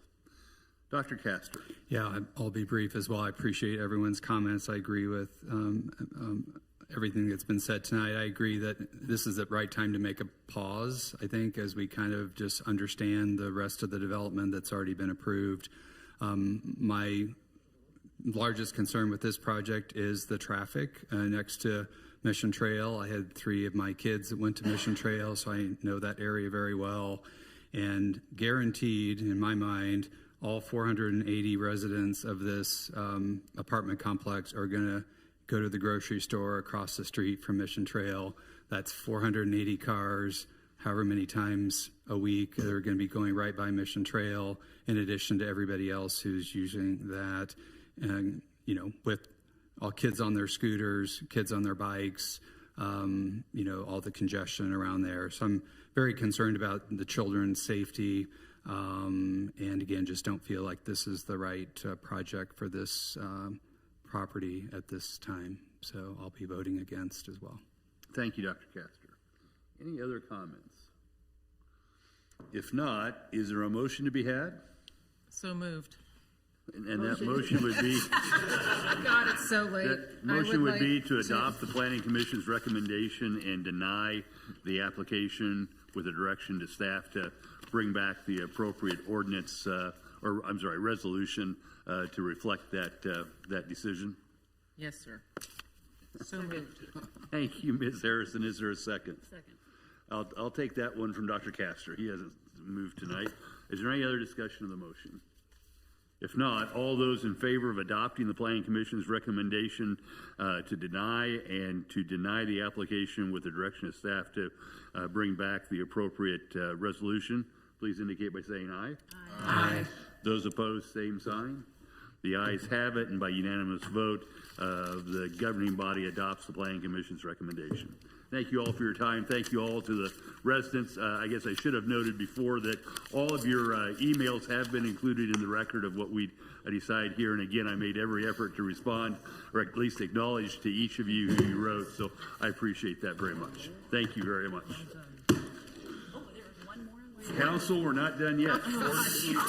There's more, as Rod Popeil used to say. We're not done. Wait, There is more.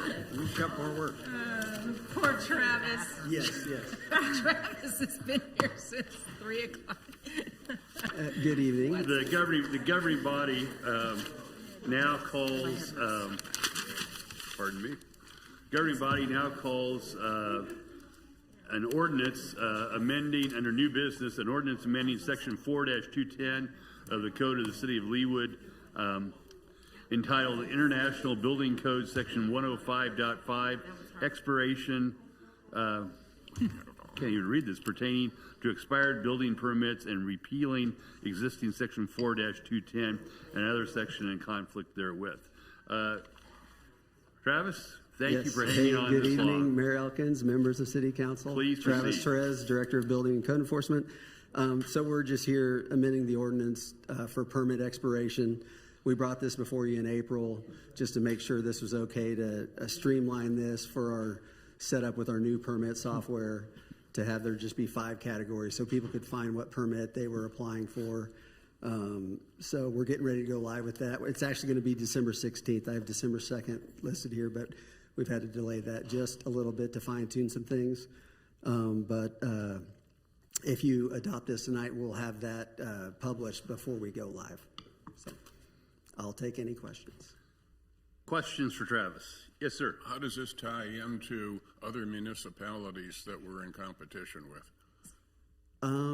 It doesn't really. I mean, we're very similar on permit expiration. We're like shorter duration. We're stricter on our on the way permits expire, just so we can better track construction projects to where, you know, we don't want them to just go on continuously. Like in a lot of jurisdictions, if you do anything every 6 months, you automatically, your permit gets extended. So we don't have that here. So it's stricter than other jurisdictions. Thank you, Mr. Sipple. Other questions for Mr. Torres? Mr. Torres, the one good thing about being last is everybody's asked all the Everybody's questions. exhausted. No more questions. Yeah. We'll take Ms. it. Larson has moved for approval. There's a second. We have an enthusiastic by Dr. second. Castor. Is there any discussion of the proposed amendment to the ordinance? If not, because it is an amendment to the ordinance, it requires a roll call vote. And with that, I would ask the clerk to please call the roll. Councilmember Guyed. Aye. Councilmember Larson. Aye. Councilmember Harrison. Aye. Councilmember Sunkel. Aye. Councilmember Kane. Aye. Councilmember Castor. Aye. Councilmember Phillip. Aye. And Councilmember Sipple. Aye. Thank you. I have 8 votes in favor and none against, and the ordinance is unanimously adopted. Is there any other business to come before the governing body this evening? I just want to extend my thanks to you all. It was 2 exceptionally difficult issues this evening, and I think you did a great job of vetting those issues and listening to what the public had to say, as well as applying your own independent judgment. And I can't thank you enough for the work you've done. The good news is I don't think you all will have to see me until after Thanksgiving. So, again, thank you all and have a great day.